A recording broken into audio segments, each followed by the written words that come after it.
half-time. Pretty well covered. The Surrey Park black and white jumpers looking more black than black and white. But going to be a big game and really hard to split these two sides, especially after the way they've played over the last 4 or 5 weeks of football. So, no, really looking forward to this one. I think it's going to be a great game. And Steve White, a debut and special comments for you this afternoon. Very good afternoon to you. Yeah, thanks, Dice. Yeah, pleasure to be here. And, well, as we're talking about the pitch, the oval conditions at the moment, it's a big muddy patch through centre square. I would expect a lot of movement up the wing from both teams if they're worth their salt in terms of movement of the ball, because that's going to be key. Otherwise, it's going to slow down right out of the centre bounce. Well, it looks good still on the wing as well. Yeah. I mean, the ground's in really good nick. You've got a good grass cover floating around. I think there's a fair few grounds have been, even I was out at Templestowe the other week, and normally this time of year, Templestowe can turn into a bit of a bog, but really looking good. So, it's exciting times. Obviously, we get a bit of finals football action during the later stages of the year out here, so hopefully it holds up for the next couple of weeks, that's for sure. It's an interesting one in that, you talk to most football pundits and they're saying it's the wettest winter we've had in a while, yet most of our grounds are actually holding up in reasonable nick. I know there's a few that are pretty bad at the moment. I was out at the Waverley Blues this morning in that centre wicket area. It was done about 6 weeks ago, although the rest of the ground is still reasonably dry, and I think that's the general consensus across most grounds, is that unless they've got a turf wicket, then most of them have held up pretty well. Yeah, I know even where I'm at, down at Zerby's Reserve, is notoriously known for just being an absolute cake in the middle of the ground, but that's held up pretty well too, and like you said, considering the amount of rain we've had, it's been pretty impressive. Makes for some better football. Makes for us actually being able to have ball ups in the centre of the ground, unlike on the wing, which can happen. You get the wingman coming in as a fifth on ball, which is always nice, getting an easy touch, and the other bloke has to run an extra 50 metres. So, fair bit of running though today. I think wherever, it's probably one of our biggest grounds in the Eastern Football League, and a good test. We know how well Glen Waverley play here at home, so a good test for Surrey Park, although I think they'll be right up for it. Both sides out on the ground, just going through final meetings, and a couple of players already warming up. We've still got a half a game to go in the reserves before we kick off at 2:10 p.m. for this game. Early thoughts, I mean, we'll talk about it a little bit later on, but early thoughts on which way this game's going to go. Both these sides have had times during this season where they've looked electric and looked like they were going to take off and potentially finish top 2 or top 3, but just a bit of inconsistency still creeping in. But thoughts on which way this one's going to go?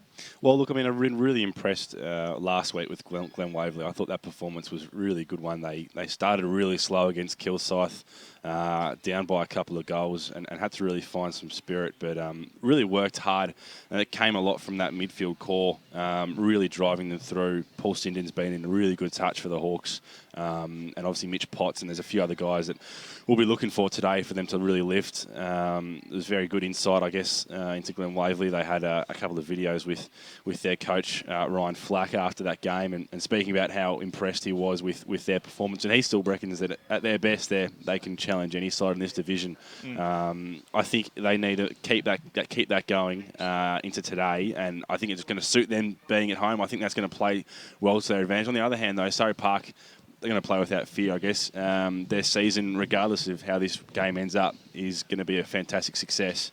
And if they can snare a final spot, it'll be even better. I think with their young brigade, even we look out here, we see so many guys probably under that age of 21, all those homegrown players that we often speak about coming through that Surrey Park junior ranks.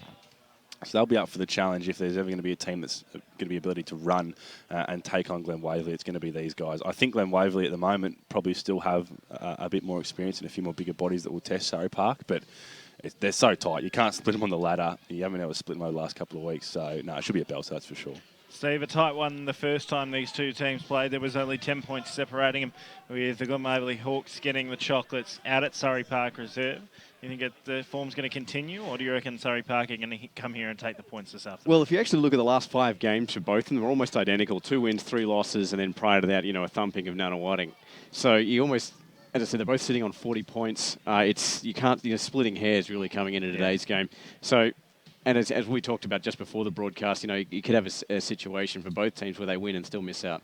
Considering they both got 1 game left, I think Glen Waverley got Forest Hill next week, and Surrey Park finish off against Kilsyth. So I think today's game, particularly where they were 4th and 5th, this is really as you said earlier, it's the elimination final for both teams.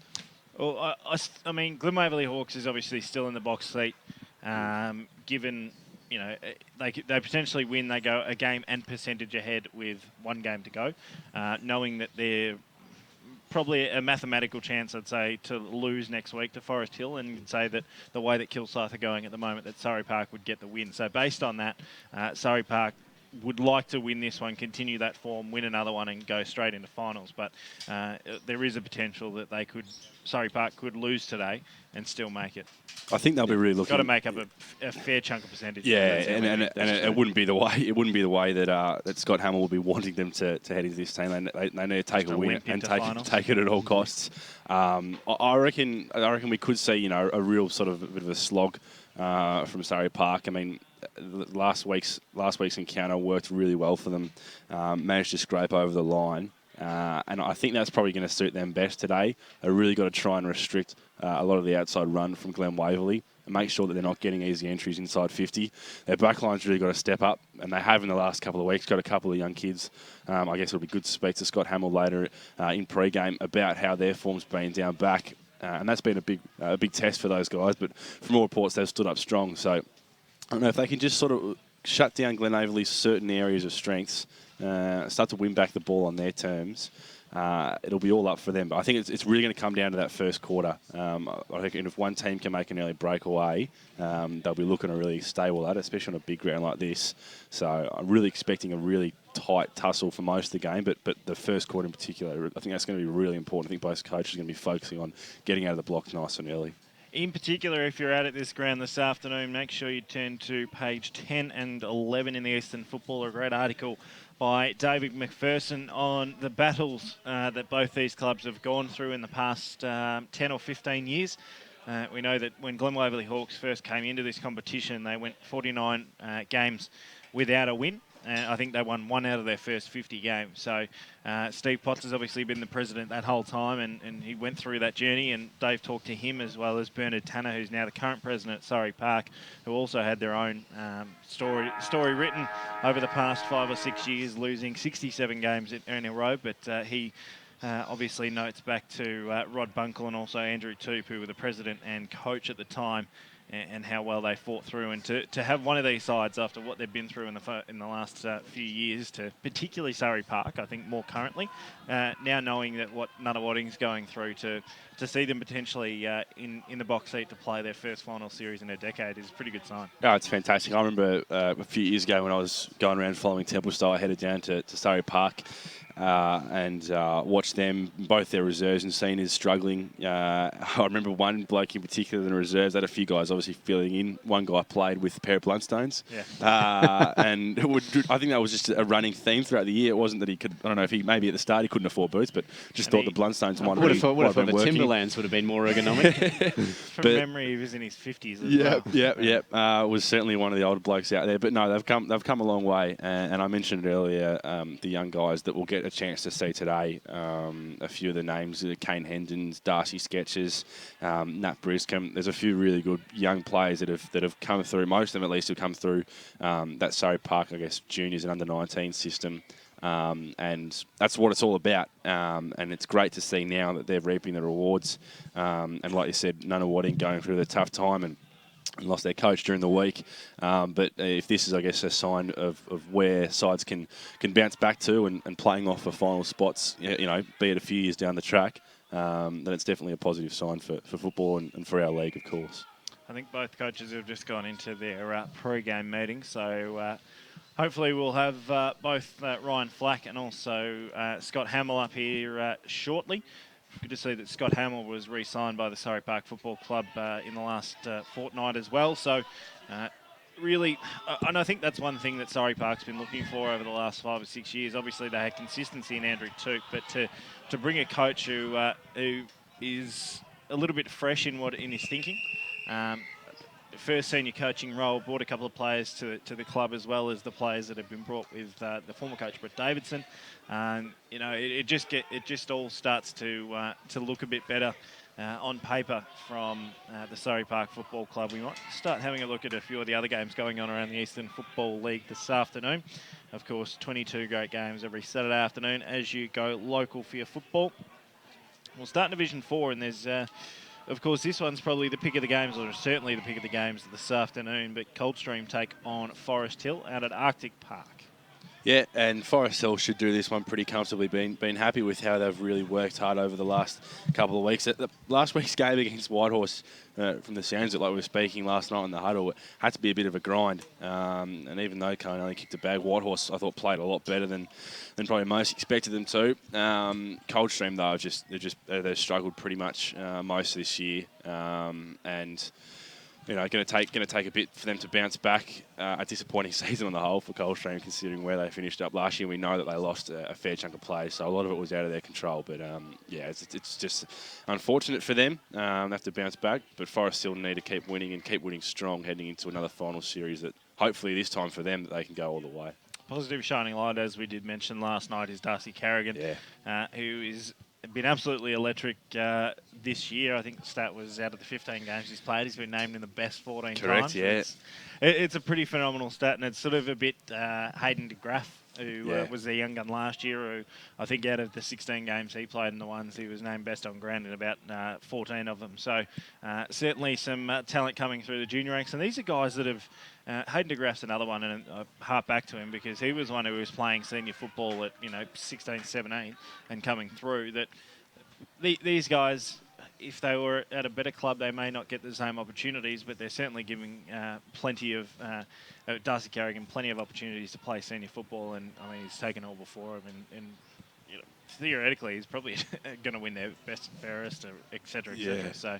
A fairly good season from him, and as I mentioned, a shining light. Coldstream or Forest Hill, Steve? Coldstream, Forest Hill. Sorry, I was looking at the Donvale game, actually. I was distracted by that. But I'd have to say, I'd have to agree with you earlier. So I was slapped up in the next game, sorry. Eastern Lions taking on Donvale. Yeah. Donvale for me, I'd say, because, I mean, they're coming off the back, pasting Nunawading just 2 weeks ago. And I think they're sitting, third, I think? Yeah, so they're, 4 points ahead of Surrey, but these two teams are going to play today, so I would tip them in this one. Yeah, I'd have to say the same thing. Eastern Lions have been another side, haven't they? They're just thereabouts once again this year. They can. I don't know what it is, but the Eastern Lions and the Waverley Blues, every time we get to this point of the season, there's always that air of disappointment around them that they haven't quite. I don't know whether they hyped themselves up pre-season or we hyped them up pre-season, saying that, well, I mean, mathematically, you take one team out of a division and everyone raises up a point. And I think Eastern Lions, because they finished 5th or 6th so many times, that they continue to, theoretically, that they should be the incumbent to play finals, and it just doesn't happen. I think they're now 5 years without playing finals. They might have played finals back in 2011. So they've got a fair bit of work to do. I think Lee Murphy's going to go around again, and he's been all very, very good for them, and hopefully pointing them in the right direction. They just need to get the talent on the park. Kilsyth taking on Nunawading. Probably only need a one-word answer on this, but funnily enough, both sides go into this game without a coach. Yeah. Which, I mean, Dave Thornton had to battle through a few demons over the course of the season, and I mean, Lee Thompson probably to the same point that played in the grand final last year and will be one of 4 sides who will have played in the grand final last year and won't play finals this season. Yeah, a season unexpected for Kilsyth, and disappointing season. Had to get rid of the coach, and that's probably the best move to make. Really had to back that up, and have struggled many times during the year. They'll win today, obviously. But yeah, just another disappointment. But I guess we speak about these sides in Division 4 that have dropped off. I guess it probably plays credit to the sides that we're out here today watching, who have really stepped up and made the division a lot more close. We even spoke last night about the evenness of the fact we've still got second last round, we've still got 2 sides playing off for a final spot. So it's good for the division itself. It just means everyone's else got to step up as these younger teams really make their mould. But Kilsyth will win today regardless. Yeah. Plus, I mean, it's only one more week after that, and then they can deal with their on-season woes. Off the season, they've got 5-6 months to deal with that. So it's only, I guess, the only way is up when you're that far down. So.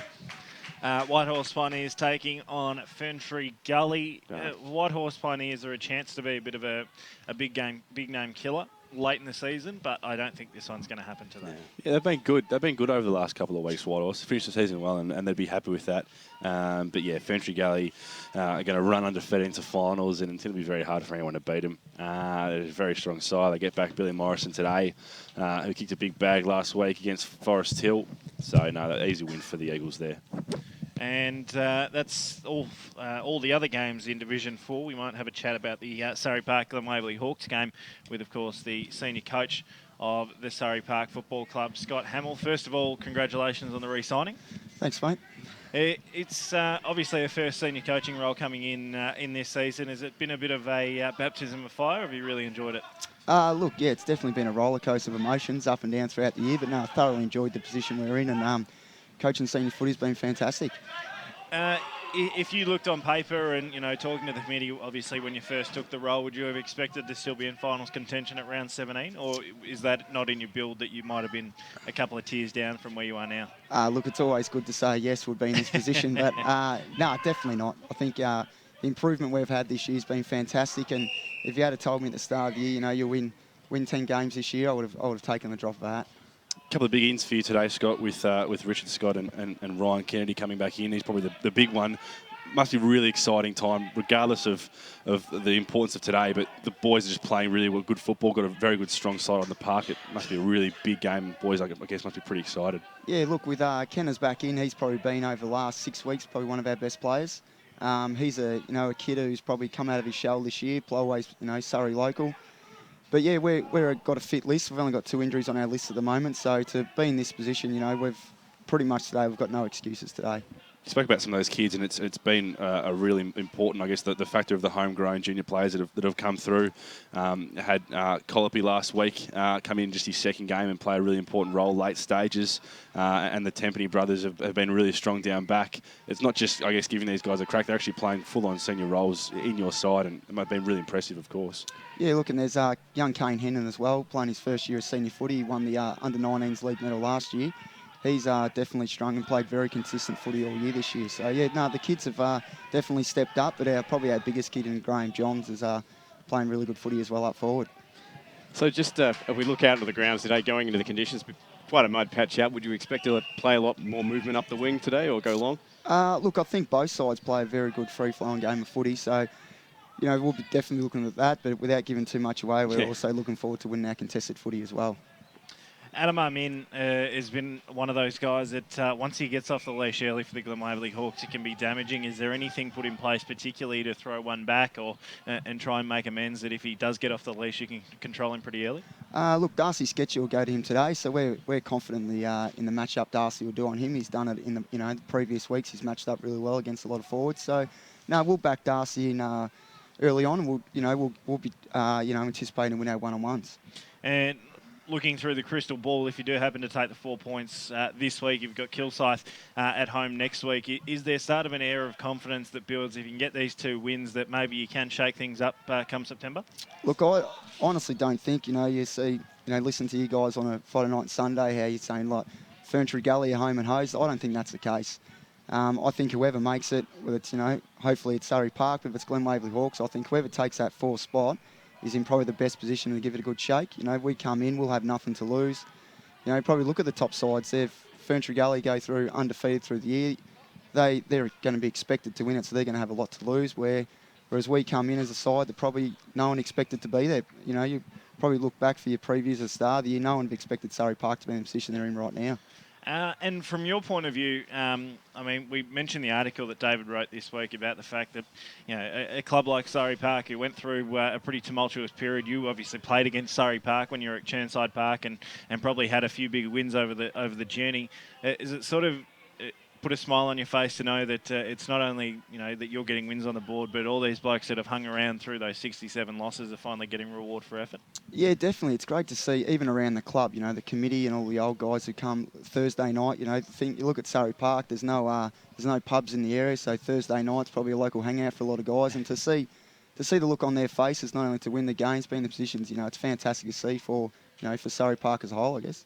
Well, we wish you all the best of luck with this afternoon's game. It's going to be an interesting fortnight ahead for you, today's game and also next week, but all the best of luck with it. Cheers. Thanks, guys. Thanks very much to Scott Hamill, the senior coach of the Surrey Park Football Club, and he'll be hoping that his side can claim the 4 points this afternoon. I like it. He gave us a little whack for not predicting Surrey Park, but I think also admitted at the same point that he probably didn't see his side playing finals this year as well. But I think everyone's seeing as a positive that Surrey Park could be playing in September this year. And he makes a good point about Ferntree Gully as well. Yeah. I mean, you know, for a lot of us who don't get a chance to possibly get out and see every Division 4 side, definitely not at least all the contenders, you look at 15 and Zip on paper, and it looks really strong. But you got to back in these guys, like you said, nothing to lose. So you know, definitely not ruled out. That's for sure. And one man who'll be hoping that Surrey Park don't take the 4 points this afternoon is the senior coach of the Glen Waverley Hawks Footy Club, Ryan Flack. First of all, good afternoon and welcome up to the picturesque top of the grandstand. You obviously don't get to see too much footy from up here, being down in the coach's box. No, I don't, but I do actually sit up just at the front corner. Oh, you try? Yeah, during the day. Try and get a bit of a vantage point? Yeah, it's a good spot to watch from. It's a terrific view of the ground up here, so I'm sure it'll be a good spot for you guys today. And yeah, it's a great facility that we've got, and we're looking forward to getting into it. Given where both clubs are at, I may as well ask you the same question that we asked Scott Hamill moments ago. If you had taken 10 wins and a potential to play finals at round 16 or 17 as a tick of the box, would you have taken that as an approval at the end of the year? Yeah, well, I would have definitely. I mean, we got to a point, you know, last year we were 6-3 at the turn, and probably were in a good position, and then we fell over towards the back end of the year. So to get this deep, I guess, is a step forward for our group, that we're still well and truly in the mix.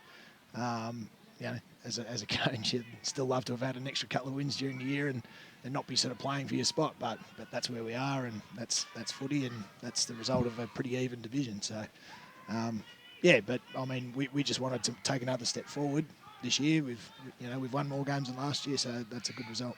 There seems to be more guys getting opportunity. You're starting to try and blood, particularly in sort of the first half of the back half of the year, if that makes sense, so rounds 10, 11, 12. Blooding a few blokes into the side just to give yourself a bit more depth if you do happen to get to September? Yeah, we're always conscious of trying to bring some young guys through and get a lot of exposure. I mean, the last 2 or 3 years have been all about development with our list.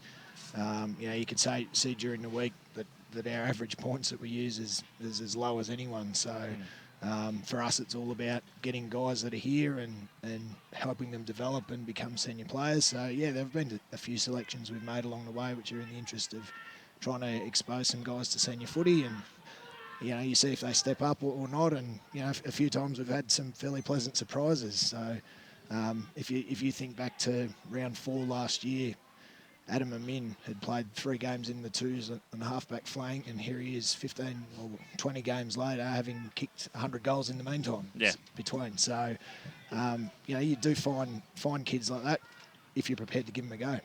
Ryan, it's probably been a bit of an emotional week off field with the loss of Joseph Moschetti, who was a kid who had a fairly extensive junior career at Glen Waverley. I can see the players out there today got the black armbands on.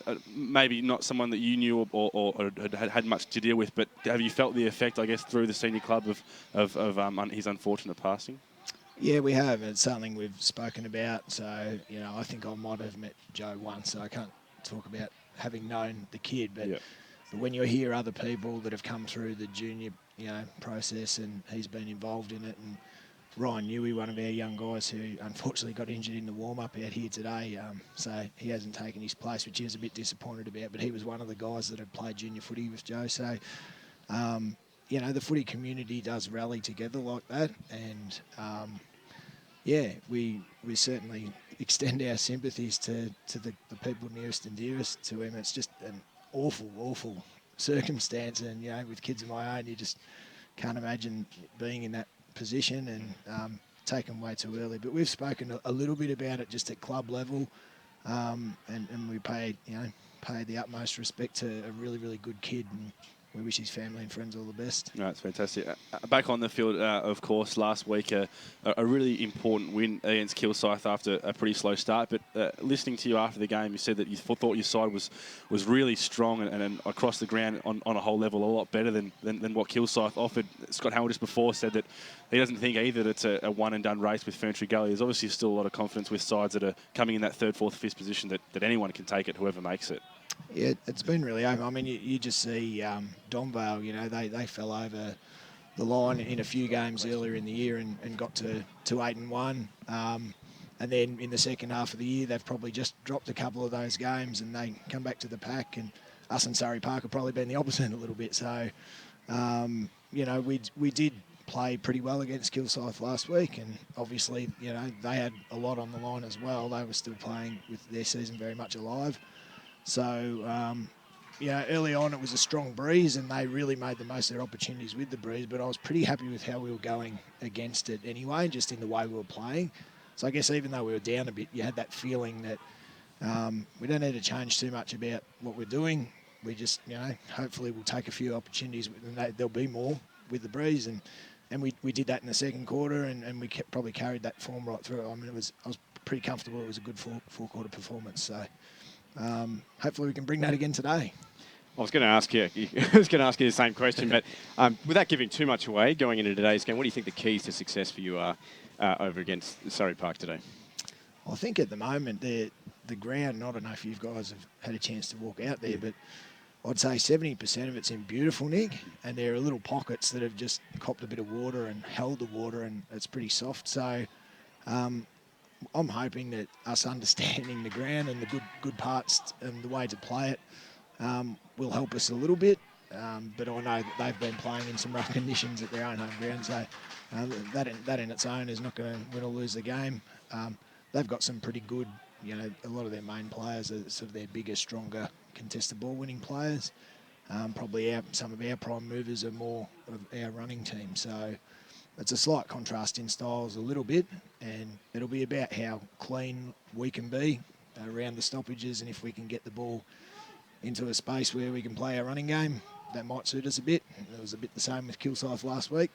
But if they, you know, if it really becomes a contested slog, they've got some big, strong bodies, and that might suit them. But it's all theory, I suppose. In the end, whoever brings their best performance and executes everything really well is probably going to be the team that's in front. But yeah, it should be a really close game, I think.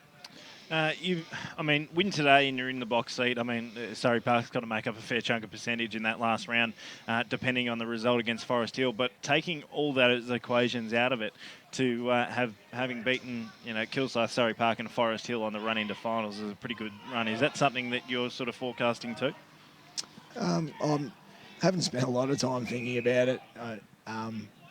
We've just got to do what we can control. And yeah, you're right. If we win today, it's not an ironclad guarantee that we get through. I mean, there's still results to play out. But I guess what we do by winning today, if we can get the job done, is that there's some unexpected results that have to happen. So, but yeah, our focus, you know, as soon as today's over, will be next week. And, you know, I don't think it will be a real cop-out to say, oh, yeah, we're happy to lose next week and go into the finals and just get there, because in the position we're in, we need to continue taking winning form in. And certainly if we got to a point where we'd won 3 games in a row coming in, that's certainly the spot you want to be in. So, you know, we'll see how it all pans out. But, you know, first things first today. Well, we wish you all the best of luck with today's game. It's certainly going to be an interesting one, so all the best. Thanks very much, guys. Thanks very much to Ryan Flack, the senior coach of the Waverley Hawks Football Club. And they're ready for action this afternoon and they're ready to take on their counterparts, the Surrey Park Football Club. We might head back to Brett in the Radio Eastern studios. We'll take a short break here on EFL Game Day and we'll be back to preview the rest of Division 3, 2 and 1. Some great games to go on right across the Eastern Football League. All that and much, much more coming up on Pancake Parlour EFL Game Day. Real people, real stories. Whether I'm driving the morning coach to service or whether I'm actually doing the transfer from my family home is very rewarding. It's heavy lifting, it's emotional, it's uplifting, it's rewarding, and it's a vocation. It's not a job, and I love it. Watch the A Day in the Life video series now at tobinbrothersfunerals.com.au for an insight into the specialised work they do. Tobin Brothers Funerals, celebrating 80 years of service. Program sponsor. Chiropedic Mattress Factory Direct. It's the Aussie family company that's been manufacturing mattresses in Melbourne since 1991. They offer a huge range, and selected mattresses come with everyday deals like free delivery, old mattress removal, 30-day comfort guarantee, and up to 20 years warranty. Buy direct from the factory and never pay retail prices again. Chiropedic Mattress Factory Direct. Locations all around Melbourne and country Victoria. Or shop online 24/7 for mattresses, bases, beds, pillows, and custom-sized mattresses at chiropedic.net.au. Program sponsor. Hey, man. Yeah, man. Hope we win this weekend. Oh, I hope we win too. Because I want to kick some weekend goals at Pancake Parlour after the game. Because if your AFL team wins, you can go in and get a free sweet pancake with any savoury menu item purchase. Oh, free pancake. First your team wins and then your belly wins. It's win-win, man. Claim your free sweet pancake with any savoury item purchase just by showing your winning team's colours. Or your team membership. At any Pancake Parlour this weekend. Oh, and don't forget, check out Facebook for this week's offer. Lovely. Program sponsor. Dave and his mates are flying to the Gold Coast to watch their team play the Suns. Do they B, pay too much for a taxi, C, hope for an airport rail link this century, or D, get a lift from a mate and hope for the best when they fly home? What about A, for A1 Airport Parking? At A1 Airport Parking, get 2 days for $25, 3 days for $34, or get 7 days parking for just $69. And at just 5 minutes from the airport, they'll get you there in time for your flight and pick you up when you get home. Show your footy or sporting club membership anytime you park and get 10% off. A1airportparking.com.au. Program sponsor. The EFL is all you love about football. Standing in the outer with your mates, kick to kick on the ground with the kids, always a family-friendly atmosphere. Don't miss a moment every weekend across the eastern suburbs. The Eastern Football League is local footy at its best. For more information, jump onto efl.org.au or search Footy EFL on Facebook or Twitter. The warm-up continues right here on EFL Saturday.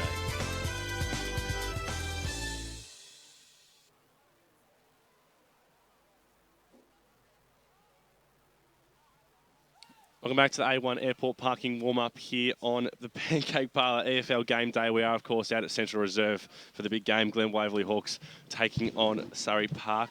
Joined by Dyson Baker, who was just gallivanting off to the side there for a little bit. You got to mix with the people, mate. And particularly when the president of the Glen Waverley Hawks comes up, you have to talk. Important people. You have to talk to course. Steve. Yes, Cox. of course. Moving on to Division 3, we may as well get stuck into the preview. Baronia taking on Scoresby. We saw this game Anzac Day Sunday, or Anzac Day weekend Sunday, and it was an intriguing game in that the first half was a complete role reversal of the second half. And I think Baronia's form is probably more wary to that second half, and they were good, and they were particularly good last weekend. So, Baronia for mine. Yeah, look, Scoresby were fantastic last week against Templestowe. Take nothing away from them, and that was a really good effort from them. But I think Baronia have the will and the urge to keep winning. They keep winning all their games through, because it's Division 3 is still definitely not ruled out either with some of the games today. So, yeah, Hawks for mine as well. Yeah, Baronia for me as well. I mean, 4 out of their last 5 victories. I mean, we were there last week against Chirnside Park in a pretty nasty breeze, and they did the business, so I'm going with Baronia as well. Heathmont hosting Chirnside Park out at the Hangar. Heathmont should continue their winning ways, although Chirnside Park did get them the first time round earlier in the season. Yeah, Chirnside Park were just really disappointing last week for mine. Was expecting, I guess, a bit more of a fight against Baronia. They made Baronia look good. Yeah. And really, skill errors. It wasn't what I expected from Chirnside. And watching back that game, it wasn't as if Baronia played a fantastic game. They just do what they needed to do, as you said, to get the win. I think Heathmont's form is pretty good, and their home record's outstanding. So, yeah, they'll win again. Yeah, Heathmont for mine as well. I mean, Chirnside Park, to their credit, their last quarter last week against Baronia were better, but the preceding 3 was night and definitely a Heathmont for mine. Park Orchards taking on Sylvan at a Domini Reserve. Should be an intriguing game. Sylvan, I mean, we know it's been a tough season for them, but based on last week's performance, they're not going to give anything away in these last couple of weeks. No, and good on them for not, accepting the relegation and just going down without a fight. I think Park Orchards at home are pretty strong unit, and they'll win just because of playing a team below them. Haven't been fantastic this year, but yeah, Park Orchards. Yeah, I agree with that too. Sylvan, chance to salvage some pride before they go down. And for the first time this afternoon, a very good afternoon to Alana Coleman. Good afternoon, gentlemen. How are we all? very, very well. Excellent. Park Orchards, Sylvan, your thoughts? I'm going to go with Park Orchards. You've got to go with the side that's won a few more games, even though, you know, as Josh said, they haven't been overly impressive. And when you're sitting at the tail end of the ladder, you're probably not going to be impressive. But I think the ground's a little bit bigger at Park Orchards. They'll be able to run and spread. And from what I've seen of Park Orchards in the past, they do that quite well. And Sylvan are used to their little postage stamp ground, so they probably like to keep things in nice and tight. So I think based on that, Park Orchards will probably have a good win today. Coming from someone who has an affiliation with Forest Hill. Pot calling the kettle black. Oh, I'm not saying that our ground isn't tiny, but... Templestowe taking on South Belgrave, the longest road trip in Eastern Football League football currently. Yeah, stiff if you're a South Belgrave supporter. You'd be hoping they'd put up a good performance if you're going to be travelling 40 a long way back to Belgrave South. Yeah, it would be. Templestowe have to bounce back. Not that they lost last week, but just have to put in a better performance. Maybe a few little worrying signs for Templestowe, which wouldn't be good considering how they finished the year last year. So hopefully we see a much bigger and better performance, and I reckon they could just come out and smash South Belgrave, knowing how Templestowe performs sometimes. So pretty easy win for them. Yeah, I agree. Templestowe, I mean, 4 of their last 5 games been victories. Except they had a 2-point win over Scoresby last week, so I'm picking them to take the chocolates this afternoon.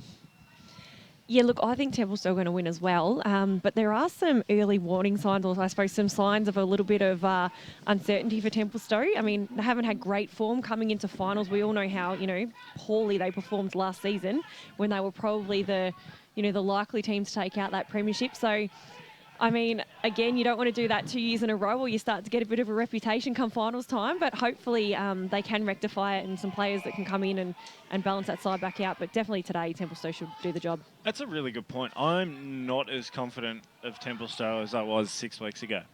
Just got over the line against Heathmont, drew with Upper Ferntree Gully, just got over the line against Scoresby. Like, their form line has been... It's dropping. Average, at best. You know, I mean...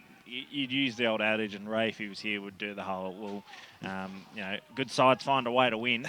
But when you're letting sides back into games, that's when it gets really damaging, and that's what happened to him in finals last year. Hence the reason they didn't even make a grand final. You can blame injuries all you like, but I say it all the time, you're only as good as your depth, and if they haven't got the depth to step up and perform when it matters, and we know that finals is going to go up another notch again, and do they have the cattle on the park, and do they have the depth, and you know, have they got the form line heading into it is a question that I have for Templestowe. Hopefully they do, because you don't want to see a side, you know, choke, for lack of a better term, 2 years in a row. But yeah, let's hope they don't. I mean, it's even 3 years in a row. I mean, Mitcham were the best side probably last year. I'd say that probably Wannie South were the best side the year before, but I mean, genuinely had the opportunity to still win then, did Templestowe. And the final couple of games in Division 3, the Basin taking on Ringwood out at Batterham Reserve. Big game. This is a huge game. Well, because winner essentially still has a shot. And especially if Heathmont beat Chermside Park, one of these sides will be in the 5 by the end of the day. So a massive game. I just going to think the Basin. I've been on Ringwood the last couple of weeks, but that game against Scoresby a couple of weeks ago just was a bit disappointing, and they've just been too much down than they have been up. Whereas the Bears are just starting to find a bit more track, I think, which is good for them. It's been a tricky year. Obviously, one of those sides we mentioned that at the moment isn't playing finals, but hopefully by 5 o'clock for their chance, if they can have a big win, they will be in the hunt back again. If they can do it, having lost Mills and Kruger for majority of the year. I mean, Mills all of the year, but Kruger came back from a broken cheekbone and then cop one on the other side of his face, and he's out for the rest of the season now as well. If they can do it without those two blokes, I think that's a really big tick in the box of the Basin, but it's still going to be tough. Your tip, Steve? Yeah, I'm going to go with Basin. I only had a chance to see him once this season, and that was against Heathmont, and they stuck with Heathmont, and then the last 2 quarters they sort of lost their composure. So if they can keep it going, I'm going with the Basin today. I tipped Ringwood last night. I didn't tip them with a whole lot of confidence, though. I have a feeling that had the situation for the Basin maybe been a little bit different from the start of the year with the changes of coach and everything like that, they really struggled to find their momentum early in the season. It could have been a very different story had they had a little bit more balance and a bit more composure through that pre-season and early on. They definitely found that, I suppose, that form, and they've been playing a lot better and getting some really good wins. if they miss out, it's probably not the end of the world for them in relation to how their season's panned out. But next season, if they can keep that list and get those players back, as you said, like the finals last year, Kruger and Mills were outstanding performers for them, and they really give them that grunt in the middle. They should, if they can get there, they're every chance, and they're a really combative side, as we've seen, and they don't give up. But I reckon Ringwood might just get over the line and shut their season down, unfortunately. Warrandyte taking on Upper Ferntree Gully out at the Blood Bank. Warrandyte, really inconsistent form from them all year.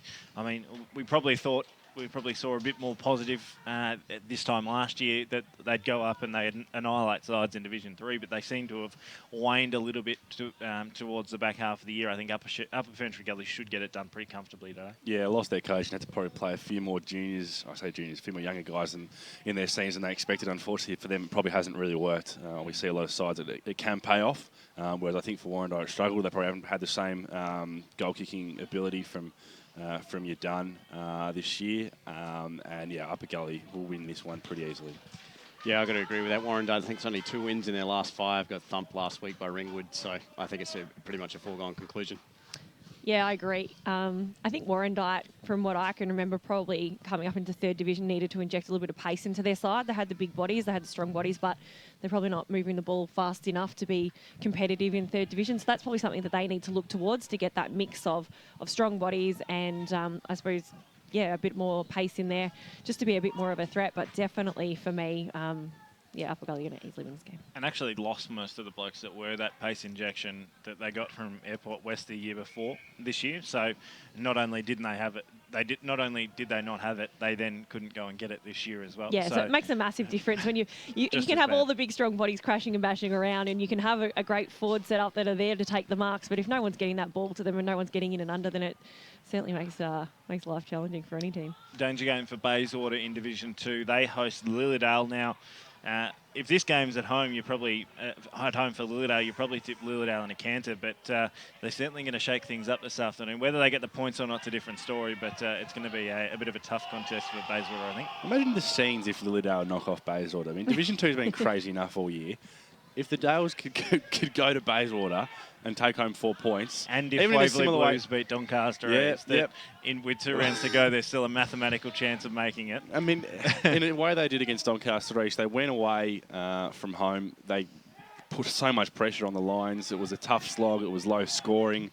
But most importantly for them, they got the win. I think the fact that it was low scoring against Bayswater isn't going to help them. I think they still need to find probably like 3 or 4 more goals. And whether that be from Mitchener or whether that be from their midfield supplying a few more, I think that's going to be the difference today against Bayswater. I mean, Ray been going on about Bayswater needing to have a loss heading into finals. They've had their loss now. As a matter of, I guess, backing it up, it was only a 3-point loss against a full quality side in Wanty South. So I don't think it'll pose any problems for Bayswater today. But Lilydale have nothing to lose, so they'll be hunting them pretty hard. Yeah, I'm going with Lilydale, actually, sitting in 5th, sitting just behind Doncaster East. They got more to play for. Got 2 games to go. I'm going them. They're going to be the hungry of the 2 sides. Anything can happen in 2nd division, as we've seen all season. As you've alluded to, Waverley Blues are up and down more than a roller coaster, and Lilydale have been pretty solid after the pretty slow start. I don't think they're going to get over the line today, but I reckon they're going to give it a real red-hot crack, and yeah, it'll be interesting to see how it goes. Sorry, I was 1 fixture ahead. I was last week's fixtures. Sorry, my bad. No, I was going to go with Waverley. Looking through, this is actually... It's the 6th of... Yeah, so it was the 6th and the 13th. Yeah. This is the best round of Division 2 all year. It's a cracker. All professional here, mate. I didn't really notice it last night when we were reading through the games, but just looking through it. The next game is Croydon-Wanturna South, which, I mean... We know that Wanturna South is in a fair vein of form coming into the finals, but Croydon has still every chance to take the points, particularly at home this afternoon. Yeah, and like we said last night, they've got a few of their big names really firing on all cylinders. And yes, it was against East Burwood last week that they really got a big win, but they've been playing some all right football over the last couple of weeks, and at home they're always a tough team, a bit more of a different ground than Walker Reserve for the Devils. Although I just think Wanturna South have been playing fantastic football, got a full strong side, you say all the big names for Croydon are playing, all the big names for Wantirna South are killing it. Taylor Gate, Olms, Walker, Badome, they're all putting in big performances, and I think they'll just keep rolling on the way they've been doing over the last few weeks, I guess. Yeah, Wantirna South for me too. 5 wins out of their last 6 on a roll. Two more games to get ready for the finals. Really, only 4 points off the top. So if they can continue that form, 2 more weeks of the season, they're laughing come September. Isn't it amazing how we were questioning Croydon just a few weeks back because they were trailing along at second bottom on the ladder? Oh, they definitely haven't had a great year. I mean, end of the day, I think they'll still be disappointed with the way they've performed. Oh, most definitely. But the fact was they were sitting second bottom. Just because we know what they can do. And now they've won a few games, and all of a sudden they're not too far off that top. I mean, they're not going to make it, but there's certainly the ladder position has significantly changed, and they're not looking anywhere near as bad as what they did. Wantirna South are going to win. Any time that Wantirna South kick accurately, Wantirna South will win. We saw it that even against East Doncaster. They really should have won a few weeks back, and their lack of goal kicking accuracy cost them dearly. So if they can kick straight, they'll beat anybody. Certainly will. Speaking of Doncaster East, they play host to the Waverley Blues this afternoon over at Zerby's.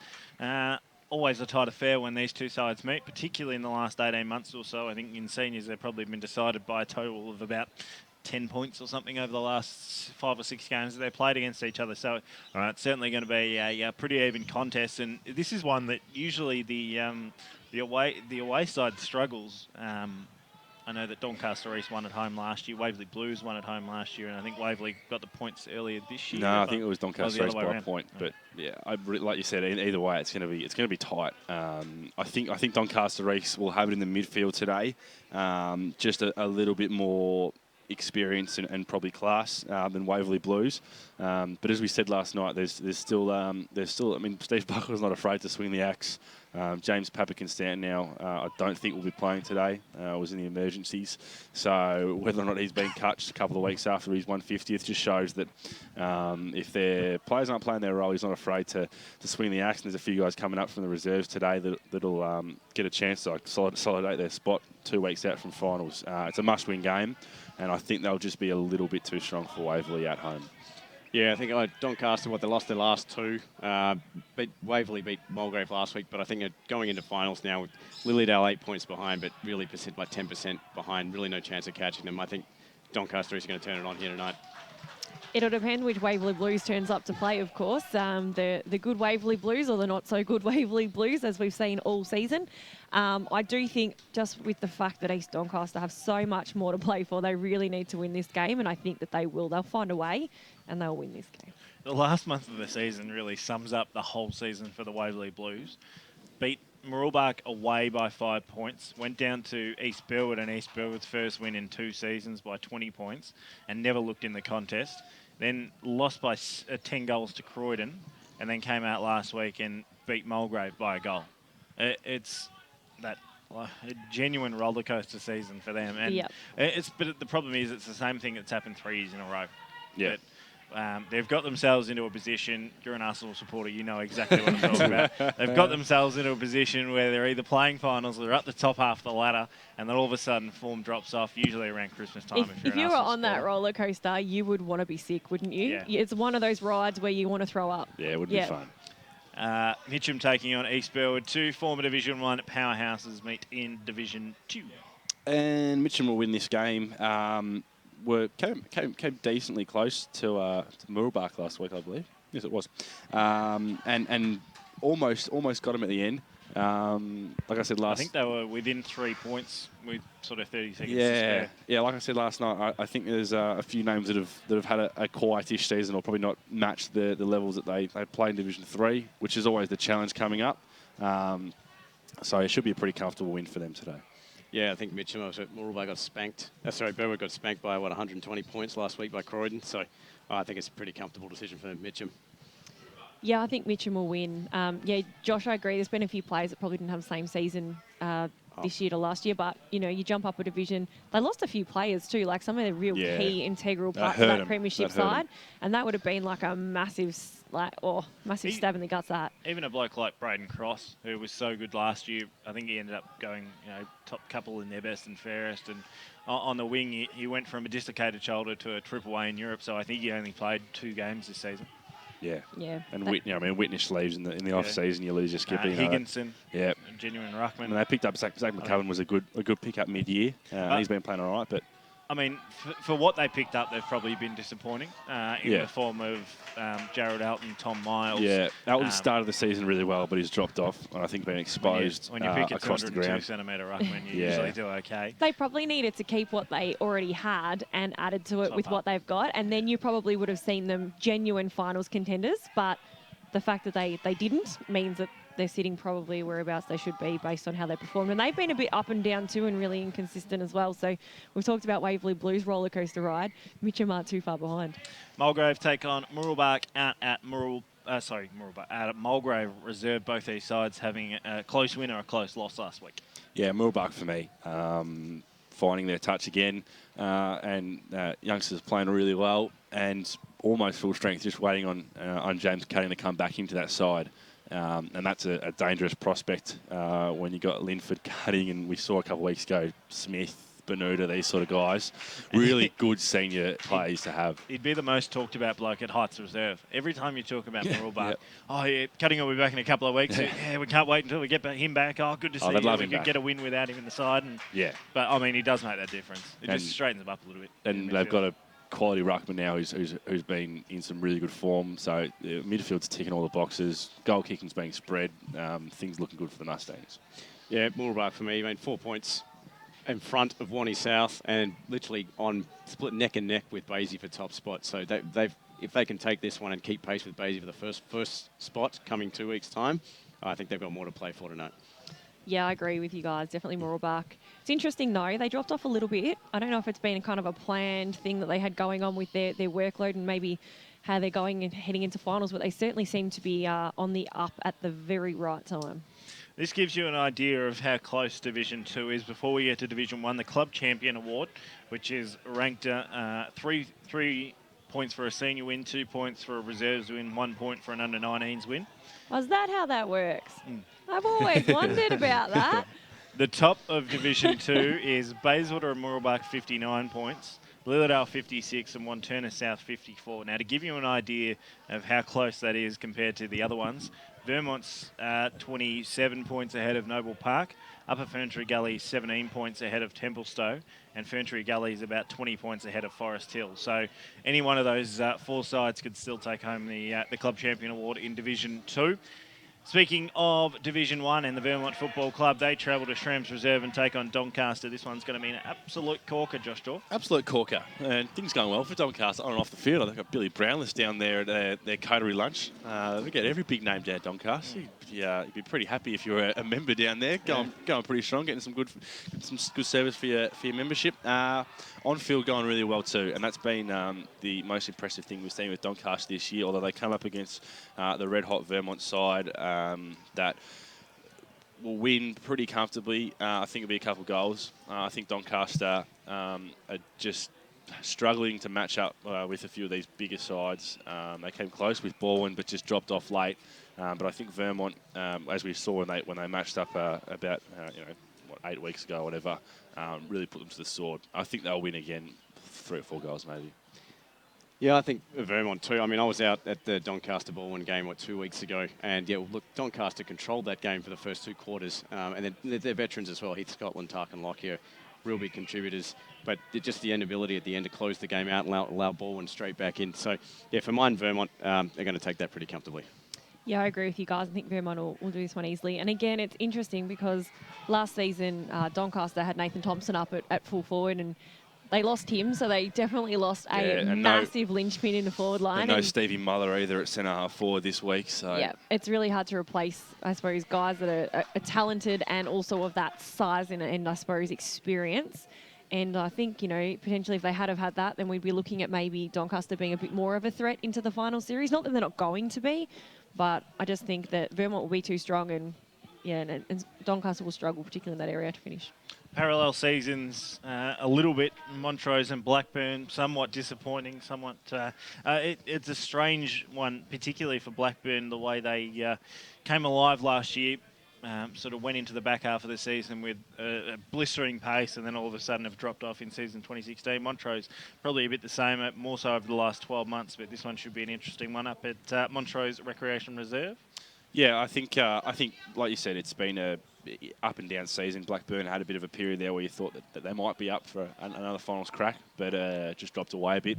The Jake Havens show is still going pretty strong though. He's just a fantastic full forward, and someone they were hoping to be basing, I guess, the next few years around. And they got a strong under-19s and junior side coming through. A number of players that have been given cracks in their senior side. So yeah, not all bad. As first-year coach Concade probably pretty happy with how things are going. They'll win today. Montrose just not up to the standard as Blackburn, although in the past I think we've seen a couple of close games between them. So we usually see as the scores come in during the day. But yeah, Blackburn for mine. Yeah, Blackburn for me as well. I mean, Montrose just the one win. That was last week over bottom side Knox in the last 5. So I think a pretty comfortable decision for Blackburn today. Agreed. Noble Park taking on Bourne. Always a good game between these two rivals. Bourne for mine. Pretty simple. Noble Park just weren't as convincing last week against North Ringwood, and I think Bourne just too strong. Yeah, I mean, when I got a chance a couple of weeks ago, Daniel Donati really has the troops in order. I mean, very offensive team, great out of the centre breaks too. So that's going to be the key if Noble Park are going to have any kind of chance against Bourne. But I'm tipping Bourne as well. Yeah, last time we were obviously at the game and we had the pleasure of watching Kyle Martin absolutely destroy that game and tear it apart. I just don't think that Noble Park are going to get over the line today, though. I still think that Bourne, as a complete side, will outmuscle and beat Noble Park. But hopefully it's another good game. Speaking of tearing a game to shreds, Kyle Martin's last fortnight, 96 touches and 8 goals. He's a freak. Right on cue. He's an absolute freak. He was absolutely outstanding that day. It was unbelievable to see someone just win a game off their own boot, pretty much. We'll run through the last couple because we do need to take a look at the game that's going to happen here at Central Reserve. Norwood taking on East Ringwood. Norwood, pretty quick. Yeah, Norwood. Yeah, Norwood for me as well. Roval taking on Knox, the Battle of the Big Birds. Roval, easy. Yeah, Roval. Convincingly Roval. I don't think a falcon's necessarily big, but it's a bird of prey. We can argue about that all afternoon, but we don't have time. South Croydon taking on North Ringwood. Bit of an interesting game. South Croydon have shown that they can match it, but just not consistent enough footy through season 2016. Yeah, they've been a bit better, but North Ringwood have been really strong over the last couple of weeks, and a few players are really stepping up for them. So yeah, Saints for mine. Ever since that radio game, they've been pretty good. Yeah. I'm going to buck the trend, go South Croydon. There we go. We like that. There's always one. No, we like that. Turn off a bit. We can't all agree all the time, can we? I was like, who's playing again? I just had a mental blank. No, seriously, I had a mental blank. Thank you. South Croydon. You're tipping South Croydon. No, I'm not. North Ringwood. I'm going to go with North Ringwood. Thanks, guys. So that's a full rundown of exactly what's going on right across the eastern suburbs of Melbourne this afternoon. Wherever you are, make sure you tweet us at Footy EFL and keep us updated. I'll be working feverishly on the social media this afternoon to keep everyone updated right across Facebook and Twitter. Make sure you stay tuned, of course, here to 98.1 Radio Eastern or easternfm.com.au as that signals the final siren of the reserves game. We'll head back to Brett Beston in the Radio Eastern studio, and we'll be coming back with Glen Waverley Hawks and 98.1 Radio Eastern. Good afternoon. Welcome back to the studio. Brett's in the hot seat this afternoon. Brett Beston taking you through on EFL Game Day. Back with the boys for the call this afternoon on this big division format. Boy, it's a crucial one, isn't it? Of course, the Glen Waverley Hawks taking on the Surrey Park Panthers. 4v5 and at stake at least a spot in the finals. Also, of course, coming up this afternoon, there's some AFL action. We'll keep you up to date with that. And in conjunction as well, we'll also take a look at some of the scores around the grounds as they come in from the various matches in all 4 divisions of the EFL. But up next, we'll take you back to the ground as we get set almost for first bounce in the big game this afternoon. Zindagi se lutofandos hote huए. Świętować życie. Go proslawujemy żywot. Celebrating lives. Tobin Brothers Funerals speaks your language. At Tobin Brothers Funerals, they attend to every religion and culture and can speak 28 languages. Celebrate la vie. 庆祝生命。 Yortazuntas tizuye. Find out more at tobinbrothers.com.au. Tobin Brothers Funerals, celebrating diversity as they celebrate lives. Program sponsor. Chiropedic Mattress Factory Direct for mattresses, bases, beds, electric beds, trundle beds, quality pillows, as well as custom-sized mattresses made to measure. Factory Direct locations around Melbourne and country Victoria. To keep up to date on the latest sales, fun facts and news, go to Facebook, search and like Chiropedic Mattress Factory Direct, and you'll join over 17,000 Facebook fans. Chiropedic Mattress Factory Direct. Buy direct from the factory and never pay retail prices again. Or shop online at chiropedic.net.au. Program sponsor. Hey, man. Yeah, man. I've got some weekend goals. Like what? First, wake up around lunchtime. Oh, yeah. Second, go into Pancake Parlour and get one of their traditional breakfasts because it's served till 5 p.m. every day. Oh, you got to go to Pancake Parlour for your weekend goals. Yeah, what else? And then when I'm all full, Yeah, like in your belly. just sit on the couch and watch me team kick some winning goals. Bang, goal! Pancake Parlour's weekend goals. Up and about and lovely. Program sponsor. Dave and his mates are flying to the Gold Coast to watch their team play the Suns. Do they B, pay too much for a taxi, C, hope for an airport rail link this century, or D, get a lift from a mate and hope for the best when they fly home? What about A for A1 Airport Parking? At A1 Airport Parking, get 2 days for $25, 3 days for $34, or get 7 days parking for just $69. And at just 5 minutes from the airport, they'll get you there in time for your flight and pick you up when you get home. Show your footy or sporting club membership anytime you park and get 10% off. A1airportparking.com.au. Program sponsor. Bigger and better in season 2016, Netball EFL is back. The fastest growing competition in the eastern suburbs continues to expand. Don't miss the fast-paced action every Friday night across multiple venues.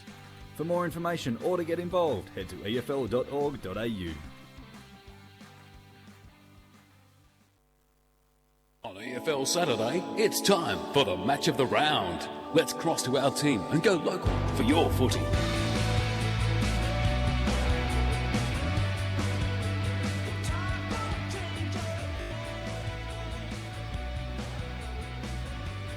Oh, yes. Welcome back to Pancake Parlour EFL Game Day here on Radio Eastern 98.1 FM. Welcome to the game. It's going to be a big one, of course. An elimination final, essentially, for these two sides. Their hopes of playing Division 4 finals hang in the balance. Glen Waverley Hawks hosting Surrey Park here at Central Reserve. It's a bit chilly, but the ground's looking a good nick, and we're in for an absolutely fantastic game. We've got a fantastic call side as well. The man next to me who'll be commentating today. Good to see him. He's been a bit absent over the old EFL media team. Good to see you back, Paul Semertzidis. Welcome. Thanks, JD. I've had a brief hiatus. I'm not sure whether it was by accident or by design, but either way, I'm back here in position A at Central Reserve this afternoon, and what a fantastic venue it is to watch local football. Of course, we've got the turf wicket out in the middle. Monash Tigers roll through here in the summer, and always nice to see a glue pot when we get out to one every now and then, JD. And big day for yourself. Calling Eastern Football League action. I'm sure you're very proud of yourself, and a quick shout out to your parents, of course, Lindsay and Coleman, who'll be listening. They'll be proud of you as well. How are you feeling coming into this? It's a big day for you. No, a bit nervous, mate, but very excited and very comfortable sitting next to yourself. We've done a fair bit of work together, commentary-wise. Some would say too much. From the cricket now heading into the football. But no, the parents will be listening, of course. Shout out to them. No, very exciting, and it's going to be a great game to commentate, of course. We've also got a debutant in the special comments chair today. Of course, our special comments brought to you by BGC Bayswater. Steve White, welcome again, mate. We get the microphone on. Thanks, mate. I've switched the wrong one twice in a row now. So, cut off Dyson early. No, thanks. Good to be here. Good to get the promotion from the Boundary Riders. Haven't had a chance to sample the local burger yet. I still think Baldwin's was the best, even though everyone said it was the worst. I actually Here as well, and I was at Warrandyte a couple of weeks ago when Warrandyte is an absolute cracker. $6.50. Serve yourself your salads, Dyson. I see you're getting hungry over there. Bit of pineapple, bit of beetroot. You can't go wrong. But hot chips here at Glen Waverley Hawks as well, and that's always a good side dish to go with the burger. Geez, making me hungry, mate. Might have to go find some good food at half-time. Alana Coleman also in the special comments chair, backing up from her debut last week. Is she with me at all? Not, she's trying to get a burger. A quick look to your left would have sorted that one out for you, but she hasn't been there for about 5 minutes. No, but she's been here on the pre-game, and it'll be good to have her back as she struts into view now. Fantastic to have a full side as she jumps on the microphone. G'day, Alana. Fantastic to have you once again. And Ray was giving you some advice last night. What was he saying to you? There was a bit of banter back and forth, as there always is on the huddle. What was he saying? Just getting stuck into you, saying now that you're on your own. I know. You were apparently looking after you last week, and now you've been now you're thrown into it. I know. Exciting times. Yeah, I know.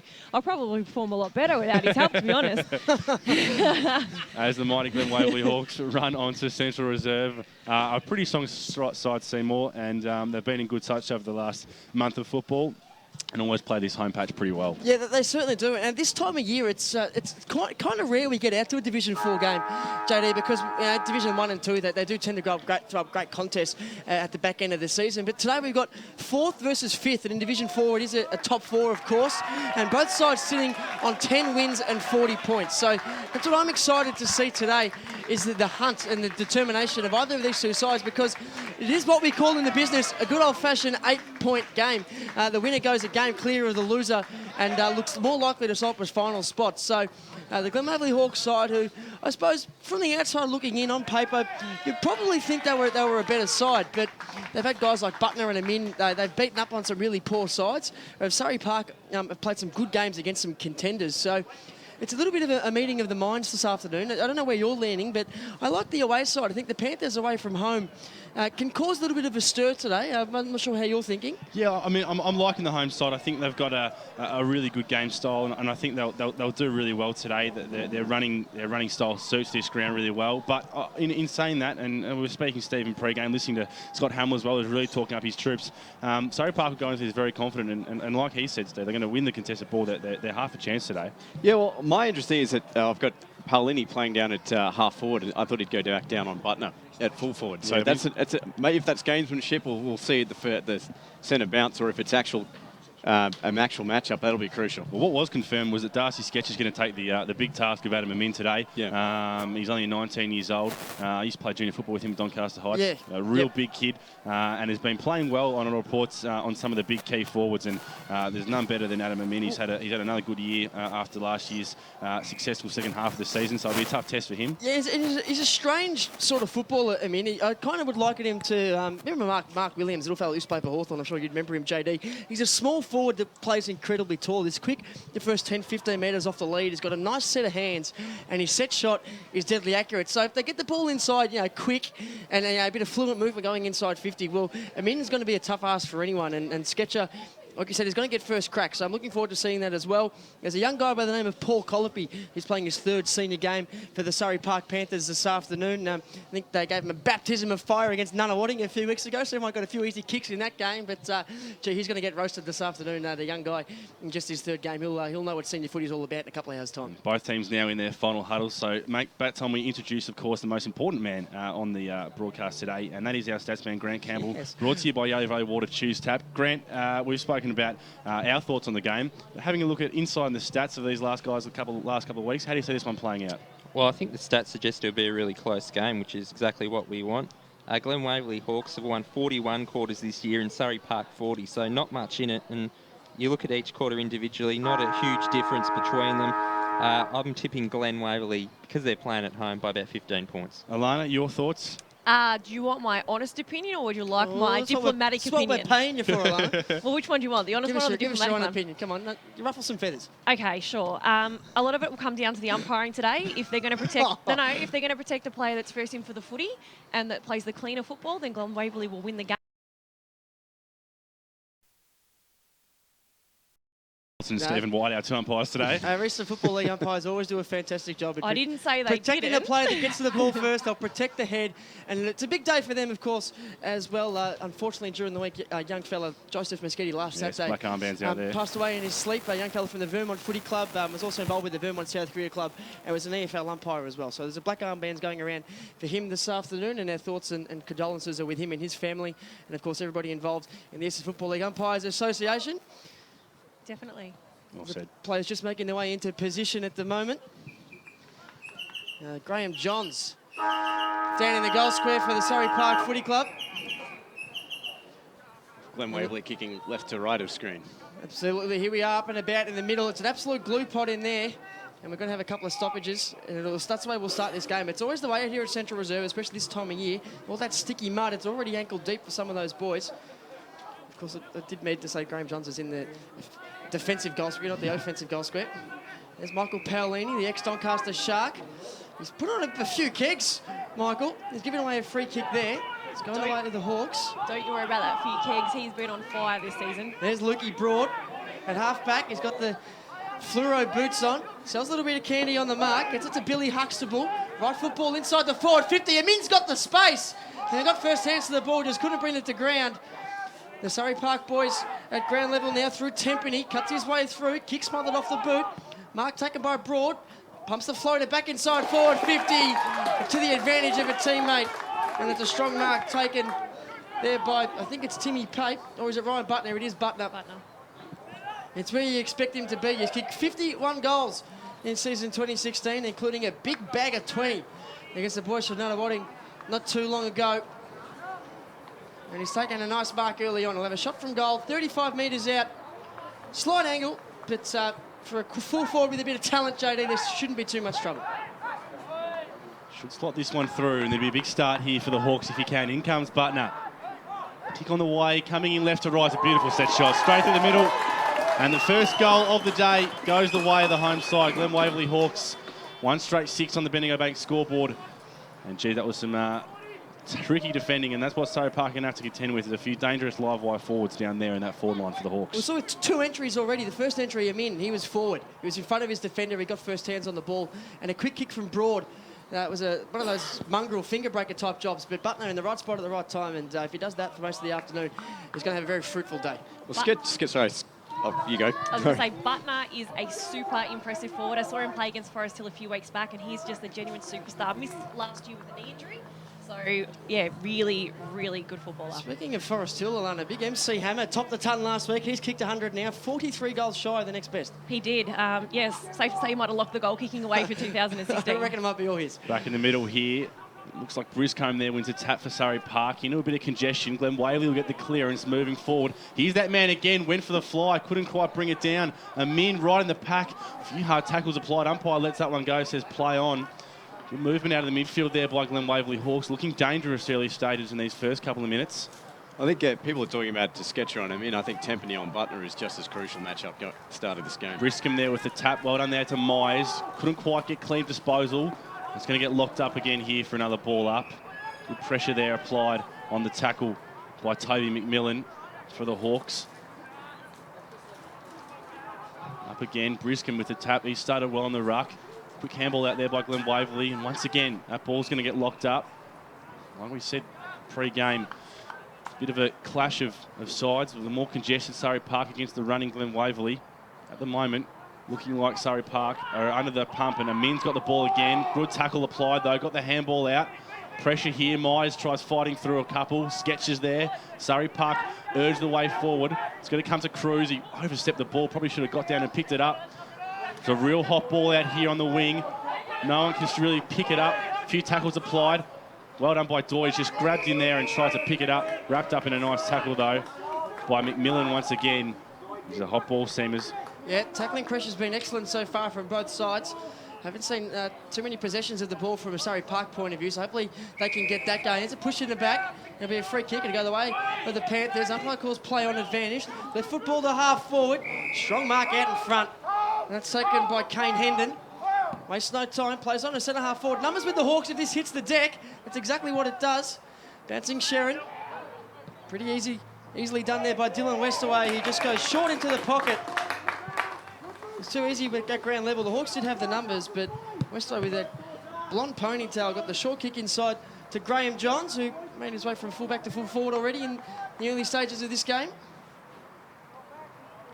And he'll line up from 30 metres out on a 45-degree angle to level the scores. We've gone about 5 minutes in this first term. And the kick's always to the left, just pulling it. And you can see already, this ground just looks so heavy. They're running across it all right now. We're 5 minutes in, but late in the last term, there's going to be a few big blokes on treadmills out there. Definitely going to be a test. And it's going to really depend on who can really push through and get on their legs, get on their feet. Going to really take a couple of quick transition plays.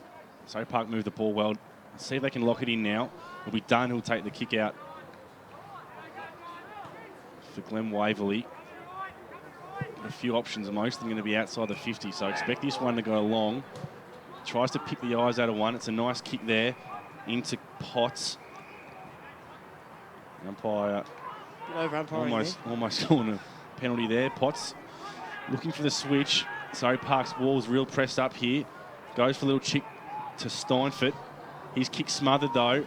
Now a chance for Surrey Park to pounce. Paolini's in the middle. That's where the ball goes over his head though, unfortunately. And in comes Cruz, overrunning it once again. Paolini now will fight for the ball. Well done though by Pitts. Jumped on it, locked it up. That's a good result for Glen Wavy. Looked dangerous there.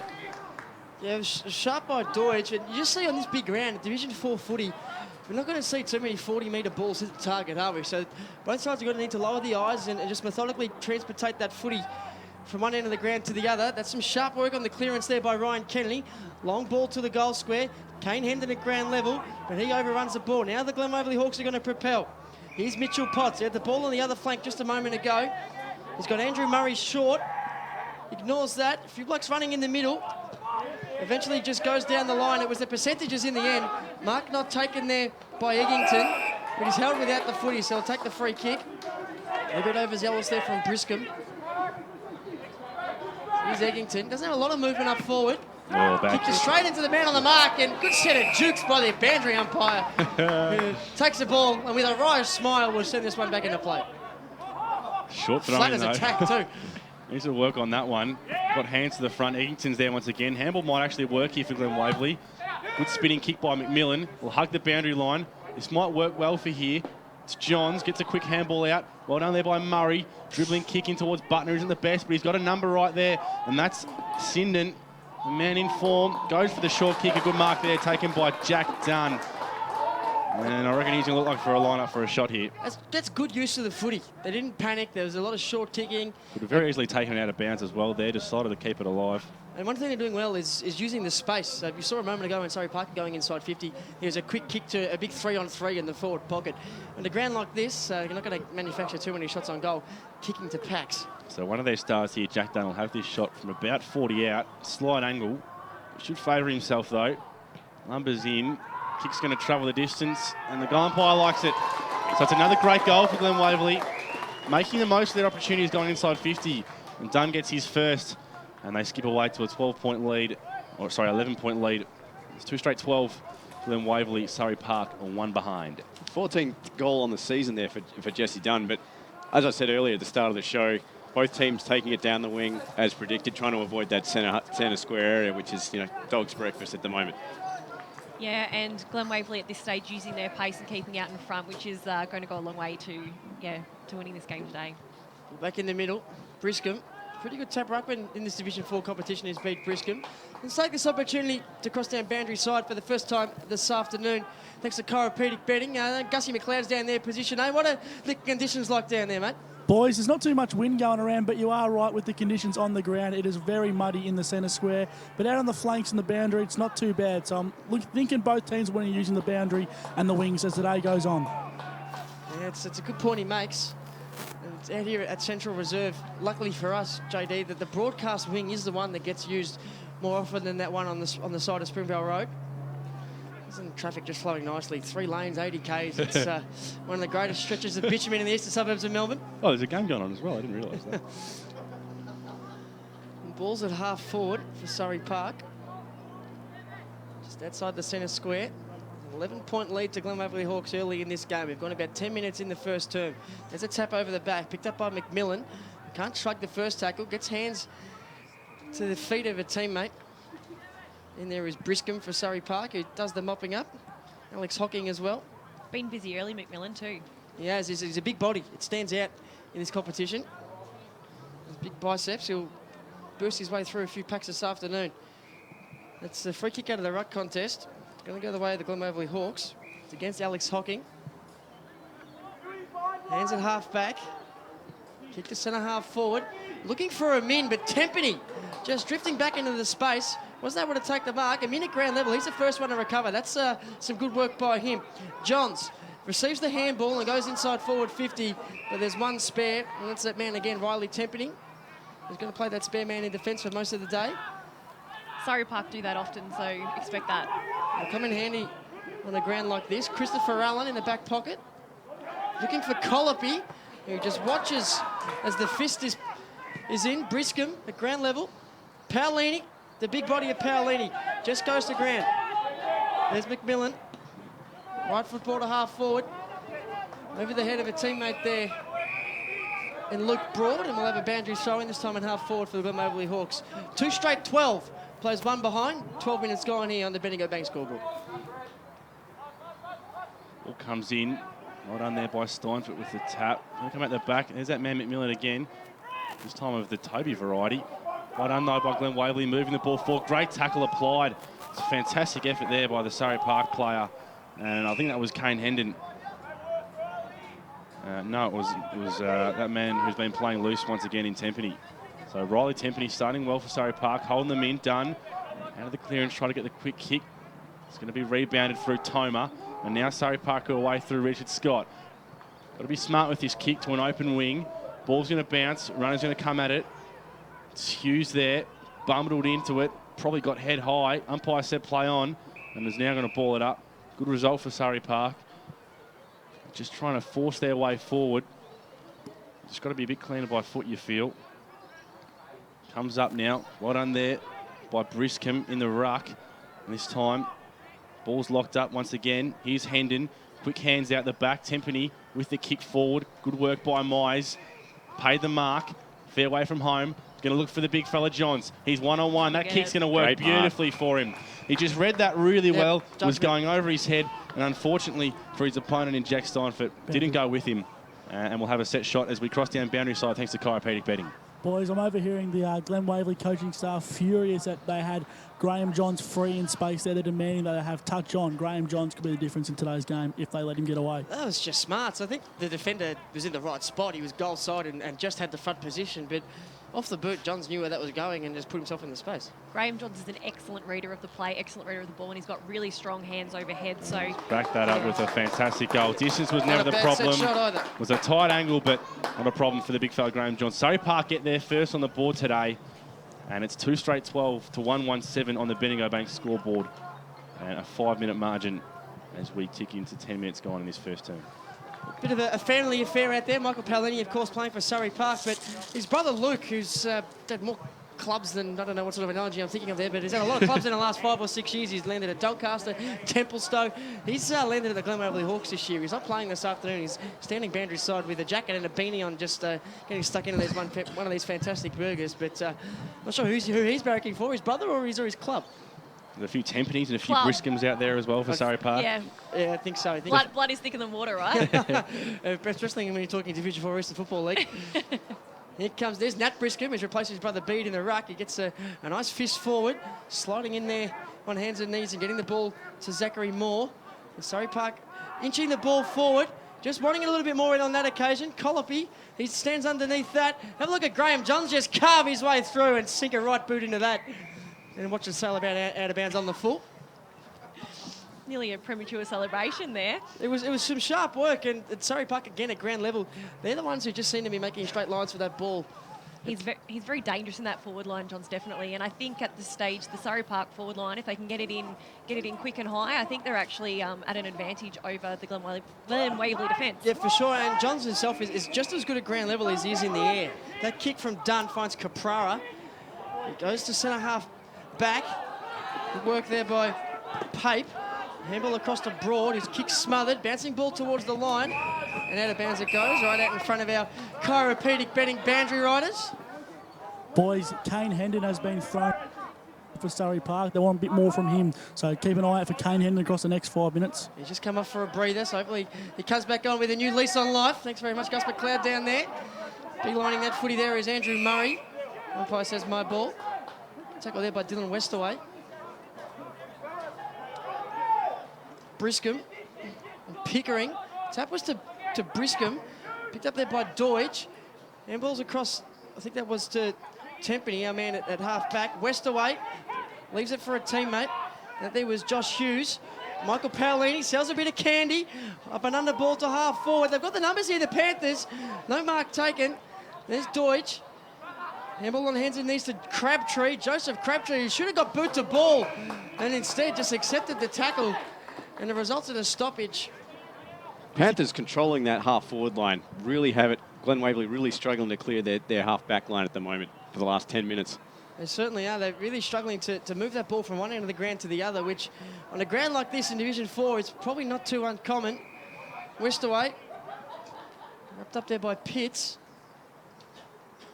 The ball is a true centre-half forward. 5 points the margin. We've gone about 17 minutes in this first term. Fist down there by Briscombe. Westaway copped a shove. Crabtree, he's got about 4 blokes hanging off him. One of which was big Lockie Caldwell. Look at the rig on Lockie Caldwell. And Nat Briscombe giving away some fair height in the ruck. Still able to get the tap down. There's Broad. That's got to be a free kick. Well, a guillotine choke in the end. Now there's space for Glen Waverley here if they can get their runners out. And the kick's got to be good here. It's to a 1-on-1. Might be a decent result if it can travel over the boundary line, and it will. Right on centre wing, well contested there by Eggington. A few boundary changes there, so we're smack bang on centre wing. And there's a fair bit of space out there off the back of the clearances. Whoever wins it, especially through that middle of the ground, can Caldwell get the tap here? He does, brings it down to himself actually. The handball wasn't great though. Surrey Park might make the most of it. Well done by McMillan. Oh, just got a boot to ball before he was pinged. Here's Murray, front position. Well done by the other McMillan, of course, Toby variety. Eggington fighting hard for the ball. Deutsch picks it up, spins through, one tackle, wrapped up in the other. And a few calls for holding the ball. The umpire said no prior, but I reckon that prior might have come in that first spin. I reckon once you spin, there's a prior opportunity right there. Very lucky there, Liam Deutsch. Glen Waverley pushing forward bit by bit now. Briz coming over the top with a big punch. Going to work the way fantastically there for Stewart. Quick hands now, it's Crabtree. Moves the ball forward. Well done, though, by Jesse Dunn. Just shot over the legs. Unfortunate for him. Now it's Josh Hughes. He can pump a ball one-on-one. It's our man, Graham Johns, and he takes another strong mark. Too easy for Surrey Park. And it's going to be a tricky day for Steinfurt. If that ball's coming in high one-on-one, you're back. Big fella in Graham Johns every single time. Well done by Josh Hughes. All about 6'4" of him. He got down below his knees and picked that ball up. And Crabtree's last 5 minutes has been excellent for Surrey Park. The good thing about Hughes, he doesn't necessarily take a lot of marks, but he'll always create a contest, whether it is in the air or at ground level. And as you see, he released the player to get the ball to Johns. So similar angle, longer distance, same result. Great goal, great set shot piece taker is Graham Jones, or Johns, should I say. And all of a sudden, Surrey Park now take the lead on the Bendigo Bank scoreboard by a solitary point. 2-1-13 to Glen Waverley, 2 straight 12. And Grant Campbell with the Yarra Valley Choose Tap stats. Inside 50s, 8-6 in favour of Surrey Park, but Surrey Park have had the last 5. The clearances 8 apiece. And Graham Johns has kicked the entire score for Surrey Park. 2 goals, 1. And if he can, that out of bounds on the full. I'm pretty sure he's had every single shot on goal that the Panthers have been able to muster. Not bad if he can continue that all day.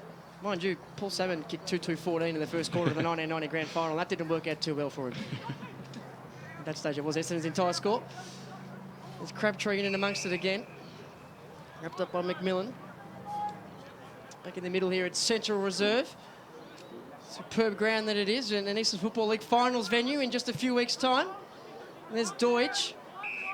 Gets there first and he's going to get a push in the back. So the umpire rewarding the player who got to the ball first on that occasion. Exactly what you want to see. Flat ball, allowing Johns to run onto it. And just tried to take a mark on the chest. Perhaps should have got the jukes out. The ball bounces off.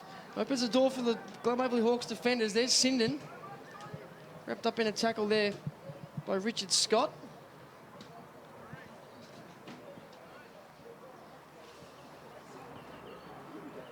On the half-forward flank for Surrey Park, who, it must be said, have owned probably the last 10 minutes of this game. That ball's picked up by Sinden, who didn't take the first option.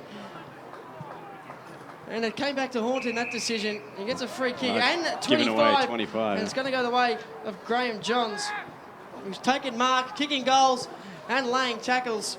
He's got Paolini in the goal square.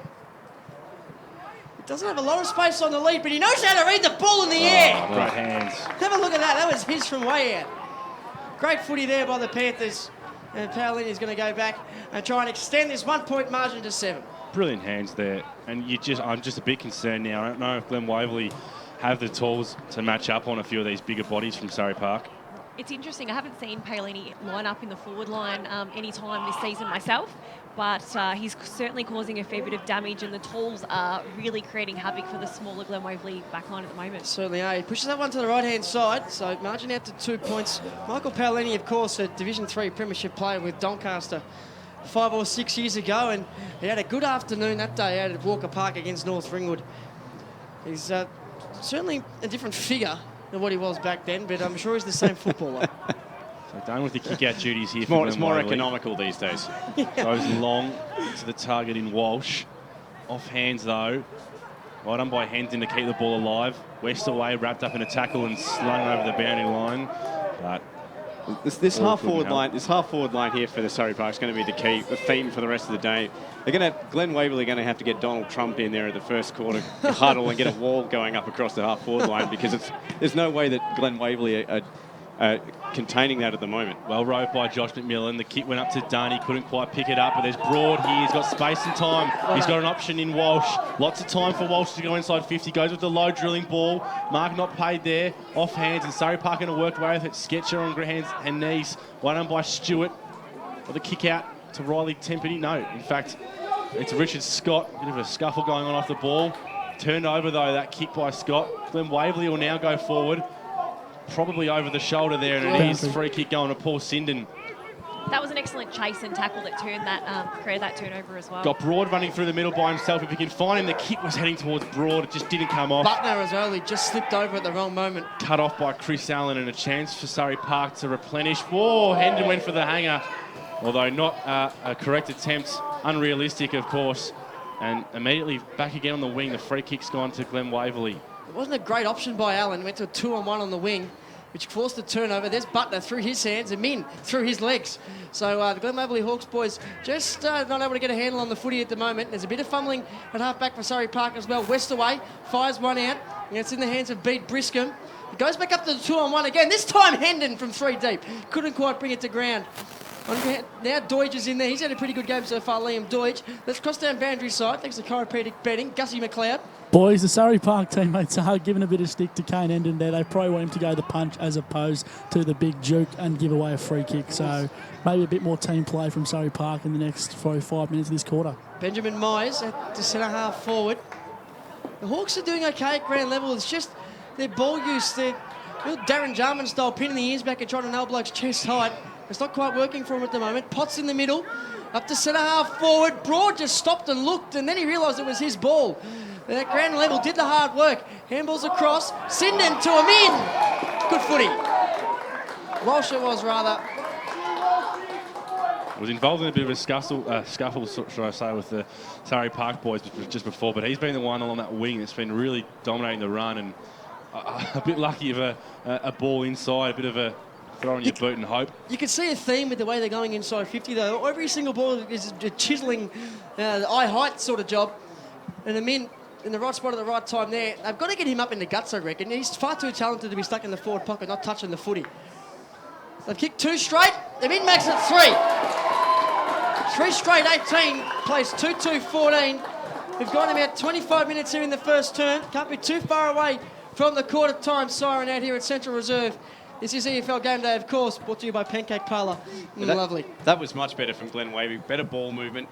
If they can't afford to get locked into Surrey Park's game and tightening it up, and they're keeping the ball close, more space that Glen Waverley utilises to their advantage. I think we're seeing, Steve, when Glen Waverley actually get their hands on the footy and they're able to get uncontested possessions, they use the ball well enough. They just the problem at the moment is that the red thing is far too often in the hands of the boys in the Surrey Park jumpers. So a 4-point lead to Glen Waverley, late stages in this first term. No clear winner in the ruck.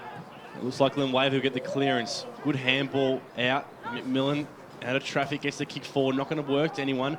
The Min keeps it in front of him, though. And that's a good result if they can lock the ball up there. Although well done by Sketcher. Managed to get the ball out. And the kick will be intercepted by Myers. Takes off now. Looks out for Hendon, who's been on that wing trying to get a touch. Unfortunately, the kick hasn't gone to his chest. And it's trickled out over the boundary line. Opposite broadcast wing there. I don't think he's moved in the last 5 minutes, Hendon. Looks lively, though, if he can get his hands on it. So it'll be thrown in. Hocking and Pickering to contest in the ruck. It's the third man up, though, in Myers that gets hands. Well done, well turned out of traffic, and now it's Hocking the ruckman who pushes the ball forward. Well done there. Good work by Eastman, and now locked in the tackle by Deutsch. He's been lively. McMillan again. Liam Deutsch. Yeah, he's been in and under everything today so far. Well done by Bed Briscombe, got the tap beautifully. Here's Myers, he's been lively too. That kick inside 50, it's been a dangerous one all day. Well done though by Steinfort. Got the kick out of the air, that might actually work pretty well. And it will to Josh McMillan. McMillan at half-back swings it out to this broadcast side. Here's Luke Broad in an absolute paddock. He's got Paolini hot on his hammer. Goes right foot over the top though, looking for Walsh. And good work there by Timpany. He gets himself in the front position and double fists it over the boundary line right out in front of the Glen Waverley Hawks coach's box. Walsh needed to do better there. It wasn't his greatest work. He just allowed his opponent free passage at the footy. Myers has been good in the clinches since he went into the middle of the ground, but that's the end of the first term here at Central Reserve. The Glen Waverley Hawks 3 straight 18. They lead Surrey Park 2-2-14. It's been an even contest. It's 4th versus 5th. A good old-fashioned 8-point game here this afternoon. Keep the dial locked right here on 98.1 FM Radio Eastern, the home of the Eastern Football League.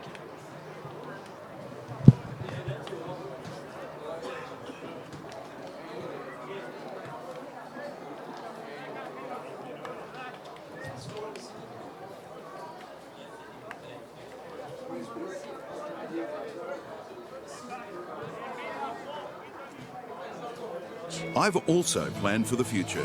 With the Tobin Brothers Funerals fixed price funeral plan, you can be sure your family won't be burdened with the cost of your funeral. Your life will be celebrated the way you want it, and the price is fixed forever. Je l'ai prévu pour l'avenir. Plan for the future today so you can relax and enjoy the journey with those who matter most. Find out more at tobinbrothers.com.au. Tobin Brothers Funerals, celebrating diversity as they celebrate lives. Program sponsor. Chiropedic Mattress Factory Direct. It's the Aussie family company that's been manufacturing mattresses in Melbourne since 1991. They offer a huge range, and selected mattresses come with everyday deals like free delivery, old mattress removal, 30-day comfort guarantee, and up to 20 years warranty. Buy direct from the factory and never pay retail prices again. Chiropedic Mattress Factory Direct. Locations all around Melbourne and country Victoria. Or shop online 24/7 for mattresses, bases, beds, pillows, and custom-sized mattresses at chiropedic.net.au. Program sponsor. Go live and local every Saturday for Pancake Parlour EFL Game Day. Can he bring the house down, Robbie? They go charging into Division 2. Stutter step, now sends it on its way. This one's going to go long. And straight through, Jeff. Pass. Gee, that was poetry in motion, to use the cliche. Braden Croft, come at the moment, come at the man. EFL Game Day, 1 through to 6 Saturdays on 98.1 Radio Eastern. All thanks to the Pancake Parlour. Lovely.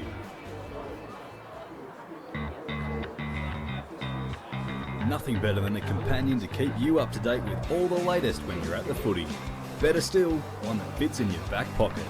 The Eastern Footballer is a must-read. All the latest information, team lists, feature articles and much, much more. Pick up your copy this weekend as you love it local across the Eastern Football League. And we'll get you back to our commentators very soon. Pretty interesting match developing out there this afternoon. It should be a very interesting finish. Of course, a lot at stake in this one. It is the Glen Waverley Hawks currently in 4th place, and the Surrey Park Panthers only out of the playoff contention at the moment, unpresented. So plenty to play for in the rest of the match. And we'll get you back to our commentators very, very shortly. If you're a Port Adelaide supporter, I suggest you turn your radio off. Right now, they are having an absolute stinker up at, of course, Sydney this afternoon. 61-9, the current score. 9-7-61. That is the Sydney Swans. Over Port Adelaide 1-3-9. Some big numbers too for some of the Swans. Look at the likes of Dan Hannelbury. He's had 15 possessions. Jake Lloyd getting among it too with 15. And Luke Parker, he's always a bit of a possession grabber, and he's on 14. Just the one multiple goal kicker for the Sydney Swans, and no great surprise that it's Buddy Franklin with 2. But boy, oh boy, 61 points to 9. Robbie Gray is doing his absolute utmost to get them back into the game. He's got a goal. Ollie Wines with 17 possessions for the Port, and of course Jasper Pittard as well worth 16. But Port Adelaide, of course, not in contention for the playoffs, and perhaps it's showing this afternoon. Absolute disaster for them, being flogged in Sydney this afternoon. In a moment, though, we'll get you back to our commentators as we get back into the match, the second quarter of our game of the day, and we'll do that next. Chiropedic Mattress Factory Direct for mattresses, bases, beds, electric beds, trundle beds, quality pillows, as well as custom-sized mattresses made to measure. Factory Direct locations around Melbourne and country Victoria. To keep up to date on the latest sales, fun facts and news, go to Facebook, search and like Chiropedic Mattress Factory Direct, and you'll join over 17,000 Facebook fans. Chiropedic Mattress Factory Direct. Buy direct from the factory and never pay retail prices again. Or shop online at chiropedic.net.au. Program sponsor. Dave and his mates are flying to the Gold Coast to watch their team play the Suns. Do they B, pay too much for a taxi, C, hope for an airport rail link this century, or D, get a lift from a mate and hope for the best when they fly home? What about A for A1 Airport Parking? At A1 Airport Parking, get 2 days for $25, 3 days for $34, or get 7 days parking for just $69. And at just 5 minutes from the airport, they'll get you there in time for your flight and pick you up when you get home. Show your footy or sporting club membership anytime you park and get 10% off. a1airportparking.com.au. Program sponsor. EFL.org.au is the place to be online for all the latest on the Eastern Football League. Keep up to date by checking out the latest news and feature articles. Have your say in the EFL poll. Check out all the latest EFL videos, and best of all, you can listen back to any EFL radio program at any time. Head to EFL.org.au. The Eastern Football League. Local footy at its best. Never miss out on the latest information on the Eastern Football League through the league's social media channels. Live updates, information and scores through the league's Twitter account. EFL Saturday Game Day continues. Let's head back and go local for your footy. Welcome back to EFL Game Day Central Reserve. It's a 4-point lead to the Glen Waverley Hawks out here this afternoon in this clash at quarter time. Let's cross to Grant Campbell, thanks to Choose Tap. What were the stats that mattered in that first term? Well, the stats categories all pretty much were quite even. The clearances 13-10 in favour of Surrey Park. They won the contested possessions 30-27. Uncontested possessions 29-28 in favour of Glen Waverley. Inside 50s 11-10 in favour of Glen Waverley. And thanks to Chiropedic betting, let's cross down boundary side. Gus, I think you're over at the Surrey Park huddle. I was at the Surrey Park huddle, boys, and pretty impressed with the Surrey Park coaching staff. They want to keep looking for Graham Johns, and they've been very impressed that Amin hasn't had much of the ball, so they're going to try and keep that trend up as the second quarter progresses. Thanks very much. Ball. Umpire holds the ball aloft. Second term, not as climactic as when the first quarter gets underway, JD, but here we are nonetheless. 4-point lead to the Glen Waverley Hawks, who snaffled the lead up late thanks to a goal to a min, but Surrey Park get a free kick early doors here. They go inside 50. There's Johns over the back. He's already kicked a couple, and he's picked up the ball there, and he's having a flying shot on the right boot. Free kick, I think. It's a behind, but it's a free kick to Glen Waverley Hawks. Oh, stiff. It's going to go the way of Caprara. Jack Steinford. Steinford it is, thank you. Never in relation to Carl Steinford. Remember him? It's Steinford. Handballs out wide to Jesse Dunn. Goes to centre-half back. That's a nice kick. Centimetre perfect, dare I say it, to Aaron Johns. Goes up in front of the scoreboard on centre wing. It finds McMillan. How he found himself in that amount of space, I don't know. Comes in ball to Broad. He tries to do the old 1-2, but they made a bit of a mess of it here. The cavalry arrived for the Panthers. And a free kick for a high tackle. Lucky, so Broad had Walsh running past, ignores that. Goes out wide to McMillan. They're both big boys, the McMillan boys. He kicks it to the man on the mark. Walsh traps it. Out wide to Johns. Inside 50, looking for Murray. Held. Gives away the free kick and the mark. Rather all, it's Tempany in the back pocket. Short to Deutsch. Deutsch goes over the top once more. So it's not bad, this. transition play. Surrey Park looking to move the ball forward. I don't know if he was being told to play on, but he's tackled from behind. Deutsch has the ball now and right in the middle with Paolini. Big kick looking for the big man in Hughes. Good body position. Well done by Dunn, though, to get the punch. Hughes wrapped up the follow-up tackle on Lukey Broad. Great work. That's all you can ask your big man to do. Bring the ball to ground, and if you can't win it, lock it up. That's what he's done. Just outside 50 here for Surrey Park. Although there's no ruckman, so Caldwell's going to have a free crack at it, and Broad's going to win a very easy clearance. The kick's to a 3-on-1. Surrey Park should work this one out, although it might work well. Good effort there by Murray. On hands and knees. Good work there by Briscombe. And Surrey Park will work this one out. Through Moore. Kick towards Deutsch. Great spoil by this man in Johns. He's been lively this quarter already. Fighting hard in the middle. On hands and knees. Deutsch working back. Jumped on the ball. A few calls for holding the ball, but umpire having none of it. Would have been holding the ball in the AFL, that's for sure. But Deutsch is a tough customer. You'd expect Aaron Johns to have a good day since he's swapped over from Roeville, so coming from 1st Division down to 4th Division over the past few weeks. Yep, and you can sort of see that he's a slight cut above the rest. Just his movement across the ground seems to be far smoother. Just as if on cue, on hands and knees. Gives the ball up to Westaway, though. He goes inside forward 50, and there's Hughes there. And Grant busting through, brings the ball to Grant, picked up by Walsh. Ball's with Broad now at half-back. Gets around Paolini. That's a bit of a risky kick.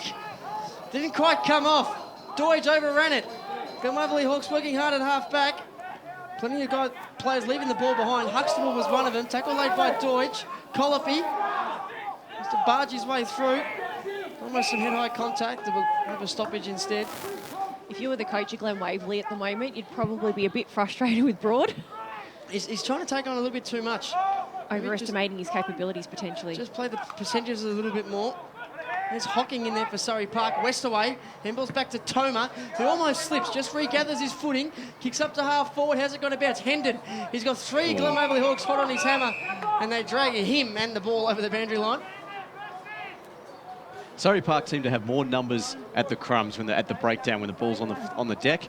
Glen Waverley going to have to address that. So about 60 out from Surrey goal. Well done there. Fantastic work by Ryan Kennedy. Gets the ball inside 50. Kicks on probably his best stuff. Glen Waverley should mop up. Well done by Steinfort. Deserves a free kick for that, and he gets rewarded. Diving in with his head over the footy. Boundary. Cross down boundary side thanks to Chiropedic betting. Yeah, boys. So Surrey Park inside 50 has been long and high, so the backs really need to watch for that. And it'll be an interesting matchup to see Steinfield and how he plays on Johns this quarter. Thanks to Jason Irvine. As Murray's kick works his way into the min. Fantastic mark. He's under a lot of pressure by Darcy Sketcher. He slid in on hands and knees and managed to keep it above ground. They've not been the meat in the sandwich. Good kick by Murray as well to deliver that. He's going to go back and back himself here, Adam Mint. He's going to have to kick it all of 50 metres. And probably one of the only grounds in the Eastern Football League where the 50-metre line is probably 50 metres out here at Central Reserve. So in he comes. Muddy pill too. Not much accuracy to worry about. He's just got to get it on target. It's going to definitely fall short here. Numbers fly for Glen Waverley and off hands through for a rush behind. So cuts the margin down to 3 points. Oh, sorry, extends the margin out to 5 points. First blemish. Maths was never my strong suit. No, first blemish on the Glen Waverley scoreboard. 3-1-19 to 2-2-14. There's the short kick in. Finds Crabtree. Comes out wide to Toma. Right out in front of us here on the broadcast wing. Toma over the top to Paolini. Takes a strong grab in front of his opponent there in Eastman. Paolini's been very prolific in this first quarter and a half. He's one of the few players out there that marks everything that comes his way. There's a lot of hands getting to the ball and no one actually taking grabs. There's a mark there. You can't pay advantage from a mark, so it'll come back. It's going to go to, I think it's Dunn? Yep.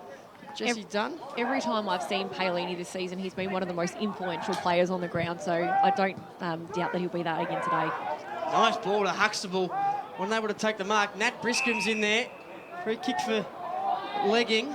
It's going to go the way of Huxtable, who's got his number 8 completely covered by mud. So good thing we know who he is now. Absolutely. Yeah, you can get a game with Surrey Park with a jersey like that now. Have a look at the pill. It's just absolutely covered from stitch to stitch in mud. There's Paolini drifting in from the side. Wasn't able to take the grab. Through the arms and head back, trying to work himself a free kick.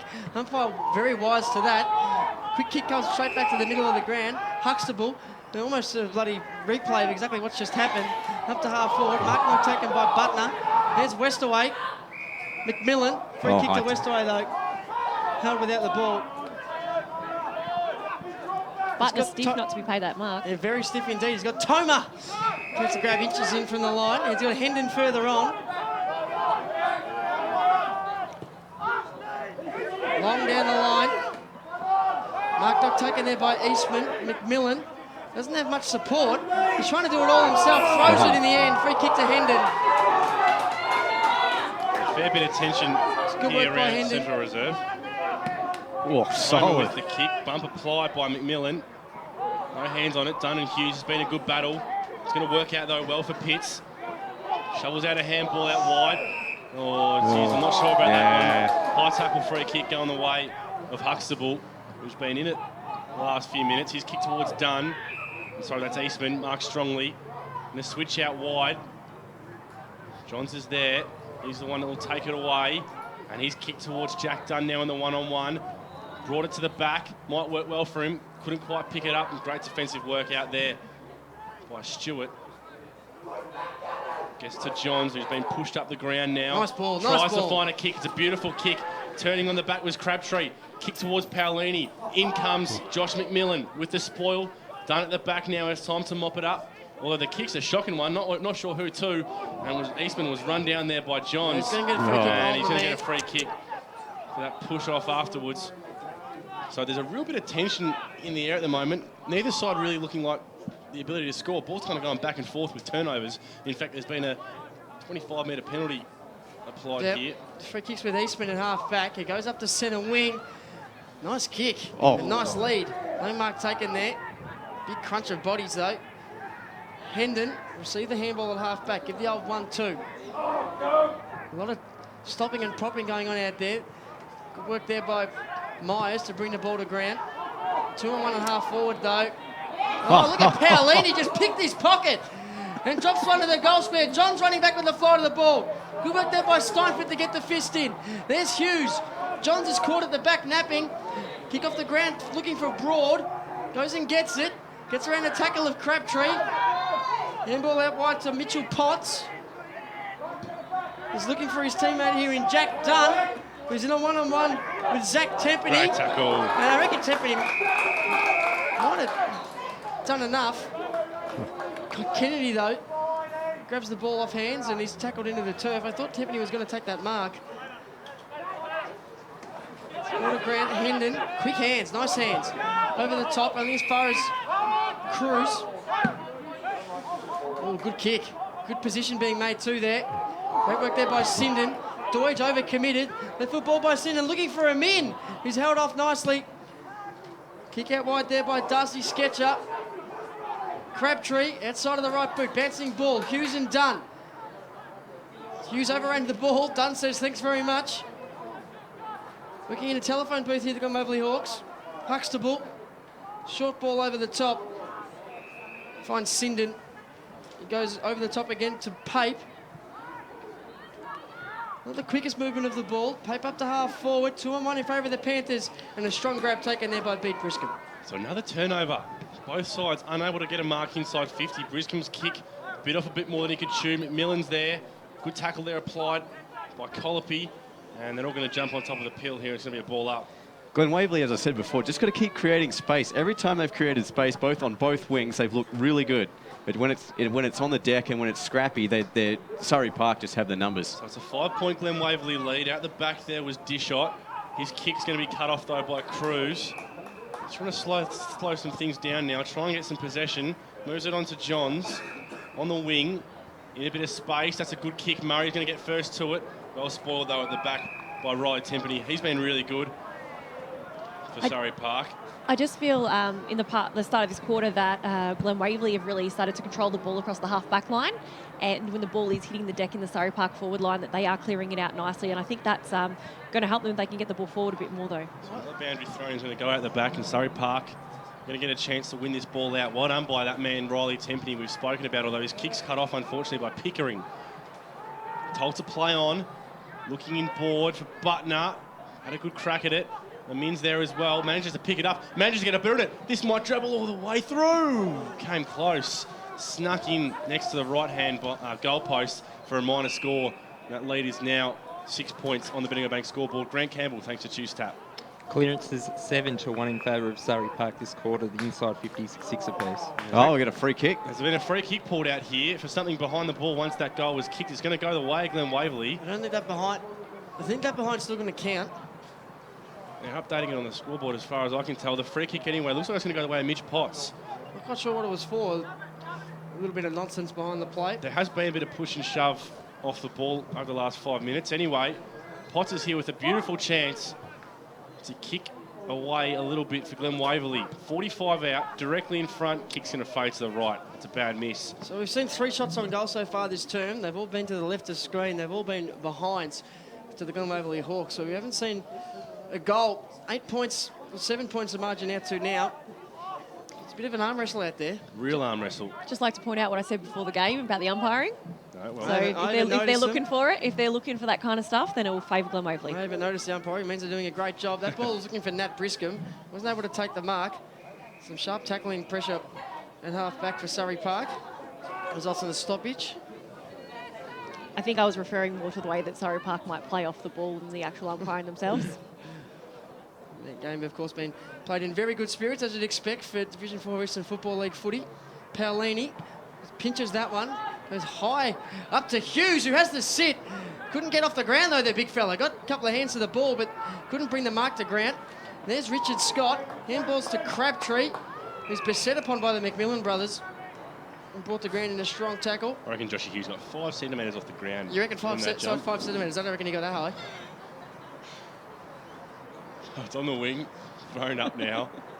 Well done by Caldwell to get the tap into the Glen Waverley advantage, but a kick off the ground by Colopy might work well. Unfortunately, they're trailing the ball. Dawe's going to pick up, though. He's got Paolini, a bit of space, got lots of time to try and find his target in Johns. A one-on-one again, well done, though, by Steinfort with the spot with the disposal. And they're going to work it out here through Broad. He's finding himself in space on that flank quite a lot. Hits up Caldwell, and they're going to try and run once again. Broad now got some time. Got to hit the target, though. That's been his problem over the last couple of kicks, and that's another poor kick by him. Straight down the throat of Riley Tempany, who's had a few intercept marks, been really good. His kick will work out all right to Hendon. Backing into it there was Walsh. Hendon's kick going to hug the boundary line towards Paolini. Good spoil applied by Penn Bickering. Over the boundary line, and once again, seems just back and forth football along this broadcast wing. It's been tough. It's both sides obviously lacking a centre-half forward, so to speak. Hughes and Paolini. Paolini's done his best work in the air, probably at centre wing, more at half back, as Hughes hasn't been able to take a mark at all. So that's where we're seeing this game fall down. There's Paolini, let the ball, overran the ball and let McMillan come through. He's wrapped up there by Crabtree. Don't expect Hughes to take too many marks. I haven't seen him really take any from any games I've seen before, but he'll just create that content. Briscombe taps down to Westaway. His left foot ball doesn't go anywhere. It's chopped off there by Dunn, who handballs to Cruz, who left that behind Gavin Cruz. Paul Colopy does a little bit of a 360. He was looking for Westaway. Handball's chopped off. They're working well at the back end. They've got Waverley Hawks. McMillan's going to have to get rid of the ball. Umpire gives him all the time in the world. He was able to get the handball away eventually. There's a right foot ball by Eastman to half forward. Good work there by the Panthers. Tempany. Handballs to beat Briscombe. Back up to the pack. Paolini brings the ball to ground. Westaway. McMillan. Short to Cruz. So out of bounds on the full. Probably could have gone long in that stanza instead of trying to do something a little too clever. I think so. 7 points of margin of course, a lot of over-umpiring going on again. And another 25, do we? Oh, no. No, the umpire's saying that Crabtree was closer. Okay. Someone needs to remind that umpire that the cameras are not out here to watch him this afternoon. So it's Crabtree. Low ball to Benny Myers. Saw him do his makeup at quarter time. Who slides in on the knees, almost like a Federer style that takes that mark. He's looking for Hughes. He's got a 4-1 in the air, Hughes. Stands tall.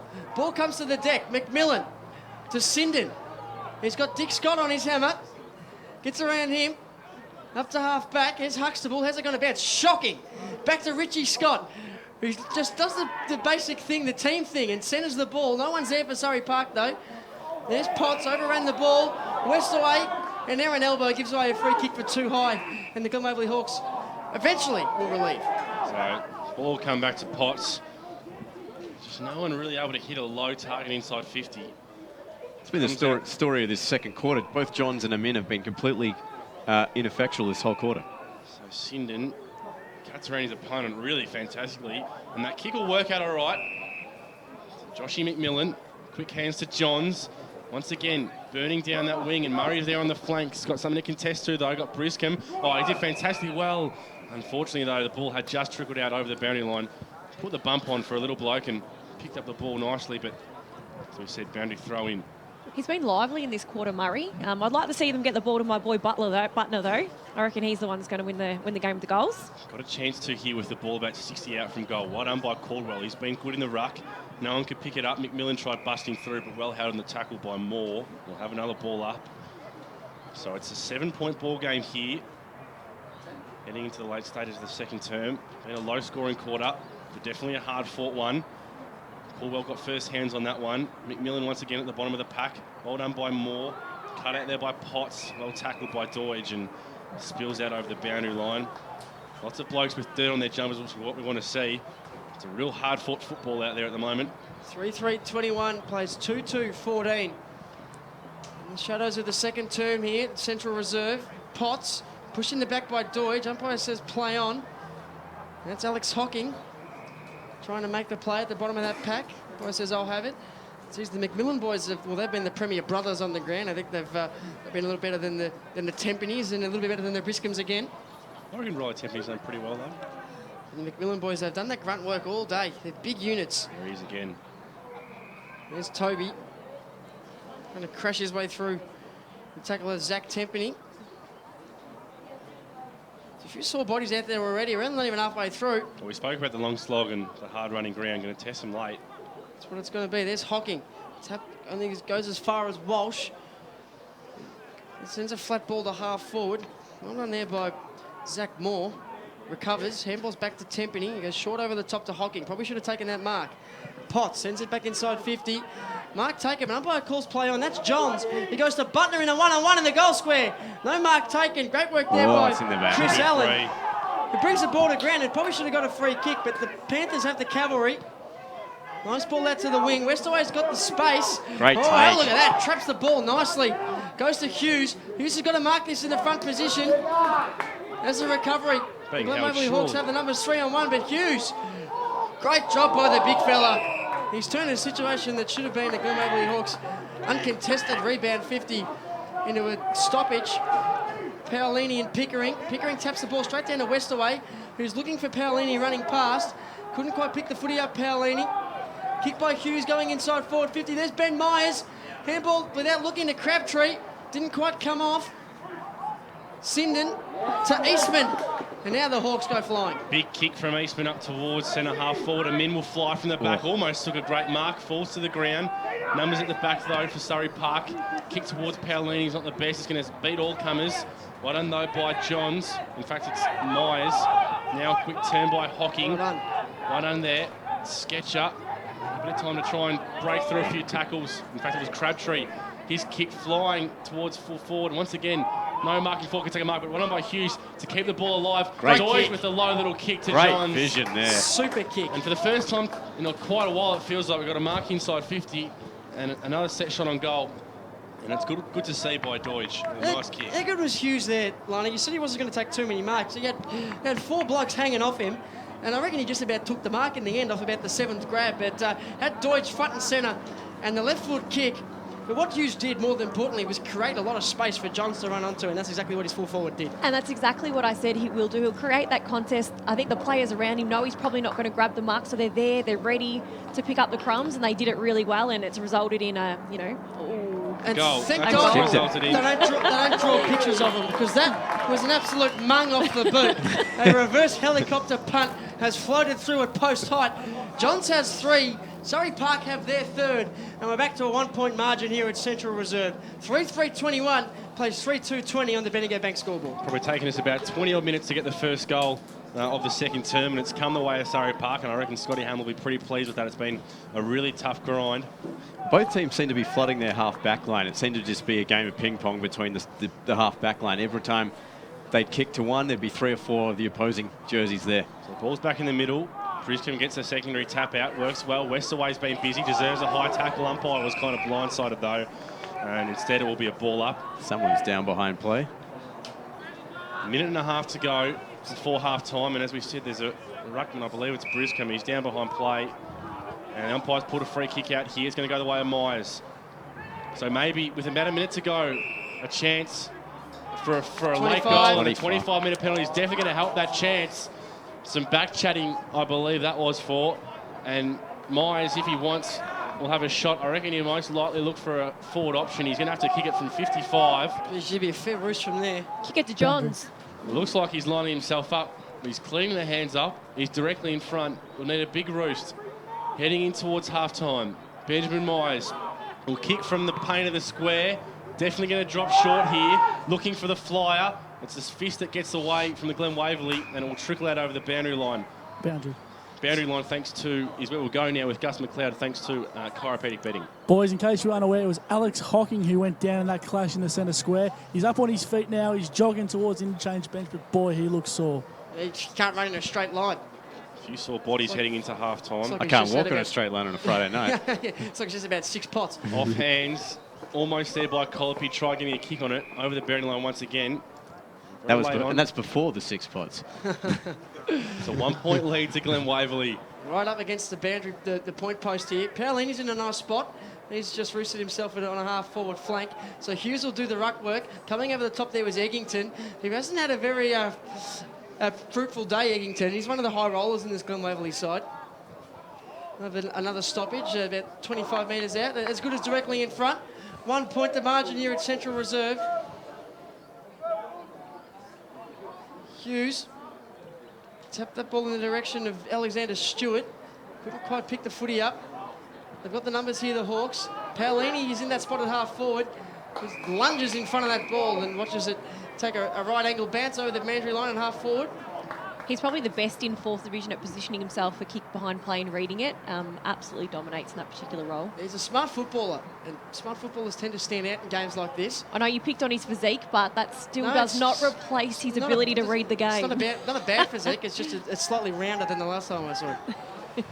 He's using it to his full advantage today. There's Eggington. Led up in a strong tackle there by Ryan Kennedy, and there's the half-time siren. So not a high-scoring affair here at Central Reserve, but an entertaining Division 4 contest nonetheless. The Glen Waverley Hawks 3-3-21. They take a 1-point lead into the main change. Surrey Park 3-2-20. Coming up at half-time, of course, we're going to go through some scores from around the grounds. We're going to dissect this game a little bit more, so make sure you keep your dial locked right here on 98.1 FM Radio Eastern, the home of the Eastern Football League. मेरे मुस्तकबिल के कुछ मंसूबे हैं. Mam zaplanowano przyszłość. I've also planned for the future. With the Tobin Brothers Funerals fixed price funeral plan, you can be sure your family won't be burdened with the cost of your funeral. Your life will be celebrated the way you want it, and the price is fixed. Plan for the future today, sleep and relax, and enjoy the journey for those who matter most. Find out more at tobinbrothers.com.au. Tobin Brothers Funerals, celebrating diversity as they celebrate lives. Program sponsor.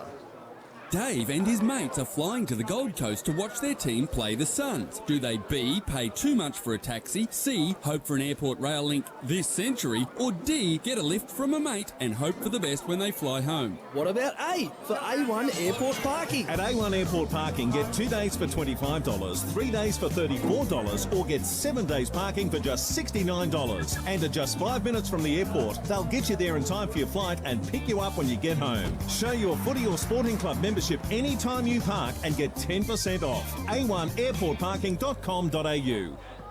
Program sponsor. EFL Game Day with Brett Sebeston in the studio this afternoon, keeping it all rocking and rolling, of course, as we get back to the ground very shortly. What a cracking game this is turning into. Of course, so much at stake for Surrey Park in particular as they push for that spot in the playoffs. Glen Waverley 3-3-21, the Surrey Park 3-2-20. It is an absolute nail-biter promises to go right down to the wire. A couple of scores from the AFL this afternoon. Hasn't really got a whole lot better for Port Adelaide. Up in Sydney this afternoon, they are getting flogged 64-15. It is 9-10-64 to 2-3-15. Possession getters for the Swans, it's the usual suspects. Luke Parker, 18. Dan Hannibal having a day out as well with 17. And Jared McVeigh with 17. Buddy Franklin, the only multiple goal kicker at the moment. He's kicked 2 for the Swans. In the Port Adelaide side, Jasper Pittard trying really hard off halfback. He's on 18 possessions, as is Ollie Wines and Aaron Young coming into the game as well. John Butcher and Robbie Gray have kicked the goals for Port Adelaide. The game that's really catching everyone's attention this afternoon, this has the makings for one of the upsets of the season, and the Hawks currently are trailing. It is 9-2-56 Melbourne. The Melbourne Demons over the Hawks 5-9-39. Of course, long way to go. We're coming up to half-time in that match. But Jack Watts is having a fantastic season. He really is starting to show.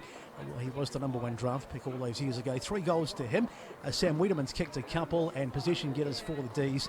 Dom Tyson with 16 to Viney. And for the Hawks, it's Cyril Rioli, the only multiple goal kicker for the Hawks. He's kicked a couple. And Luke Hodge and Jordan Lewis are the big possession getters for the Hawks so far. They have 11 each, but it's 24 minutes gone in the second term. It is 9-2-56. The Melbourne Demons over the Hawks 5-9. 39, so an absolute, well, it could be one of the, as I say, one of the upsets of the season. We'll go back to the ground, the boys, very shortly as they keep us up to date with all the scores from around the grounds. Just a couple of scores that have come in the last couple of minutes, and I can tell you, apparently caught on the heels quite early, but Baldwin has fought back despite kicking up front. They've lead Oval Park by 5-4 to 4-7, so another interesting match starting to shape up there. The other result that I have in front of me at the moment, as he scrolls down, is Doncaster 3-4 over Vermont 2-4, so perhaps makings of a bit of an upset there. Of course, Vermont currently the leaders in Division 1. But after the break, we'll head back to the commentary team led by Josh Dawe, get some other results from around the grounds, and bring you the second half of our match of the day right here on EFL Game Day. Chiropedic Mattress Factory Direct for mattresses, bases, beds, electric beds, trundle beds, quality pillows, as well as custom-sized mattresses made to measure. Factory Direct locations around Melbourne and country Victoria. To keep up to date on the latest sales, fun facts and news, go to Facebook, search and like Chiropedic Mattress Factory Direct, and you'll join over 17,000 Facebook fans. Chiropedic Mattress Factory Direct. Buy direct from the factory and never pay retail prices again. Or shop online at chiropedic.net.au. Program sponsor. Hey man, I've got some weekend goals. First, wake up around lunchtime. Oh yeah. Second, go into Pancake Parlour and get one of their traditional breakfasts because it's served till 5 p.m. every day. You gotta go to Pancake Parlour for your weekend goals. Yeah, what else? And then when I'm all full, yeah, like in your belly, just sit on the couch and watch me team kick some winning goals. Bang, goal! Oh, Pancake Parlour's weekend goals. Up and about and lovely. Program sponsor. The EFL is all you love about football. Standing in the outer with your mates, kick to kick on the ground with the kids, always a family-friendly atmosphere. Don't miss a moment every weekend across the eastern suburbs. The Eastern Football League is local footy at its best. For more information, jump onto efl.org.au or search Footy EFL on Facebook or Twitter. Bigger and better in season 2016, Netball EFL is back. The fastest growing competition in the eastern suburbs continues to expand. Don't miss the fast-paced action every Friday night across multiple venues. For more information or to get involved, head to efl.org.au. EFL Saturday Game Day continues. Let's head back and go local for your footy. Welcome back to Central Reserve here in Glen Waverley, and a tight tussle is probably the right way to put it that we have on our hands here at Central Reserve. It's Glen Waverley 3-3-21 leading Surrey Park 3-2-20. Both sides not able to gain any real ascendancy over the first half of this game, as is indicated by the score on the board, but more importantly on the stats. Thanks to Grant Subi, Campbell, how's it looking? Well, in the second quarter, Surrey Park were well on top in the clearances. They led it 9-1 at one stage, but finished the quarter with 11-5. They won the contested possessions 38-30. Glen Waverley winning the uncontested ball 40-34. Surrey Park with 11 inside 50s to 7. And since Alana was talking about the free kicks, quite often there was 9 paid in the first quarter, 13 in the second. So if that trend continues, we'll have more free kicks throughout the day. And according to your theory, that means Glen Waverley would win. Thanks for that, Super. You just threw me under the bus like I've been bashing the umpires. I haven't. I just merely stated that potentially, if it was played a little bit more on the outside, that Glen Waverley would win the game. I have heard that a few times today, so I don't know why you're so surprised like you haven't said it. But have a good half-time discussion. Lovely. Subi's come from the school of Ray Baird and just absolutely giving it to you, Alana. Yeah, I know. And What's he's done it with very this? well. Everyone picks on me around here. Back to the game at hand.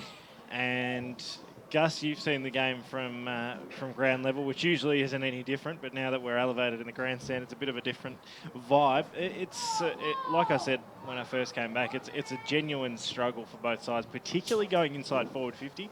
Both half-back lines, you'd probably say that the best 3 players on the ground would come from either side's half-back line at the moment. Yeah, you wouldn't be wrong there. A lot of the balls have been going into the forward 50, been bombed in, and it's just been real sloppy footy because I think the middle of the ground's playing a part in that. The ball's wet, it's heavy, it's slippery, so teams are forced, Glen Waverley and Surrey Park, to bomb the ball into the forward line, Dyson, and that's not good for the forwards. Thoughts, Alana? Surrey Park to me look more lively going forward. I think there's a couple of guys in there that are really starting to make the difference, although it hasn't quite come off time after time, but they just look a lot cleaner going forward. Yeah, definitely. The ball coming in, I suppose, high and a little bit under pressure and scrappy probably suits Surrey Park because they do have the size down there and they are clearly taller and bigger than the Glen Waverley Hawks backline. I did think, though, that in this second quarter that the Glen Waverley Hawks backline definitely stood up. They definitely played better, and I think they pushed a couple of players down, which did help them, and they were able to bring the ball to the ground. If they're able to bring the ball to the ground, they're able to run it out, and that's where Glen Waverley looked really dangerous. But if Surrey Park can get it in high, can get it in quickly, then it's going to be really hard to stop Graham Johns and Palini and even Hughes to a degree to get those marks in the forward line, and they have been kicking quite accurately. So some of their smaller guys across the half forward line for Surrey Park did get involved in the game. Westerway was quite lively. They got some good handball chains, and for me, I think that Liam Deutsch has been the best player on the ground. He's been in and amongst everything. He's been in the clearances. He's been winning the clearances, and that kick to Johns was just super that got their goal in that quarter as well, though. On the flip side for Glen Waverley Hawks, I think they need to get more out of their forwards. I thought Murray was better in that second quarter. He got lively across the half-forward line. But I know everyone's spoken up about Adam Amin. I haven't seen him do anything yet this season in any game that I've seen him play. I'm sure he does get involved. He's one of the most prolific scorers in the competition, but I haven't seen it yet. I'd like him to get on the end of a few more. I'd like to see him put some more forward pressure on. And I'd also like to see Butner actually grab that ball in and take the marks that I saw him take the last time I watched Glen Waverley Hawks play at this ground. That's the one thing I love about you as a caller, is that reputation means bugger all. I don't care at all about what someone's done, where they've come from, if they've kicked 3 million goals before today. If they're not doing it today, they're not doing it today, and that's what I'm here to call. That's a very good point. Adam Amin up the top of the goal kicking table, but as you mentioned, hasn't done a great deal today. The game of Josh Hughes, you mentioned him before, Alana, I've really enjoyed. I think he's just, whilst he hasn't been able to clunk everything that's come to him, he's continually creating a contest, and I think as a half-forward, that's exactly what Scott Hamill would want him to do. 100% on this big ground, if he can create contest after contest all day long, and he's not going to get any smaller. The fourth quarter, when the ball is heavy, they're all tired, it's coming in high, it's coming in long. He's not going to get any shorter. He's not going to get any shorter. He's not going to get any smaller. They're already undersized across that half-back line for Glen Waverley. And, he might be clunking some of those grabs that he's not quite able to do now. But even if he hasn't been clunking them, he's been bringing them to ground. He's been tackling. He's had 4 blokes hanging off the back of him. At one point in time, Tim Pape was literally on him like a monkey on his back, and he still was able to get the handball out. So I think he's a very important player for this Surrey Park side.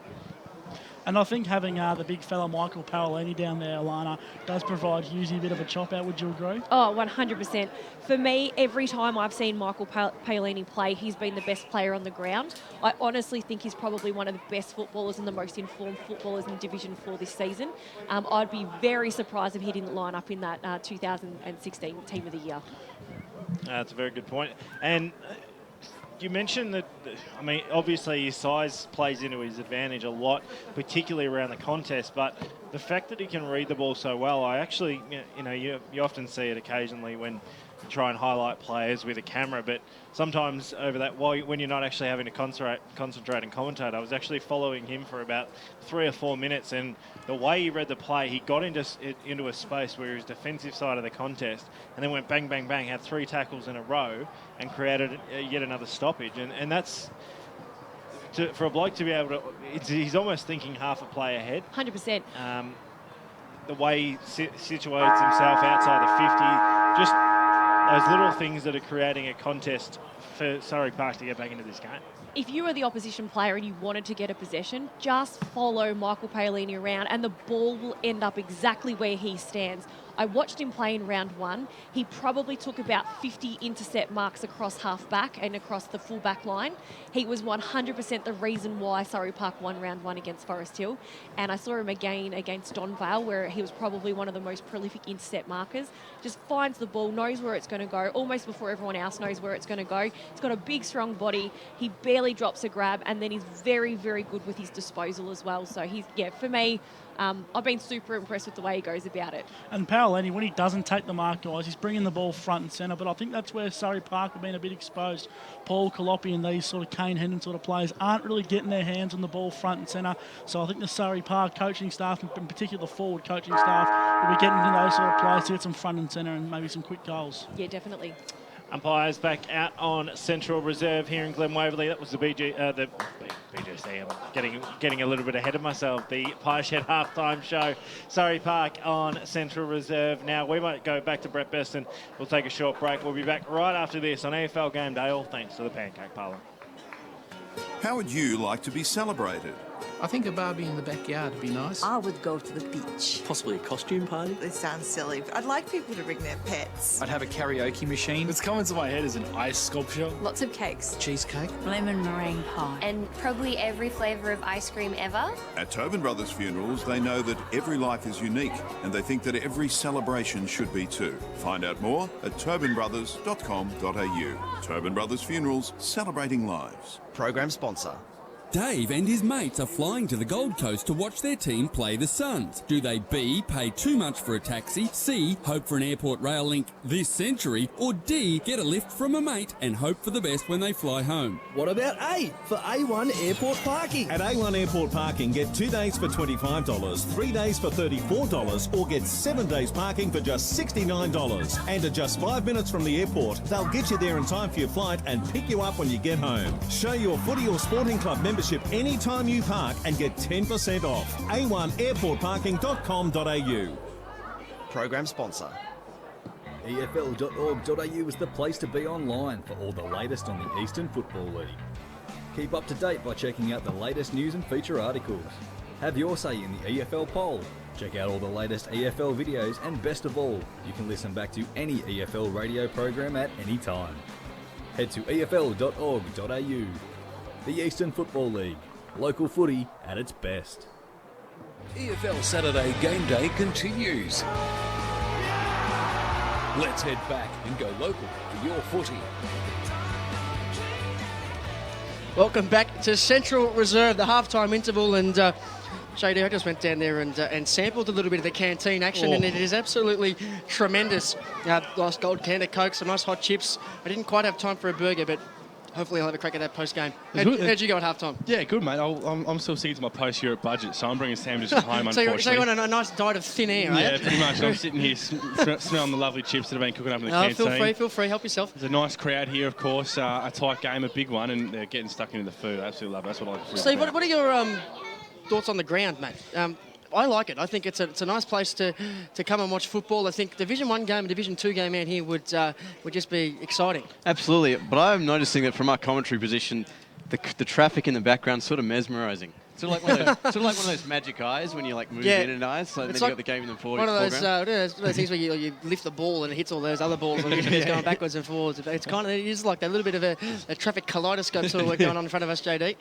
It is. 1 point in the margin. It hasn't been the most enthralling of contests. I mean, it's been hotly contested. So I suppose from that point of view and the scoreboard point of view, yeah, there's a little bit of drama out there, but hasn't been a lot of reasons to raise the decibels, has there? Yeah, both teams been really go, trying to move the ball along really quickly, and it hasn't quite worked a lot. Maybe see it slow down a little bit this quarter, try and hit up a few more targets. I don't know about you guys, but I've loved it. At one point in it, I didn't say I wasn't enjoying it. It's fantastic. I haven't even had time to look at the traffic. This game is hot. I didn't say I wasn't enjoying it. Here we go to get the second half underway. The Surrey Park boys going to the left of screen now. I've liked the work of Myers late in that second quarter, and there he is getting the first disposal of this second half. Out wide. Picked up there by Stevens, or Stewart it is rather, Alexander Stewart. His handball's chopped off. So now the Glen Hawks all of a sudden are in attacking position. A minute a one-on-one. He was just held at the top of the square. Umpire let it go. Bouncing ball in the goal square. Bodies flying everywhere. Everyone think but the footy actually being beset upon there. The umpire comes in there and says, I'll have it. But I thought Amin was just grabbed by the arm as he was trying to run into an open goal. Yeah, but Hughes has had the same sort of treatment and they didn't get a free, so at least they're umpiring fairly. That's true. There's Crabtree. He's tackled on the goal line. It hasn't been very fast-paced, Alana. Well, what do you expect for Division 4? It's going to be a little bit slower than what you might be accustomed to for Division 1 and 2. Fair point. All right, forget I said anything. Shut my mouth. Sorry. I'll just step in between the two. I know where I stand. There's Tempany. Tackle wrapped up there by Briscombe. McMillan is running away from his goal and away from the football, it would seem. There's Johns, stripped of it. Deutsch, McMillan, tackled by Tempany, kick towards the boundary line. Potts, good handle on it there, Potts. And he's bundled out over the line, so we'll have a boundary thrown in half forward. Had a good second quarter, did Mitchell Potts. He did the last little 5-10 minutes of that term. He's certainly him and Gavin Cruz as well, and Huxtable and Eggington. There's four boys who are actually pretty good players in this Glen Waverley side who haven't called their names enough for mine. There's Briscombe. Somehow kept the ball in, was looking for Westaway. Eastman went the Bunanar on the right boot. Couldn't quite make contact with the ball. That's a free kick. Thank you very much. Westaway will get one for holding the ball. Another player who had a very good second quarter too, Westaway. Certainly did. He was deep in the back pocket.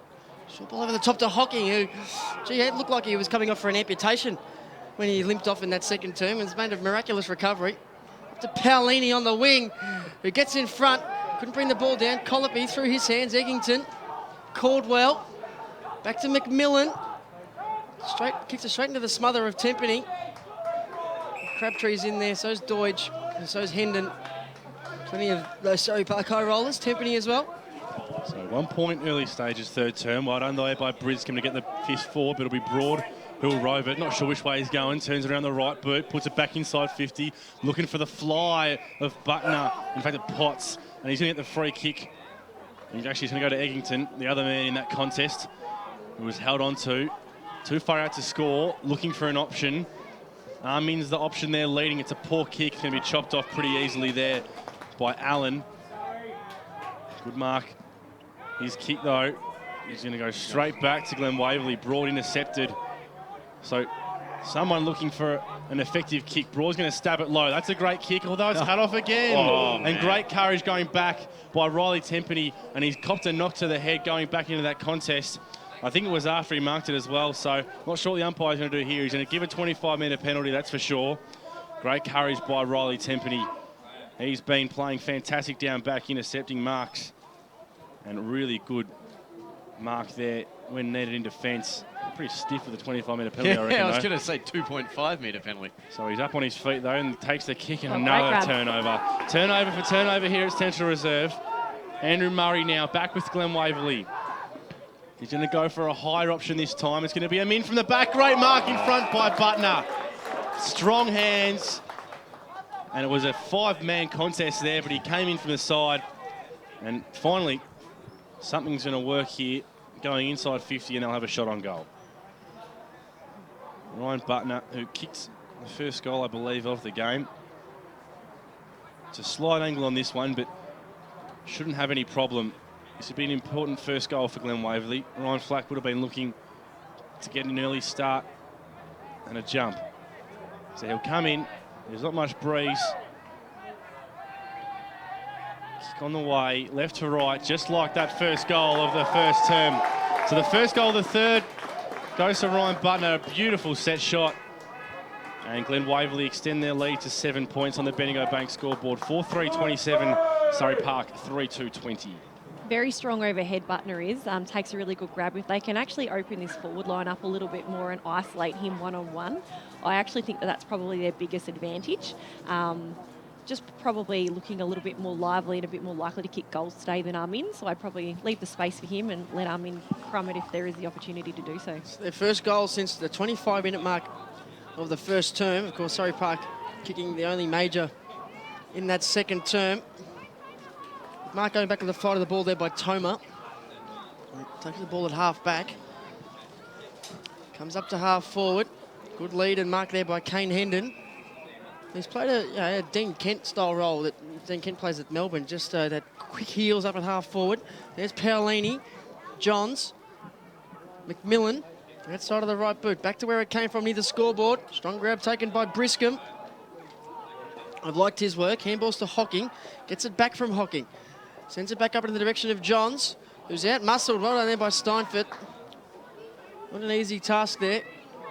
He's got Johns of the Aaron variety, the Glen Waverley Hawks variety behind him. Doesn't go for that option. Goes a reverse corkscrew mongrel punt to half forward. There was a big fly, an unrealistic fly according to the umpire.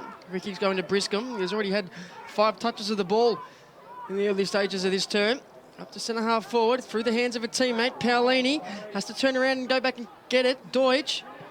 Handball's there to Kennedy. Oh, someone's been absolutely crunched there. Johns. Colopy over the top. Hughes versus Dunn in the square. Well done by Dunn. Big Jesse Dunn, who is playing at full-back today, but I've seen him play games at centre-half back, centre-half forward, full forward. Brandon Caprara, that's the man who got cleaned up in that contest. He's only just getting up onto his haunches now for Glen Waverley. Yeah, got absolutely crunched there by Johns. They're going to hold up play, I think, here for a second, while the trainers come out to attend to him. He's trying to get up. It was a big front. He got sandwiched, got absolutely sandwiched. Cleaned up. Not for us to discuss the legality of it, but it's on camera, so I'm sure it'll be looked at. I don't have the benefit of replay yet. And just on Jesse Dunn, really, really good to get a fist in then, because Hughes had really great positioning and obviously is far outside, so he did an awesome job not to give Markway there. Yeah, made it just a rush behind, which puts the margin back to an even goal. Good tackle. Over the boundary line, unfortunately, Kane Hendon couldn't get it away, so Caprara back up on his feet in the back line there. And the ball thrown in between wing and half forward for Glen Waverley Hawks, or for Surrey Park, sorry. Caldwell with the tap down. Potts couldn't get rid of that one. There's that man McMillan. I reckon that's holding the ball. Geez, he had a few chances to get rid of it. So did the Surrey Park bench, thought so. Umpire said, no, I'll have a ball up. I reckon we'll contest once again. Punch there from Briscombe. Goes forward, west away, spins out of a tackle, gets a flying ball forward. Myers is going to get on the back of this after a lucky bounce scathed through. Potts with a great tackle though. Managed to get the hands out. Numbers out the back. There's Crabtree wraps up in the tackle. And Numbers jump on it. I reckon a ball up will ensue. Ball still floating around. Hocking's there. So was Johns. So was Eastman. But no one could get clean disposal. Have a ball up. Glen Waverley trying to win these middle balls, trying to get some clearance, and a free kick's going to actually help the way of Surrey Park. So Ruckman's given that away in Ben Pickering. Paolini just gets cleaned up in the head. Unfortunately, no, it was an accident. He just slipped at the wrong moment. Slipped over at the wrong time. Got a knee right in the chops. And unfortunately, Jack Dunn, not much he could do about that. He's coming in for the tackle. He's dropped to the ground. If anything, that was comical. In fact, Jack Dunn's got a bit of a limp on there. I'll keep an eye on that. Paolini's got it anyway. About 70 from home. Going to put it on that big right boot. Sit it in the square. Hughes is the target man. Great spoil, though, in the front there. I think that limp was from Paolini's skull. Came off second best. Yeah, just his feet went out from underneath him at the wrong moment and got collected. A free kick, of course, but purely accidental. That classic splay of limbs flying around everywhere. So the ball's tossed in about 20 out from the Surrey Park goal. Hughes Brings it down to himself, tries picking it up. Hendon's there to support him. Almost legged there. Westaway couldn't control it and pushed over the boundary line for another throw in. I'd say Surrey Park have probably looked the better side for most of the afternoon. They just can't score. Just that final little kick inside 50 and the final conversion at goal. Mind you, not the Glen Waverley Hawks are making scoring look easy down the other end either. There's Caprara, the man who was cleaned up before, gets the clearance. Broad first out. Well tackled though. Now Murray tries dishing off a handball a couple too many times. Great tackle though by Broad, although it's too high on Tempany. So he's pushed up the ground as Riley Tempany and will look to go inside 50. And it's got Johns on the lead. He made good space, Johns, but Tempany took too long to get it there. He was more worried about what the man on the mark was doing. Goes short to Hendon instead. He just over his outstretched hands. Good work there by Jason Pitts. Gets it back in board to Murray. Westaway, absolutely crushed by Caprara, who's got revenge on his mind. And that's a dish best served cold, of course, and he gets a free kick there for holding the ball.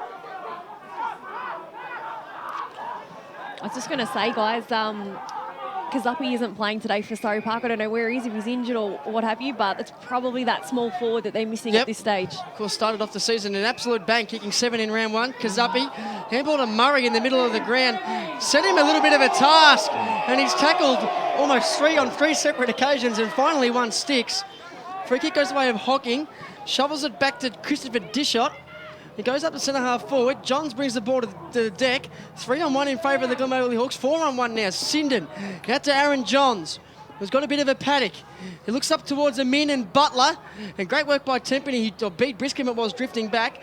Ball off the chest. Couldn't take the mark. I don't know about that. Amin gives away a free kick for contact below the knees. That was interesting. There's a short ball to Crabtree, who's been absolutely excellent this afternoon. Over the top. Short ball again to Deutsch. It's about 78 here, Deutsch. He's got Westaway in the guts. Not really calling for us. He's not going to go out that way. Just pops it over the top to Colopy. Sit underneath that young man. He goes absolutely crunched. Gavin Cruz, he mops up the scraps. Out wide to Eastman, and the Glen Waverley Hawks look like they're away through Potts in the middle of the ground. Oh, Potts, great courage back into the pack. Unfortunately, couldn't claim the mark. Tempany cleaned up high, and he'll get the free kick. Glen Waverley fans feeling like their own Potts should have gotten that one for a similar incident. Not to be. So Tempany goes out the back to Paolini. Quick 1-2, and they muck it up. Made an absolute meal of it, did Tempany. Tried coming in Paolini to clean it up. But it's a great tackle applied at the bottom of that pack by Potts. And that was a bit of a meal there by Surrey Park. They made a mess of a good chance. As we talked about all through this game, you can see why teams are avoiding the centre square, because it's a comedy of errors every time it goes in. And Nat Briscombe flew high for the tap, couldn't quite get on it. Potts on hand and knee, shovels it out. Deutsch is in there, so is Westaway for Surrey Park. Somehow they get it out through Briscombe. Kick towards the leading man there. Well done. Comes back to Deutsch. Throws a right boot inside 50. Crabtree brings it down to the man in front. That's good football. Tempany, it looks like, wrapped up in a tackle. Umpire says play on. Comes out the back. Kick from McMillan. Didn't go anywhere. There's Tempany again, and now it's Pitts. No one can get clean disposal. Briscombe diving in. There's lots of numbers around this footy. Finally, Johns, who gets a flying kick forward. Amin's there. Well mopped up, though, at the back. Fantastic work by Allen. And he'll get the kick out wide. It's Tomer. Daniel Tomer for Surrey Park. Bit of time now to try and find a target. It looks like Crabtree, and that's a great mark and a great kick. So Crabtree looking to go inside 50. Hughes is the target. 1-on-1, he's got the size. Great work, Jesse Dunn. Wrestled to the front, brought it down. Surrey Park, though, still have the chance through Johns. Hughes in a bit of space. Tries to break one tackle, gets a handball at the back. Lots of pressure now. Johns flies forward in the tackle. Great work by Colopy, but a fantastic goal-saving tackle indeed by number 32 there, Jackie Steinfort, for the Glen Waverley Hawks. That was a certain goal for Surrey Park, and Steinfort saved the day. Six goals to win this game, Steve. Got another player down behind play. Just over the front. Might be Caprara again. Might be actually be Eggington. Oh, Eggington, you're right. There's Eastman. Flying out of half-back. He's looking for Broad, and Broad gets a free kick. Should have just picked it up and just shot off like a rabbit, but I think he knew the cameras were on him, so he stopped and waited. Now came back behind your mark, Broady. You've stuffed that one up. Oh, look at that. Gets around Scott on the mark. Over the top to Amin. In the space. Out in front. Good hands. Finally, Broad has capitalised on his possession, and it was a very good kick. I don't know why you wouldn't get this bloke up into the guts. I mean, every time he touches the football, things happen. You kind of need him in the forward pocket, but when the ball's only going there 3 times a bloody quarter, you're probably better off with him up there around the Sharon. Yeah, you did miss me at half-time. I said he's been a little bit disappointing so far today and probably needs to get a bit more of the ball, so let's hope he can. Kicked a goal from a similar spot in the second term. This one on an angle that's probably slightly tighter. The kick just looks like it might come back, but not enough, so always to the left. Over behind there. That's pushed the margin out to 7 points, so seems strange to say at this stage of the game, but that could be a handy point. It could be. It's a tight one, and lots of blokes out on their feet on the bench here for Surrey Park. It's definitely a tough slog out here. Kick out will come. It's going to go right up the guts, which is always a risky move, but it's a strong mark taken there by Chris Allen. And now a chance to turn defence into offence. Great kick into the guts. Time and space with this shot, although his handball wasn't the best. Still time to mop it up. Comes to Crabtree, now to Hendon, now back to this shot. Good work in the middle by hand, and now there's numbers out the right. Kennedy, his man sits over on the mark, has a beautiful chance to deliver it inside 50, and a great mark there by Graham Johns. And that was a beautiful bit of transition football. Took some risks, Surrey Park, but it pays off and they'll have a shot on goal. Probably the best piece of play that I've seen today. Really good build-up from Surrey Park. They did go through the middle, which was risky, and you could see the ball didn't even bounce when it hit the deck. But just slopped. So Graham Johns has kicked all the goals for Surrey Park today, and he's looking for his 4th and his team's 4th. This would be a big one. 40 out, directly in front. It's straight through the middle. That's a kick and a half. He's a great set shot. He's a great forward, and he's pivotal to Surrey Park's chances today, and they regain the lead. Or 1 point short. Mass has been just abysmal by me today. 4-4-28, Glen Waverley Hawks. Surrey Park 4-3-27. Outstanding work there by the Panthers. That was good to watch. That was an aesthetic build-up. That was beautiful football. That's what we haven't seen a lot of today. Surrey Park leading the clearances this quarter 6-3, thanks to Choose Tap and also to Dyson Baker, who did the stats for the first few minutes while I gouged a burger. Did he do a good job? And your verdict on said food? Not worth $7.50. Oh, God. Tell us what you really think. Bit of controversy here. Oh, Central Reserve, back in the middle, that ball is. And there's Hendon. That ball only as far as, I think that was McMillan. And now the low, high ball to centre-half forward. Well done by Eastman. He just got rid of his man. And have a look at this work across half-back now from the Panthers. They've rebounded well. No, he had the front spot. You had the front spot. You have the front spot. That's what happens. You're going to get the free kick. So it's Myers at half forward. It's got Johns on the lead, and why wouldn't you go to him? Oh, on the stretch. Couldn't bring the ball to ground.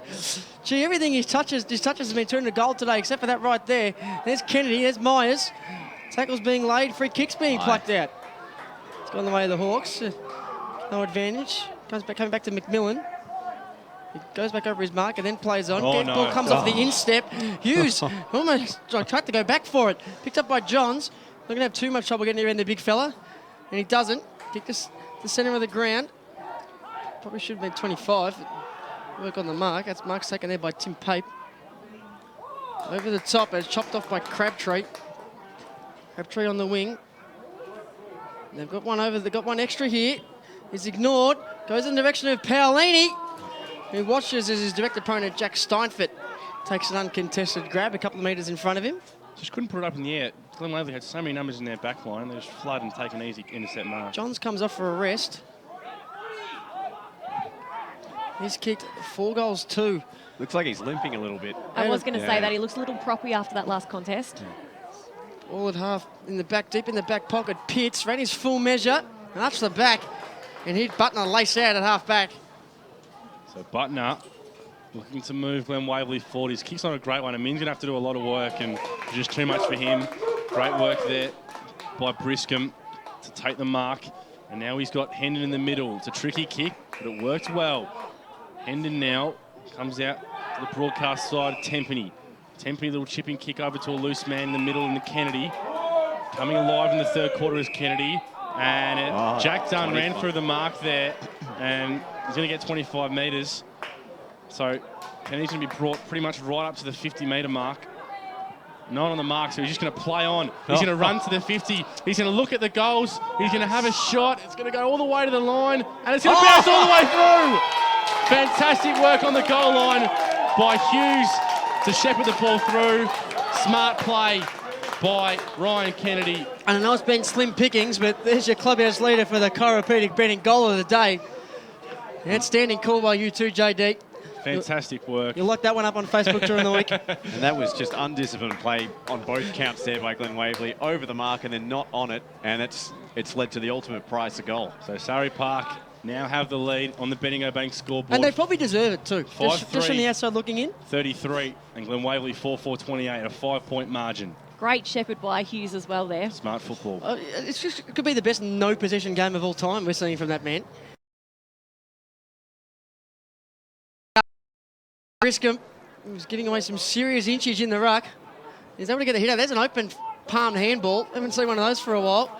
And the Glen Waverley Hawks streaming forward, but without the footy. There's Alexander Stewart rather.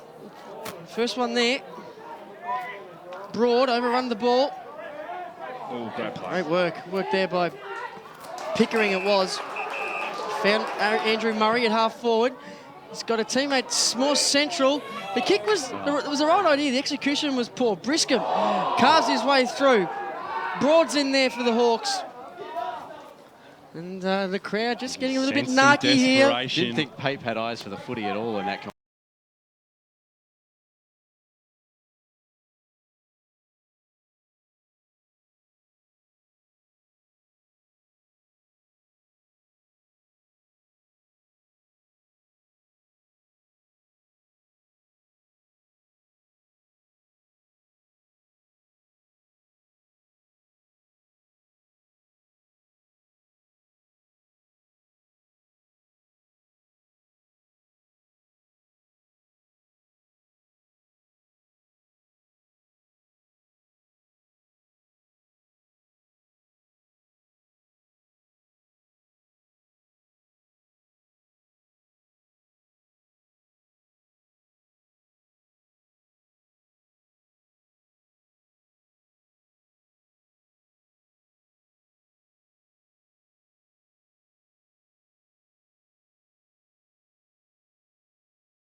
And 32. Thanks, Solly. And here at Central Reserve, it is three-quarter time. The Glen Waverley Hawks, the home side, 5-5-35. They lead Surrey Park by 2 points. They're 5-3-33. Don't go anywhere. The last quarter, there's 8-point clash coming up after this. How would you like to be celebrated? I could put together a really cool playlist. Frank Sinatra. Elton John. Beethoven. John Lennon. Boy bands. A lot of 90s. I'd certainly not be opposed to people dancing. Finger food. Party pies. Homemade pickles. I'd like some cakes. There will be fairy bread. Drinks. I have a thing for pink lemonade. And lots of coffee. At Tobin Brothers Funerals, they know that every life is unique, and they think that every celebration should be too. Find out more at tobinbrothers.com.au. Tobin Brothers Funerals, celebrating lives. Program sponsor. Dave and his mates are flying to the Gold Coast to watch their team play the Suns. Do they B, pay too much for a taxi, C, hope for an airport rail link this century, or D, get a lift from a mate and hope for the best when they fly home? What about A for A1 Airport Parking? At A1 Airport Parking, get 2 days for $25, 3 days for $34, or get 7 days parking for just $69. And at just 5 minutes from the airport, they'll get you there in time for your flight and pick you up when you get home. Show your footy or sporting club membership anytime you park and get 10% off. A1airportparking.com.au. Program sponsor. EFL Game Day, Brett Beston in the studio this afternoon. A real cracker developing out at Central Reserve. Just the 8 points in it. Glen Waverley leading Surrey Park. We'll get back there for the final quarter very soon, of course, and what is a very important game. A couple of scores around the grounds in the AFL. Of course, the Melbourne supporters would have got a bit excited at that last result I gave. Well, I'll give you a bit of an update very shortly. But Sydney are doing it at Kansas against Port Adelaide. Of course, their season effectively over, and they've put the cue on the rack well and truly. Buddy Franklin, big news for Sydney, has gone off the field. Now, we're not quite sure what the state of his injury is. Looks like it could be a knee problem, so we'll wait with bated breath, or Sydney supporters will at least. But it could have huge ramifications for Sydney's season. He kicked a couple of goals, but he is out of the game. Isaac Heaney has 2, and Xavier Richards has a couple of goals as well. Dan Hanbury is cutting it up big time. He's got 35 disposals for the Swans. No surprises there. And Parker with 33. And Tom Mitchell is having a particularly good year. And of course, 1 or 2 clubs, particularly Hawthorn, have their eyes on him as a potential trade target. He's got 28. Over in the Port Adelaide camp, not much to get excited about there. They have no multiple goal kickers, but Ollie Wines is trying very hard. He's on 28 disposals. Jasper Pittard's got 26, and Sam Gray has picked up 19 disposals, but it's all over Red Rover there. But halfway through the fourth quarter, it is 14-16-100. The Sydney Swans over Port Adelaide, 3-8-26. Now, the game that has certainly caught the attention this afternoon, and I'll tell you what, this could be absolutely massive. It is locked up at the moment. They're about 15 minutes into the third quarter. It is 10-5-65 apiece between Melbourne and Hawthorn. A huge upset could be on the makings there. Jack Watts has 3 for the D's. Sam Wiedemann playing his first game, having a good outing. He's got a couple as well. And I'll tell you what, it could be, as I say, a massive day. 22 disposals for Tyson and Viney and Nathan Jones, the evergreen Nathan Jones with 19. Cyril Rioli's kicked 3 for the Hawks. John Segler's got a couple as well. And Jack Gunston 2. And leading disposal getters for the Hawks, Isaac Smith has 18 and Lewis with 17. And Sam Mitchell also with 17, but it is locked up, just coming up to the end of the third quarter, about sort of 4 or 5 minutes to go. It is 65 apiece. Who would have picked that? I don't think too many people. But we've got a pretty good game ourselves, of course, out at the Central Reserve this afternoon. And we'll take you back there very shortly with our commentators to see if Surrey Park can get the win, or indeed it's going to be Glen Waverley. It's certainly in the balance, and we'll get you back out there very, very soon. Chiropedic Mattress Factory Direct for mattresses, bases, beds, electric beds, trundle beds, quality pillows, as well as custom-sized mattresses made to measure. Factory Direct locations around Melbourne and country Victoria. To keep up to date on the latest sales, fun facts and news, go to Facebook, search and like Chiropedic Mattress Factory Direct, and you'll join over 17,000 Facebook fans. Chiropedic Mattress Factory Direct. Buy direct from the factory and never pay retail prices again. Or shop online at chiropedic.net.au. Program sponsor. Hey man. Yeah, man. I've got some weekend goals. Like what? First, wake up around lunchtime. Oh yeah. Second, go into Pancake Parlour and get one of their traditional breakfasts because it's served till 5 p.m. every day. Oh, you gotta go to Pancake Parlour for your weekend goals. Yeah, what else? Bigger and better in season 2016, Netball EFL is back. The fastest growing competition in the eastern suburbs continues to expand. Don't miss the fast-paced action every Friday night across multiple venues. For more information or to get involved, head to efl.org.au. Never miss out on the latest information on the Eastern Football League through the league's social media channels. Live updates, information and scores through the league's Twitter account. The latest news and views on Facebook. Don't miss EFL Gameday or the Match Footage Hub on YouTube. And all those happy snaps on the league's Instagram account. Simply search Footy EFL. Nothing better than a companion to keep you up to date with all the latest when you're at the footy. Better still, one that fits in your back pocket. The Eastern Footballer is a must-read. All the latest information, team lists, feature articles and much, much more. Pick up your copy this weekend as you love it local across the Eastern Football League. EFL Saturday Game Day continues. Let's head back and go local for your footy.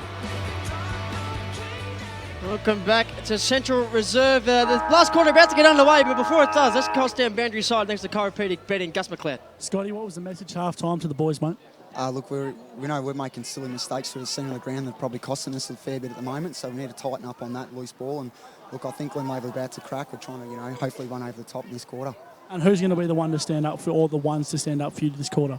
Look, I'm hoping all 22 players stand up in a minute, but, our important games to start getting into it now. The likes of Benny Myers through the middle of the ground and Dylan Westway and Johnsy up forward looking for something to get right out of them this quarter. All the best, mate. Good luck. Surrey Park coach there, Scotty Hamill, and gone a couple of minutes so far, and the Glen Waverley Hawks have done a bit of attacking. There's Huxtable, a high ball inside forward 50, and Min sits underneath it. Over the back there is Allen. He's found the number of Butler today. There's Tomes, kick smothered by Sinden. He's got two blokes in front of him. He goes for Butler in the goal square. He's got to slam it through. The Hawks draw first blood in this last term. And there's your Chiropedic betting on your Westfield Knox player of the day. Pancake Parlour. Pancake Parlour player of the day, one of the sponsors. There's lots of them. They all just got a bloody free plug there, didn't they? The smother from Sinden and then the short ball over the top. Smart footy. And all of a sudden the margin is out to 8 points. That could be very, very important in this game. Well, the pendulum had started to swing back in favour of Surrey Park towards the end of the third quarter, and then that's a pivotal moment to get momentum back here for Glen Waverley early in this fourth. Geez, Hamlin would be furious with that. All of Surrey Park's players running forward of the ball. And an amazing smother by Sinden, and there you go. Big first start to this last term. So Glen Waverley Hawks have now extended their lead to 8 points. Tossed up once again in the middle. No clear winner in the ruck. Eggington, though, grabs down and gets that ball and fights hard for it. Wrapped up in a nice Briscombe tackle. You just feel like there's a bit more run in the Glen Waverley Hawks midfield because they didn't do much in that third quarter, so surely they should run over the top of him in his last quarter. Eggington taps behind him. McMillan missed the kick off the ground. Diving in there was Tempany. He's wrapped up in a tackle. Not going anywhere. Joshy McMillan. It's been a hard gun in there for Glen Waverley. It's a game where we've seen the game high margin was in the first term and it was only 11 points, so 8 points, it does seem insurmountable. It does seem like a daunting task in a game like this. Great work by Timer to extract the ball there, but his handball was straight to Gavin Cruz. And now there's a chance here running for Sinden. Great turn there to evade his man. And now look will go to inside 50, heading towards a min. Almost took the mark, could spoil at the back by Sketcher. And he applied the smother there. Tackling ground pressure, though, was great. And Min got the handball out. The outside of the boot effort's going to be a great goal. Fantastic effort there by Andrew Murray. He's worked hard all day, and full credit to him, deserved that goal. A nice finish, and all of a sudden the lead is ballooned out to a game high. 14 points. Boundary. Yep, spot on. Good work. Let's cross down boundary side, thanks to Chiropedic betting. Yeah, one of the key messages for Glen Waverley was that they should get the crumbs on the ground and get goals that way, which has definitely been shown at the start of this quarter. Jason Irvine there, thanks to Chiropedic betting on the boundary. Well, there you go, 14 points, and it's like pulling teeth out there this afternoon, kicking goals, Alana, and we've seen two in the space of 3 minutes. Yeah, seems to be maybe the floodgates have opened for this last quarter. But Surrey Park, they're going to be the ones going inside 50 now with a quick clearing kick. There's Jesse Dunn, though, does the mopping up in defence for Glen Waverley. Sinden, who's had 3 important touches of the ball already to start this last term. Over the top to Johns. Low flat ball to Eggington. Short over the top. That's Potts. So a nice methodical use. Where's this been all afternoon? Up to centre half forward. Well, there you go. 3 kicks hitting the target is probably too much for that side. So there's Hocking over the top. Finds a teammate there in Myers, who releases Deutsch, who's wrapped up in a big, strong tackle. And have a free kick in the middle of the ground. Potts, I think that was. It is Potts. He's really worked himself into the game nicely, Potts. He's probably one of the best players for Glen Waverley at the moment. So Mitchell Potts. Short. That's Jack Dunn. Pumps it inside 50. Hocking had the spot, and so did Bede Briscombe, whose second half's been excellent for the Panthers. He's in with 2 minds. Literally just sinks the slipper into absolute shocking option. Mark taken by Huxtable. He's got a few options in the middle. Just can't see him. Amin's got some space on the lead. Doesn't go there. Can't just go long because the Surrey Park defenders have rolled back nicely. Strong grab there by Chris Allen. Whereas Dyson has him on my team sheet, Christopher Allen. So it's Zachary Moore who's got the ball, and he finds Deutsch. And now Surrey Park looking to rebound pretty quickly. Good work there by Kennedy. Got the kick up to Hughes. Almost took his first mark of the day, and unfortunately shanks it off the right foot, out of bounds on the full. Jeez, he looked like he was going to do some great work. That was going to be his crowning moment, Alana. And it still doesn't count as a disposal.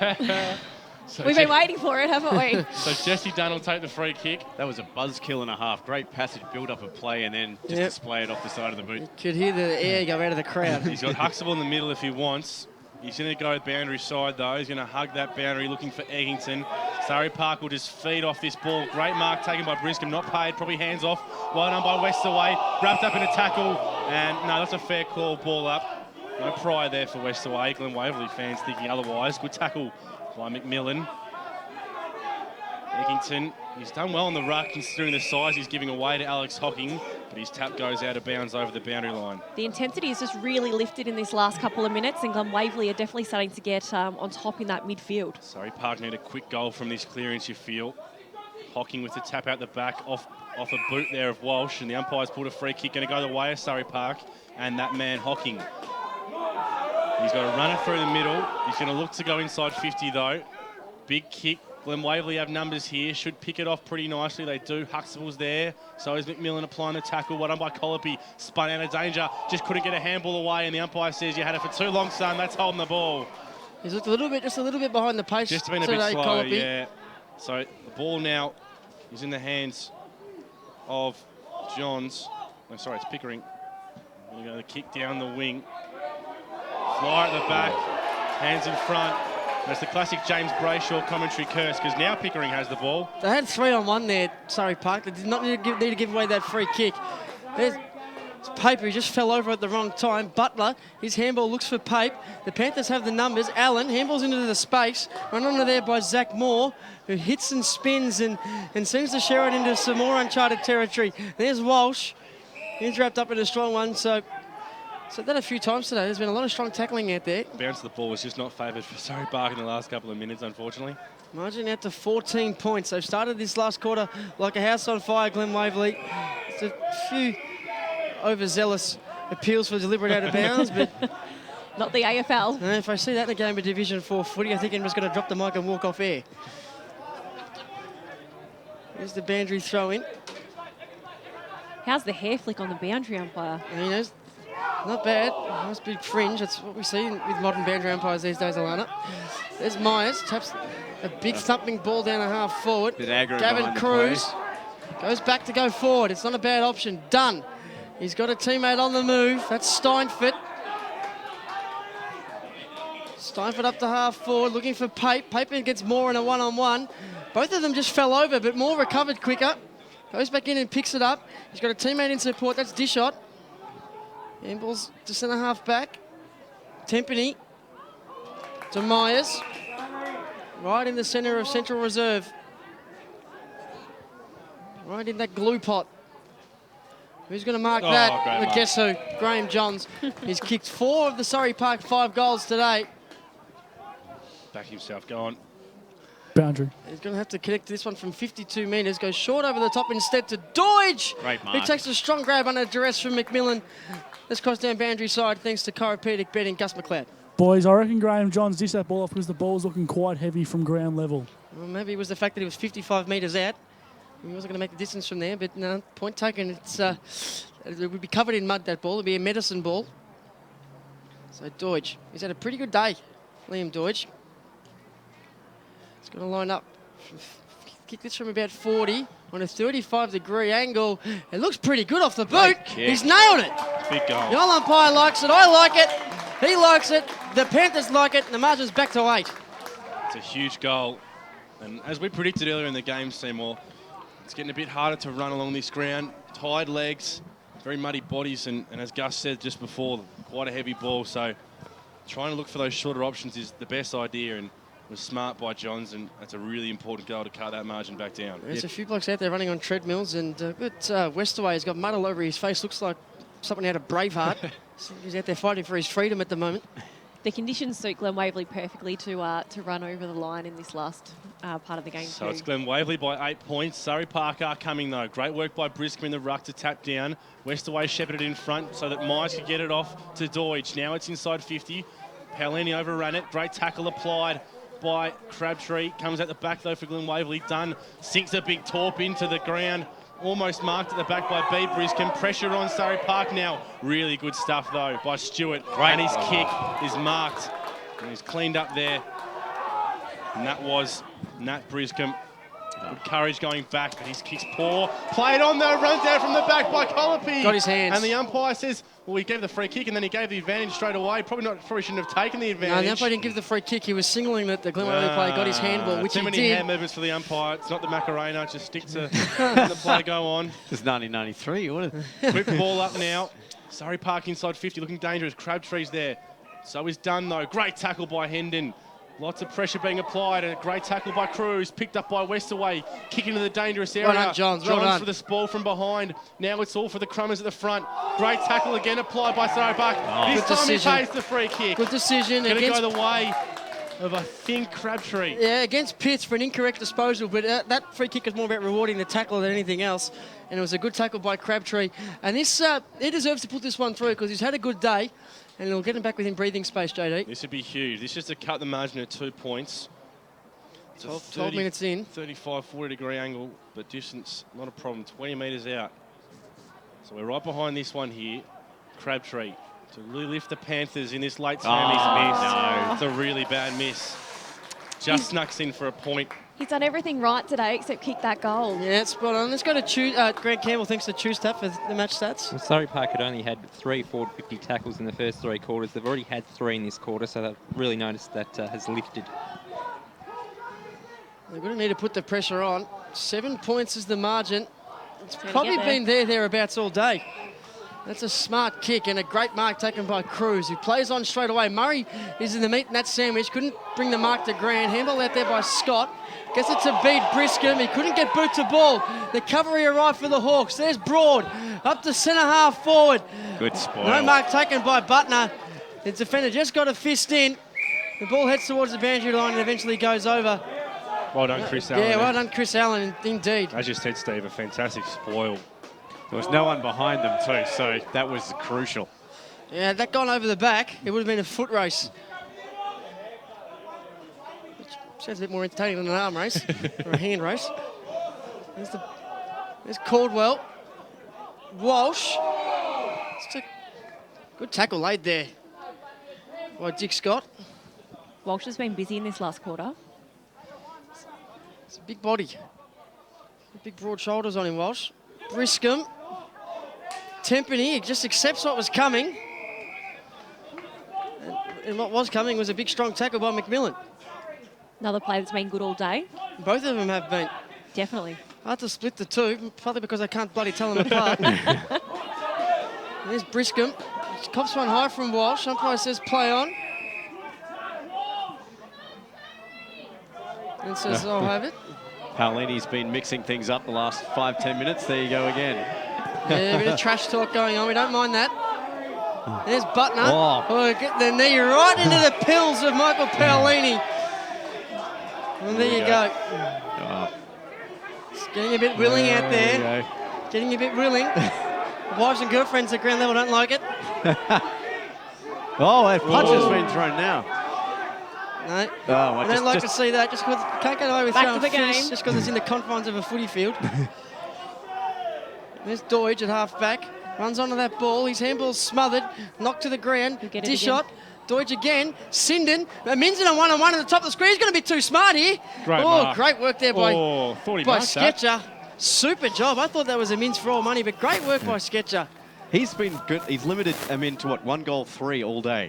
Yeah, and those 3 shots he's had on goal have just about been his only 4 possessions. So he has done a good job. You're right.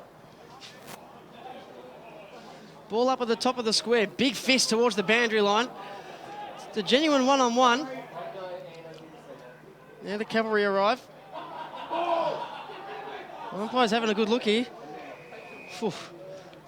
Stopped and propped. He set himself up, but no one was really appealing. You know what? Holding the ball's like LBW. If no one asks for it, it doesn't get given. We are at half forward or half back. Depends what jersey you're wearing. McMillan's got a Glen Waverley Hawks jersey on. And he's been at the bottom of just about every pack this afternoon. He's wrapped up in a tackle by Moore. 7 points the margin. 15 minutes gone in this final term. Free kick. It's going to go the way of the Panthers. They've definitely earned themselves a few free kicks in this last quarter. Just probably been a bit more desperate at the ball. They're doing the tough stuff right at the moment. So Briscombe will move this ball forward onto the wing, although it's cut out really nicely by Eggington. You can hear the support of the Hawks fans. Just going to slow it down here, Daniel Eggington. Weigh up his options and dump a big ball inside 50. Looking for the fly. Great effort there in the Surrey Park defender. No one can get a clean mark. Deutsch wraps up McMillan in the tackle there. And a ball up in a really good spot for Glen Waverley. They'll be looking for a goal. Walsh is at the back of this contest unmarked. Who can find the way through? Thrown up. Glen Waverley win the tap. Myers rows it nicely. Too high. Free kick, so. Pape's giving away the free kick there. Very theatrically, the umpires played that one. Riley Tempany. He's had a really good game down back. Been impressed by his work, the young fella. Going to hug the boundary line with his kick, heading towards Paolini. Got a 2-on-1, but a great mark by the big fella. He's inspired. Was in a bit of a scuffle before.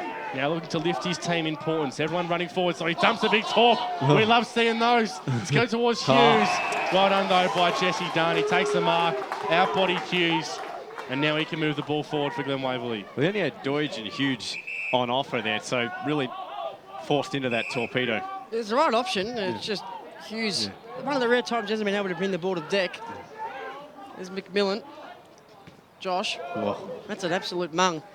And look at Murray, comes out to meet it. Dragged down, horse collared by Paolini. His free kick's going to go the way of Pete Briscombe. Got away with that one. I was going to say, as equally poor as Hughes' effort was. Good work there. That's well done by Broad. He slams it back to centre half forward. Strong grab in front. Tempany of the Zach variety, that was. Crowd favourite. Be a few horse throats at the end of this game. There's the ball to centre half forward. Hughes in the pack. Crabtree at ground level. There's a teammate back there waiting for it. Ryan Kennedy tries to give it to him. McMillan gives it to Sinden, who has been excellent in this last term. Sinden. Great kick, great mark by Butner. Amin's got some space. Butner kicked it straight into the man on the mark, and the ball's coming back. Paolini. There was a man down. Hughes, great mark. Has to get around the water carrier to take it. Eggington's down. Got Johns on the break. Hughes finds Kennedy. It's Myers, I think. Myers it is, sorry, yep. Cross down boundary side, thanks to Life Care, Gus McLeod. Right, it is Myers who was down. Huxtable comes off the ground, absolutely gushing claret from the forward. And Eggington on one leg as well. And here's Kennedy. He's going to have a shot from goal to cut the margin back to a point. It's going to take a great shot from there, Myers. Just to the left. It's not going to make the distance. Hughes couldn't bring the ball to ground, and the Glen Waverley defenders just rush it over the line. So 18.5 minutes gone here in the last term. One straight kick is the margin. Clearances in this final quarter, 7-3 in favour of Surrey Park, and they're dominant in the contested possessions, winning at 32-18. So done with the kick out. It's a good one. Finds a loose man. It's Sinden. He's had a fantastic last quarter. Turns around quickly. Kick's got a bit too much height on it. It's going to still be a strong mark, and it was really good work by Aaron Johns. He's been fantastic on that far wing for most of the day. Slows play down. Looks up the field. Great mark taken by Pickering. Their hands have stood out in this last term. It's important, much needed. Team that can be clean is going to win this game of football, and at the moment it's Glen Waverley through Sinden again, although that kick was anything but clean. Mopped up by Briscombe. His kicks to no one in particular. Hughes comes at it. Great work by Pitts to just knock it free. And he keeps going again, puts his head over the ball and shovels a handball out. Great work, Jason Pitts. Picked up by McMillan of Toby. Now Johns fights off the tackle with the don't argue. Colopy applying good pressure. Hendon on hands and knees, shovels a handball out. They go inside 50, although it's all Glen Waverley. Bounce. Dunn controls the bounce well in front of him and then thumps it down the ground. It's going to be straight back to a Surrey Park player, though, in Briscombe. Geez, he's been impressive. Absolute battle of attrition out there so far in this game. Neither side able to really inch forward. Briscomb's been superb in this second half, and the Panthers have done most of the attacking in the last 5 or so minutes. An excellent start to this last quarter by the Glen Waverley Hawks. Jesse Dunn has been super in the past few contests as well. And he's turned the 50-50s with Hughes into genuine advantage situations for his side, and he's used the ball well. McMillan wrapped up by Crabtree. Hendon's in there. Johns gets the handball out to Gavin Cruz, who's got a nice set of wheels and a fresh haircut for the radio game, as always seems to be the case when we come across Gavin Hughes. There's Broad, Crusoe, inside forward 50. Great mark by Butner. Running back on the fly. Oh, yeah, got to pay that. Umpire says play on. Good gravy. I thought he did enough there. Well, there's Crabtree in the middle of the ground. Here's Kennedy. To centre half forward. Finds Myers. Johns on the lead. Goes in that direction. Is he going to get there? Just Panthers in front of him. The ball takes the wrong bounce. Colopy sells a bit of candy and then fires the ball to Deutsch. Just chopped off. Deutsch tackles the play without the ball. Umpire says play on. Once the umpire has plucked it out, I think it's going to be a free kick for holding the man. It should go back to Glen Waverley Hawks. Yeah, non-officiating umpire comes in, he gives spotted the free. It's on the way of Broad against Deutsch. It was definitely there. Good call. Glen Waverley were going to be up in arms because the ball had just gone out of bounds off Glen Waverley player, but righted the wrong. Well, the momentum, in my opinion, in favour of Surrey Park. They just can't finish it off, and time might be their enemy in the end. Certainly, they've had the control of most of the afternoon. It's a short ball to Potts. 21 and a half minutes gone, though, so there's still at least 5 minutes left. At least. Briscombe, he's marked everything in his last term. He's got Paolini running past. Sells the candy, almost a play action there. There's a right football. Straight back to the arms of Potts. 22 minutes gone. Potts just trying to slow things down. They go long to the boundary again. Briscomb's going to be there. He's going to mark again. He's got none to hold everything. He's got numbers in the middle. Didn't want to try the risky kick, so he's just going to go long instead. It slips as he kicks. They need a grab. They need someone to pluck it, and it's not a Surrey Park player. It's Mitch Potts again. It's just a kick with Mitch Potts and beat Briscombe. I didn't want to be right, but I think I'm being right about Hughes. You didn't want to be right, did you? So Potts well, I wanted him to take some marks. Where's Briscombe? Here he comes from the side. He almost takes another mark. McMillan lets it go out of the boundary line. Bit of push and shove. It's a close game. 6 points in it. 22 and a half minutes gone. Fans are right into this one. Oh, plenty of emotion. Love it. Thrown in on the wing. Well, the reality is the loser doesn't play finals and the winner does. Surrey Park need a goal. Nat Briscombe with the tap. Broad gets the clearance, tries to handball out of ball. Well tackled. Applied by Hendon again. Locked up. Beat Briscombe. He's been fantastic. He's at the back of this pack on his haunches. I just feel like Johns has lost a little bit of pace in this second half after he's come back on, so they really need to find another avenue to goal. Which midfield can be the toughest in these late-ish stages? Deutsch manages to get an underground held to Hendon. Should get a free kick for a high tackle. Umpire blindsided, I think. One of those unlucky ones where he slipped over and copped high contact nonetheless. Umpire was blindsided. Yes. Should have been a free. This field umpire's done a great job this afternoon. Free kick again being pulled out. Going to go the way of Surrey Park against Caldwell in the ruck. So Nat Briscombe got to move it quick. Got Paolini running around the back. He'll use him as a handoff option. Big kick inside 50. Where's Johns? He's the target. Couldn't mark. Well spoiled by Dunn. Hughes picked it up. Snapper in the corner's not going to work. Handy point. Handy point. Margin back to 5. Yeah. 5-point margin with 23.5 minutes gone. Boundary side, thanks to Life Care. Scotty Hamilton sending all his troops up there, demanding that they lock the ball in. That handy point there from Surrey Park could be a match winner. It absolutely could be. And wouldn't that have just been a crowning moment for Hughes? There's Dunn. Kicks to himself and drives the slipper into that long ball down a half back. Nat Briscoe has been watching his brother Bede take grab after grab. Decided he'd try to follow suit there, but couldn't bring it down. Plenty of numbers in and around that ball. And there's Dishot. McMillan as well. The umpires says I'll have it. Both their umpires this afternoon have been excellent, I feel.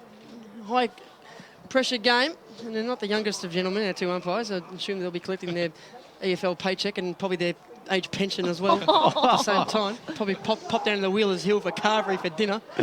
Harsh. Well, if they don't put it all in the pokies. There's Kane Hendon with a left foot bouncy ball around the corner. Paul Colopy and Kennedy just went without the ball there. And McMillan hot on his hammer. The boundary line wins out. Hendon's lifted. There's a few guys that are really lifting. All it's going to take is one mark. One quick kick and one mark inside forward 50.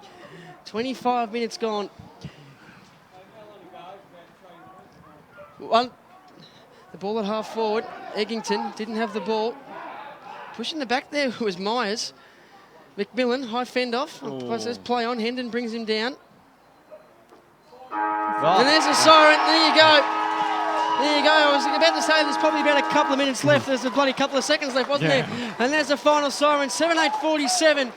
There's 6:6:42. What a great win it was by the Glen Waverley Hawks. And, well, they're playing finals footing in season 2016. It's been a fantastic season for them. Surrey Park, it looks like their season is all but over here. But what a great game of footy. We saw it all this last term. I thought Sindon did a great job in helping the Glen Waverley Hawks get out to that 14-point lead and then ended up being the difference. Really came to life in the second half. We're saying that skill level probably wouldn't have been where we expected at half-time, but really lifted in that second half. We saw some fantastic bits of play, some fantastic goals. And, geez, you felt like Surrey Park could almost sneak it at the end, but Glen Waverley held out strong. Probably just a bit experienced down back. As you said a number of times, Alana, Jesse Dunn, I thought, was really in key to that win, just cutting off lots of intercept marks. So that's a big win. And end of the day, it's a tough one to take for Surrey Park, but they've had a fantastic season, and it's a really full credit to the way they've played that they could come so close today to coming to a finals berth. Thanks to Choose Tap, Grant Campbell. Well, Surrey Park in that last quarter will feel like they've missed their opportunities because they dominated most stats. They won the clearances 10-4, the contested ball 43-27, had 13 inside 50s to 10, but obviously on the scoreboard they've kicked 1-3 to 2 straight. So they should have won going by the stats in that final quarter, but Glen Waverley get the points. I think they should have won just by going the way the game was played all afternoon. Glen Waverley, perhaps in patches here and there, were had a good 5-minute periods in every single quarter, and that was pretty much the difference. But Surrey Park just a decent side around the ground, but incredibly inefficient going inside 50. Yeah. Yeah, you go. Sorry. No, you go first. Oh, okay, no. So I was just going to say on that point, every time we saw there was games of ping-pong between the half-back line and the forward pocket. Every time there was a clearance, they'd go in and then come straight back out. So the decision-making, I thought, on the half-back line, or the half-forward line for Surrey Park was probably the difference in the end. They sort of relied a little bit too much, I thought, on Graham Johns, who had a fantastic game. They didn't seem to have any other options up forward. But that being said, I mean, Darcy Sketcher did a great job on Adam Amin, limiting his threat. But I think at the end of the day, also, the Surrey Park sort of seemed lost their discipline. I mean, Paolini was fantastic in the first half, and then he disappeared. For the rest it was of the very game. quiet, wasn't he? Yeah. Yep. Absolutely right. They just didn't have those impact players. But over the day, I thought that their midfield was probably better, apart from the McMillan boys, who they were excellent today, both of them. But I think that if you have a look at the best 10 players on the ground, 7 or 8 of them were wearing Surrey Park jumpers. They just lacked that, that Paul Colopy small forward role that he was in the side to play. We didn't touch the footy. Boys, they got Josh McMillan. Let's cross down boundary side, thanks to Chiropedic betting. Gus McLeod's got Josh McMillan. Josh, what do we, mate? Talk us through the last quarter. Last quarter, just hard contests, a lot of contested ball, and we did it like we should have, I think. Yeah, great stuff, mate. You copped a lot of wax today, mate. How's the body feeling? Sore. tried to get someone a little bit late here and got a bit of a corky, but it'll be right for next week. I'm sure the song will sound really good and the beers will taste good tonight, mate. Enjoy this, and I think this secures a final spot for you guys. Yeah, I think it does, barring some blowout next week, I think. But, yeah, hopefully finals. Sing the song loud and proud, mate. All the best. Congratulations. Thanks very much, Gus. I'm not sure why you gave him the headphones, mate, if you weren't going to let us ask a question, but we'll just remember that for the next time. Make sure you get into the rooms, Gussie, because we want to hear the Glen Waverley Hawks boys belt the song out and then hopefully have a chat to a couple more of the winning players out here this afternoon. While you're down there, Gussie, you got the microphone in your hand. What did you think of the game at ground level? Did you feel the energy, the electricity? There's a bit of a punch on in front of you at one stage. I saw you getting itchy there. You wanted to get involved? Yeah, I wouldn't mind getting involved. There's fist flying around. I'll tell you what, I could hear the wax from down here, boys. It was tough. It was physical, and I think Glen Waverley Hawks might have wanted just that tiny bit more than the Surrey Park boys, but full credit to them. They had a good cracking game of EFL footy today, we saw. And it wasn't too cold for you, mate. I feel like the elements held up for us this afternoon. I've got the thermal jacket on, big 4 jackets on. I was nice and warm and toasty down here. Outstanding, mate, outstanding. The Glen Waverley Hawks song not too far away. In terms of the defending, because I thought Steinfeld, John's kicked 4, but I thought Steinfeld, when it mattered, had his measure. Yeah, he got done in the first quarter, I think, when Johns was really on top of him, but I think after quarter time really held him to his own. Was impressive, and on the other end he got Tempany was fantastic down back.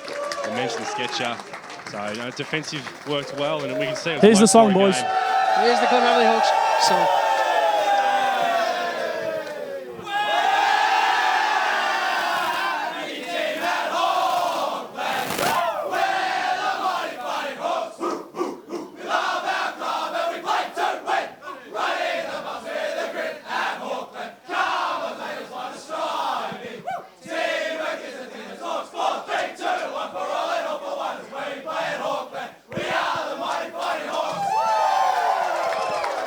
How good's that?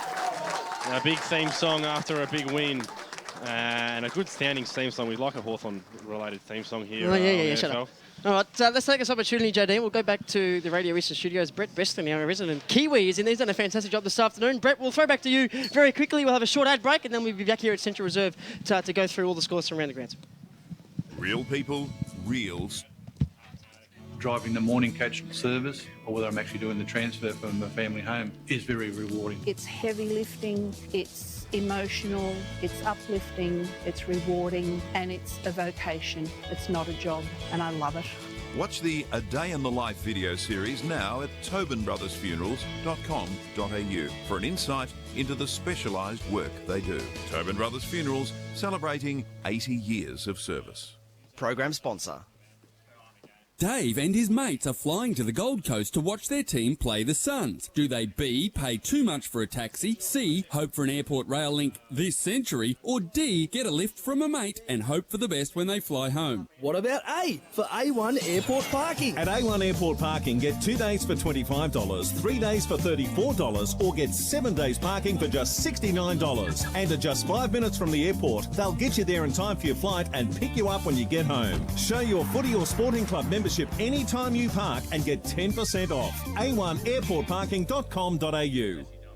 Program sponsor. Nothing better than a companion to keep you up to date with all the latest when you're at the footy. Better still, one that fits in your back pocket.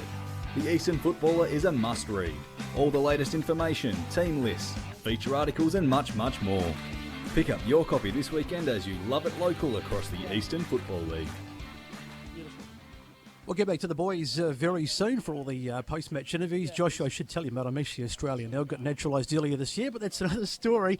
Big game, huge game between Boronia, the Boronia Hawks, and I tell you what, they are just in front at the moment. It's been a seesaw struggle. Scoresbury versus Boronia, and the Boronia Hawks 22 gone in the final term by 2 points. That was just a couple of minutes ago, so that may have changed, but Boronia just in front over Scoresby at the moment. That is shaping up as an absolutely huge game. A couple of matches in the AFL this afternoon, and Melbourne still, yep, absolutely, they're still in front, 85-80.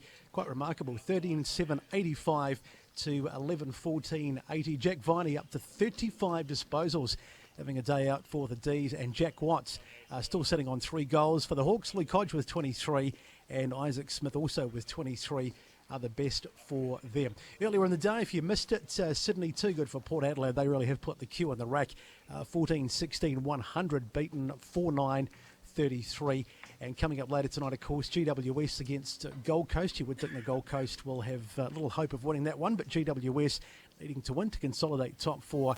And Western Bulldogs against North and Adelaide and Brisbane, I think, are the rest of the games for the rest of today. We'll get back to the ground, though, very shortly, of course. A terrific game out there this afternoon, so we'll get all the post-match reaction and also a few interviews, and we'll bring you up to date with some of the latest scores, too, from the rest of the matches around the grounds. We'll do that next. Chiropedic Mattress Factory Direct for mattresses, bases, beds, electric beds, trundle beds, quality pillows, as well as custom-sized mattresses made to measure. Factory Direct locations around Melbourne and country Victoria. To keep up to date on the latest sales, fun facts and news, go to Facebook, search and like Chiropedic Mattress Factory Direct, and you'll join over 17,000 Facebook fans. Chiropedic Mattress Factory Direct. Buy direct from the factory and never pay retail prices again. Or shop online at chiropedic.net.au. Program sponsor.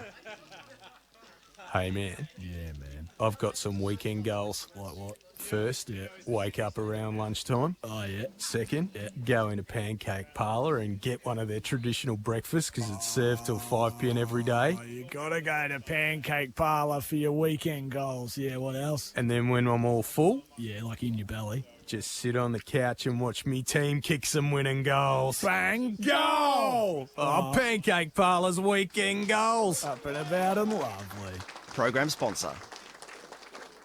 Bigger and better in season 2016, Netball EFL is back. The fastest growing competition in the eastern suburbs continues to expand. Don't miss the fast-paced action every Friday night across multiple venues. For more information or to get involved, head to efl.org.au. Never miss out on the latest information on the Eastern Football League through the league's social media channels. Live updates, information and scores through the league's Twitter account. EFL Saturday Game Day continues. Let's head back and go local for your footy. Welcome back to Central Reserve, where it was the Glen Waverley Hawks 7-5-47 defeating Surrey Park 6-6-42. A 5-point margin in the end. A gallant Surrey Park who are walking off the ground now. They're cutting quite a forlorn figure, Alana, but I think they can be pretty proud of what they've achieved in season 2016. Yeah, definitely. Look, they would. The top 4 or top 5 teams in the competition have been pretty even, and Surrey Park, they had just won a couple of extra games throughout the season that they might have been close with, then we'd be looking at them making the finals, and they would be equally as competitive as any of the top teams in that top 4. Super, you made the point off air that you think that either of these sides would be 10 goals off a Division 4 premiership. Thoughts? How come that came to mind, and why do you think they're so far behind the Ferntree Gullies of the world? Oh, I think to win a Division 4 premiership, generally you have to be Division 3 standard, we find, and I think if you had either of these sides in Division 3, they'd be last on the ladder and would be getting thrashed most weeks. Just probably the skill level. I think they just make too many mistakes. They could improve and reach the standard in the next year or so, but at the moment I can't see them getting close in finals to the likes of Ferntree Gully. And do you think that, like I just mentioned to Alana, that Surrey Park could be proud of what they've done in season 2016? We've seen the last 3 or 4 years have been pretty interesting, but I think that 2016 has seen a step forward. Oh, certainly. I think that they've achieved as much as we could possibly expect pre-season, so they're on the right track. Now, I say they're 10 goals behind the premiership side. Well, last year they would have been 15 to 20 behind, so there's been definite improvement there, a lot of positive signs for them. And do you think Glen Waverley can do much damage come finals time? I mean, since before round 1, when guys like Goodman and Petrarca went across to the Wally 2 reserve, it's been Ferntree Gully's premiership for months. Is that going to change, and do you think Glen Waverley Hawks can ruffle a few feathers? I don't think Glen Waverley Hawks will get close to Ferntree Gully. Forest Hill, I think they'll be out first week in the finals. Do you think Forest Hill and Ferntree Gully could be a close game come finals, or do you see Ferntree Gully as a clear cut above? I think Forest Hill's performances in finals suggest that Ferntree Gully go in pretty strong favourites. You never know on the day. Remember South Belgrave and Mitcham a couple of years ago? I was about to just add that one in. I was the water carrier on that occasion, and it was a very close affair, and we weren't given a chance. Nath Jameau took the bull by the horns and almost got them over the line. But who's the Nath Jameau of 2016? It's not. Well, he's there. He's number 10, so he's there. So he's every opportunity to be himself again in a final. If anyone was going to be himself, it might be him. So I've just been whacked from pillar to post this afternoon. Alana Coleman's going to host the rest of post-match. Hopefully our boys down on position A are getting some work done in terms of getting some guests on. A few very happy Glen Waverley boys. We're seeing some scores come through from around the grounds. I think Blackburn have lost to Montrose pretty comfortably away from home. Ollie, our man, has got some scores there. If any have come through, mate, I'll probably should have made sure you had a headset on before I introduce you, but whenever you're ready. Yeah, some scores around the ground. In Division 1, we had Montrose getting up 120 to Blackburn 83. Norwood beat East Ringwood 77 to 32. And Noble Park got up against Baldwin 67 to 43. Yeah, they love beating Baldwin. Absolutely, they do. Let's go down Boundary side. Gus McLeod, mate. You've got the senior coach of the Glen Waverley Hawks Footy Club, Ryan Flack. Flacky, you must be pretty stoked with what's now a confirmed finals appearance. Yeah, I'm very stoked, and you'll have to excuse my voice, guys. There's not much of it left. Sound like Macy Gray. Yeah, thank you. I've been yelling out, but yeah, I'm not sure if it is absolutely confirmed. I don't know what the results were today, but as good as. As good as. Yeah, we're in a reasonably good, strong spot. Yeah. So that's.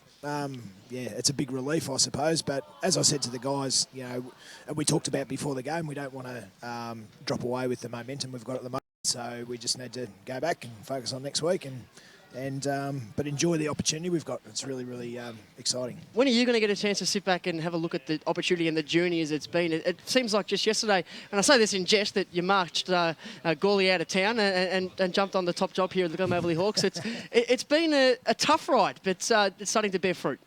Yeah, it has been. I must admit, I don't think I'd have been the one that had marched Gawley out of town. No, mate, I was only kidding.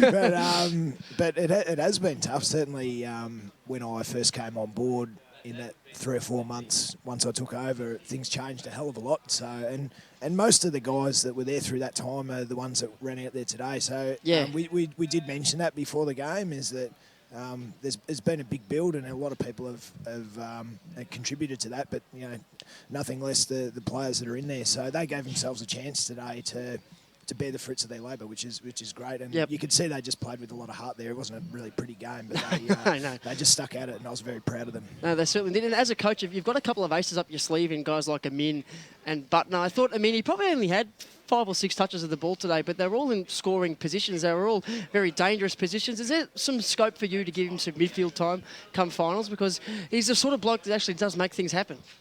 He does. He's got a bit of uncanny sort of knack about him. So we've played him up the ground at times, but obviously he's a player that kicks goals opponents worry about, and so therefore we can dictate a little bit of their structure by where we put him. And as you said, he takes every opportunity. He's a beautiful kick for goal, and he can make things happen. So as much as we'd like to run him through the midfield, I've got lots of guys that can play there, but not many that can do what he does. So we play it by ear, but it's a good luxury. Yeah, it is. It is.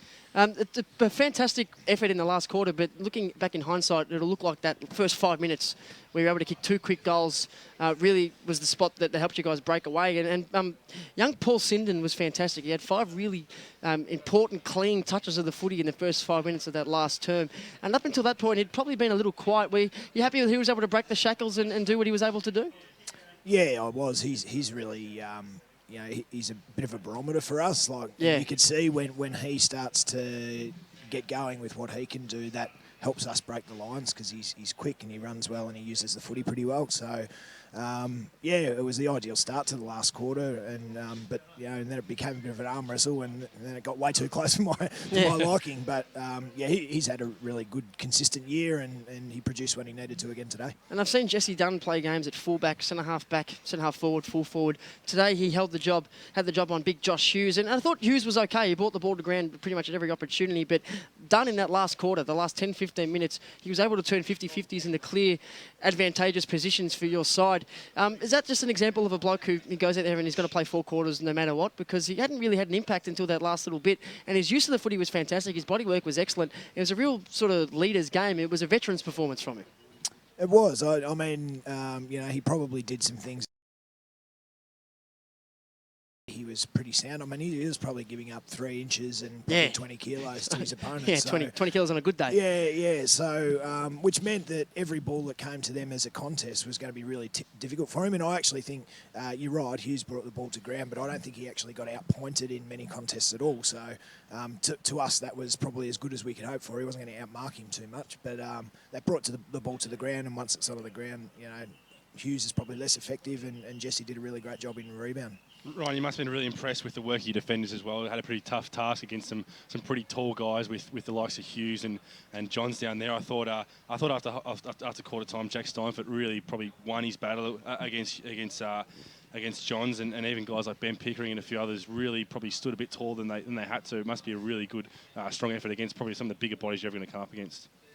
Yeah, it was. I mean, Steiny, we set him a little bit. He's had a pretty good year at full back, but John's got a hold of him the first time round, but didn't kick 2 straight. So it was a real challenge for him today. And early, he's a very good player. He's got beautiful hands. So Steiny just had to stick with it. And I said to him after that I was really impressed with the way he did, because it's very easy for a young player like that to get their head down against an experienced forward. But he didn't drop his head, and he won some really key contests late in the game. But my hats off to Johns. He did most of their scoring today, and I thought he was pretty good.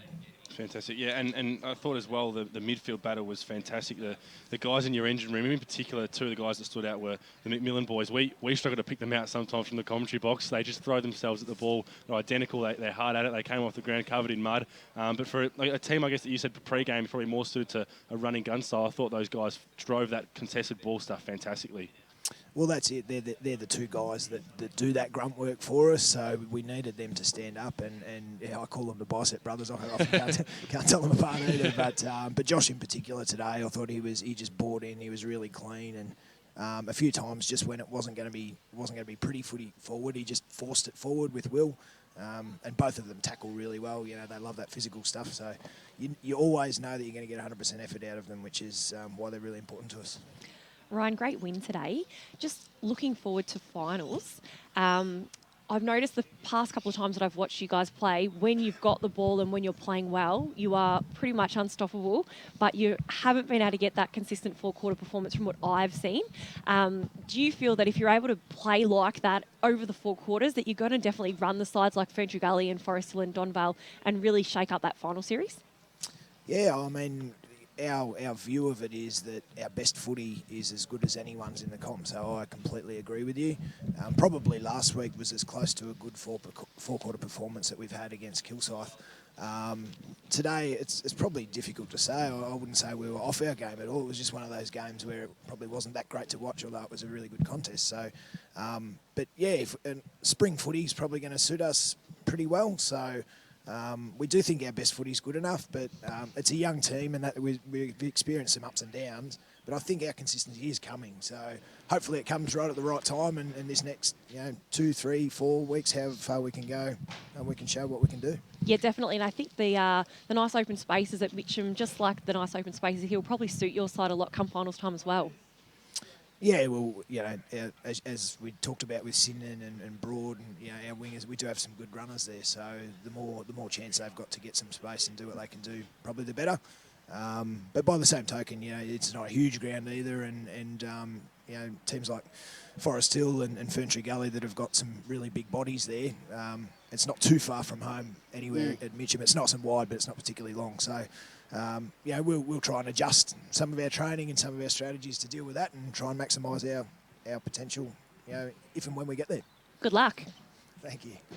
Just one last question. It was basically a pretty scrappy game in terms of that. I noticed when the ball was at ground level, Surrey Park seemed to have control, but when you guys opened the spaces and played a wider sort of time and space game, you seem to have control and more dominant. Do you think that was the difference in the end, particularly going into that last quarter? Yeah, I mean, that's probably not that surprising. That's where their skill set's stronger, but where I thought we got some really good opportunities in the last quarter was where we broke even, or we were really clean inside, and we just managed to get the ball out with a bit of control over it rather than having to just scrap it forward and rely on a contest. We won a couple of key moments, and I actually said to the guys that if not for a couple of the forwards running into each other a few times in the last quarter, we probably could have had a couple of extra shots on goal. But we did well then Thanks, Flacky. Congratulations, fantastic win. Go get those tonsils on ice. Thank you, guys. Cheers.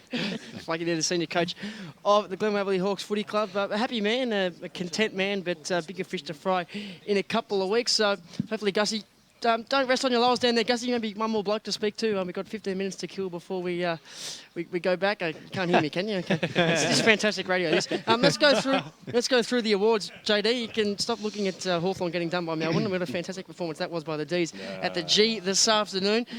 You've got it all written down there. You've got the play of the day. We'll start with. Yes, we've got the player of the day, the Pancake Parlour player of the day, and the winner gets a $50 Pancake Parlour voucher thanks to the 50-year-long Pancake Parlour. We'll just interrupt you because Gussie is our man on the spot. We've got another one. Can you hear me down there, Gussie? Can you hear me through the headphones? Yeah, I can hear you. Potsy's got me. Okay, fantastic. We'll cross down boundary side. I think you've got the president of the Glen Waverley Hawks Footy Club, Steve Potts. That is correct in saying? Fantastic, Steve.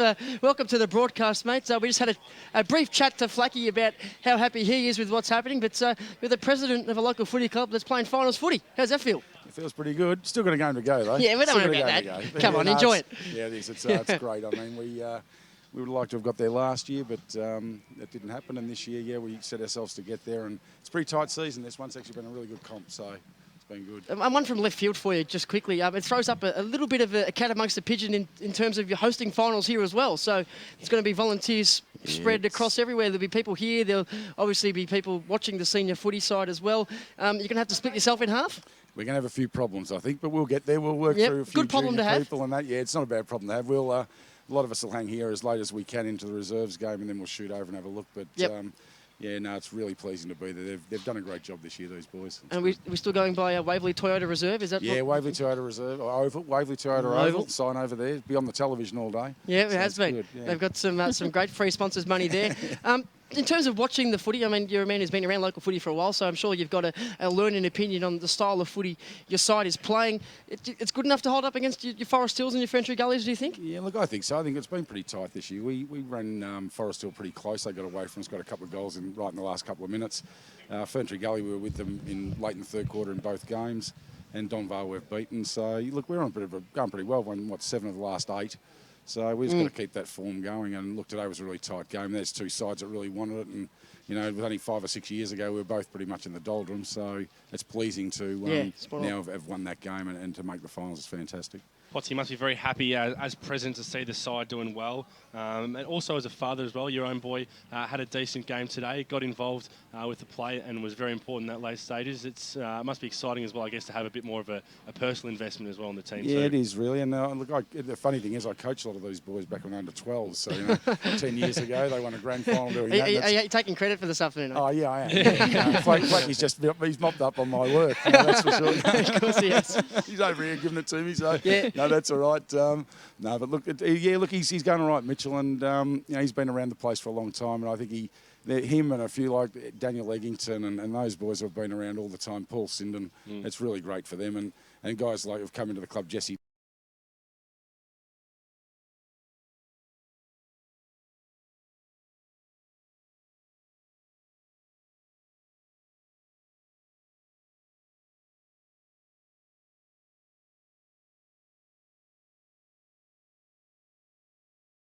Performing well in.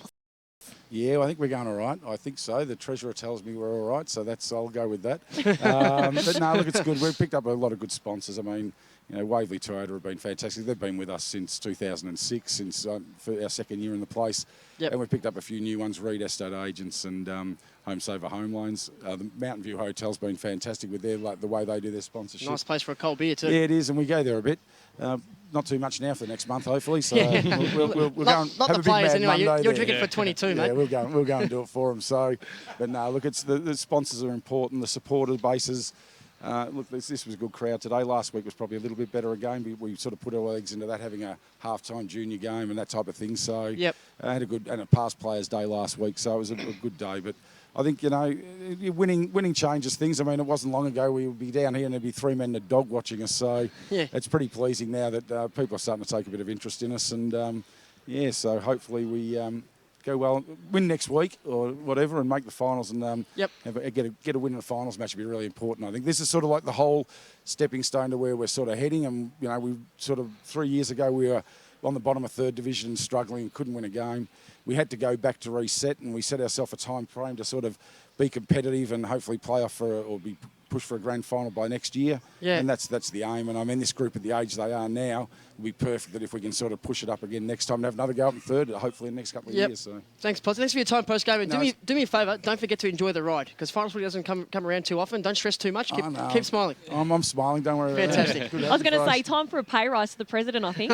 Yeah, they might give you a free coffee one time in my 7 years. You never know, I'll try. Oh, well, you've earned it, mate. Don't worry about that. Thanks, mate. Steve Potts, president of the Glen Waverley Hawks Footy Club. Thanks for his time post-game. Ollie, let's roll back to you, mate, because the scores must be coming thick and fast. Yeah, scores. We'll go to Divi 4 because that's where most of the scores are coming through. We had Coldstream going down by 128 points to Forest Hill. We had Kilsyth, a big win over Nuttawading, 266-8. Just got them. Yeah. Donvale got up 133-75 against Eastern Lions. And we don't have many more scores coming through. We have a couple from Div 2. Bayswater got up 112-50 against Lilydale. And Murrelbach got up by 7 points against Mulgrave. And in Div 1, it was Vermont over Doncaster by 7 points. Norwood got up quite comfortably over East Ringwood, 77-32.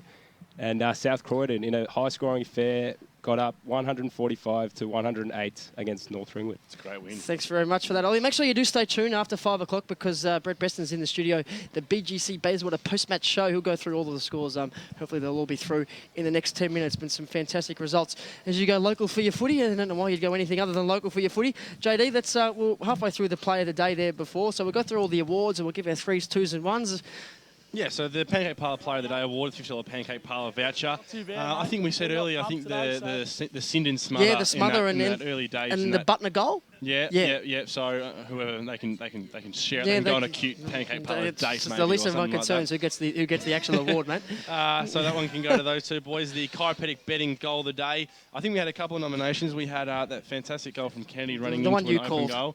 And the other one was Toby McMillan sliding through. Yes, a little both tight of them. one. Yep. So where we want to I like that first one. The first one was better. Yeah, so we'll go with Kennedy for that one. A fantastic goal by him and well shepherded by Joshua Hughes. The A1 Airport Parking mark of the day. Did anybody take a mark this afternoon? I thought there was one, I think it was Butner. I think Butner took a nice big pack mark. He did, yeah. Spot on. So, Briscombe took one up in front of us here in the last. He took. I reckon we should give him just for the weight of numbers of. Yeah. He took 4 of the 5 marks taken for the afternoon. All right, so we'll give that one to B. Briscombe, the airport mark of the day. That's a. And 3 2s and 1s? Yes. Do you want to go first? I'm getting there. We've got one more. We've got the Trojan workhorse. We're doing the Trojan workhorse bring back again. the Trojan workhorse. Boy. The bloke who was not necessarily the best player on the ground, one of the hardest working. What do you reckon? Any thoughts, special comments, people? For the Trojan workhorse, the hardest worker out there today? Oh, I'd probably have to go with McMillan, I think. Which one? Josh McMillan, number 14. Yeah. Well, to see how the vote's going to end up, because I'm pretty sure I'll squeeze Josh in for some votes. I like Jesse Dunn. Yeah. I was going to say either him or Darcy Sketcher on I'm in, but I'm happy to go. You're on debut, mate. We'll let you can have the decision. You can make the call. Well, then we'll go with Darcy Sketcher there for Surrey Park. Okay, well done. Kept Adam into 1 goal. Fantastic work there by Sketch. All right, let's get to the 3, 2, 1 votes, of course, for our Man of the Match award by Tobin Brothers Funeral, Celebrating Lives, a Coles Myer $50 gift card. We'll start with you, Soupy, if you're ready to go.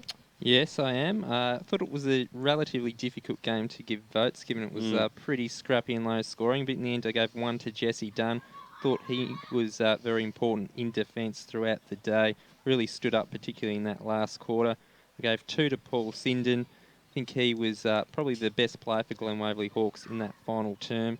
And in a losing side, I gave Bade Briscombe 3 votes. Thought his intercept marking was superb throughout the afternoon. Yep, he was sensational. I can second that. Not bad.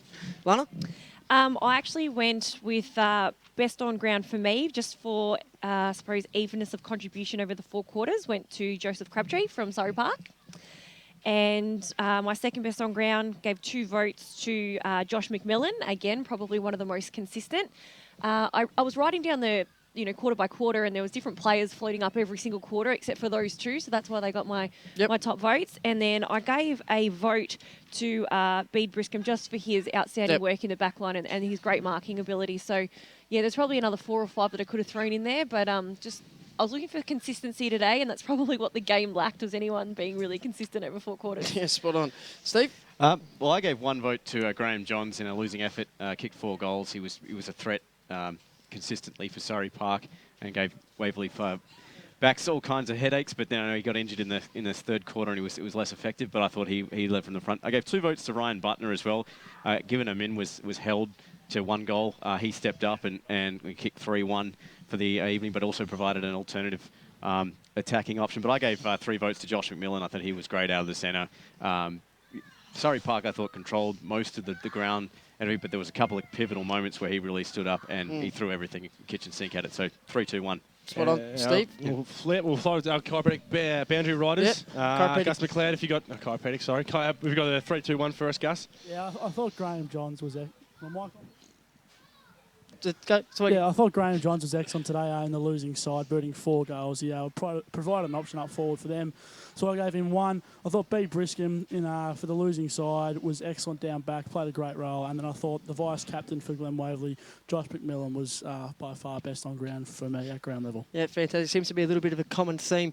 Joshy McMillan, you're going to give votes, Jace? No votes for Jace? I'll roll mine out then. I gave 1 to Liam Doidge. I thought he was superb for Surrey Park. He was real tough. He did the basic stuff well all afternoon. 2, can't go past B. Briscombe. Had Surrey Park at 1, you probably would have given him best on ground.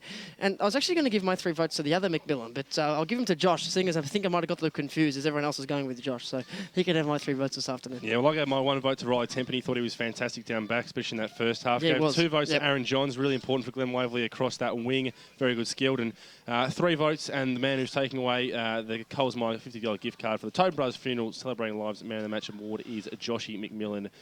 Takes it by a bit of a stretch from B to Briscombe. So congratulations to Josh there. Thanks very much, JD. Time to wrap up here from the Central Reserve. I'll say quick thanks to our chiropractic betting boundary riders. Gus McLeod, start with you, mate. Fantastic work by you down there, mate. Big cuddly teddy bear. You did a fantastic job. Thanks, mate. Appreciate it. It was a bit cold out today at Central, but we got treated to a good game of Divi 4 EFL footy. We did, and your partner in crime, Jason Irvine. Jason did a good job as well, mate. What was it like sitting next to the big fella all afternoon? Yeah, no, he did a good job. I was happy with his effort, but good game, and I'll see you next week. Thanks very much, Jason. Grant Soupy Campbell, not just the best stats man in the eastern suburbs, the best stats man in the world. Great job by you. Oh, it's very nice. And have you passed on the final score to Josh of the Hawthorn game today? Yes, don't worry, I've been getting stuck in we really That's need all right, to we're make still them game clear, mate. So we no need stress. to make the most of when Hawthorn lose. I'm going on air. I'm going to say right now, Hawthorn going out in straight sets. Remember I said that? Alana Thanks, Coleman in the extra special comments chair. A fantastic job by you again this afternoon. Thank you very much. It was a great game and a fantastic result for the Glen Waverley Hawks. It was, and they're playing finals footy. Steve White, Grizzly Adams, got the big beard on, mate. It's the inner North look, mate.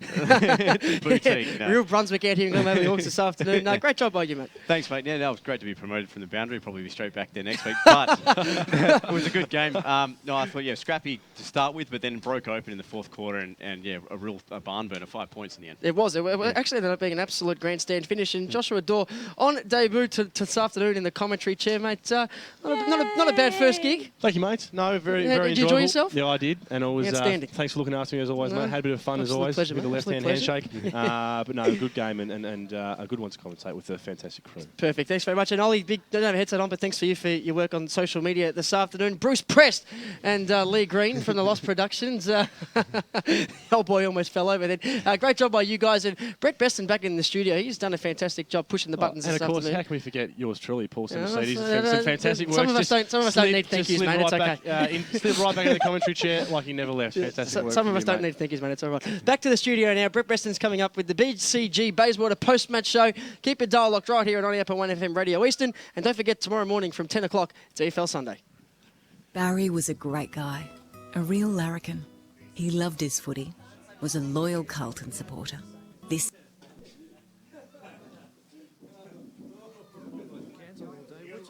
Huh? You wouldn't like the cans on all day, would you? Nah.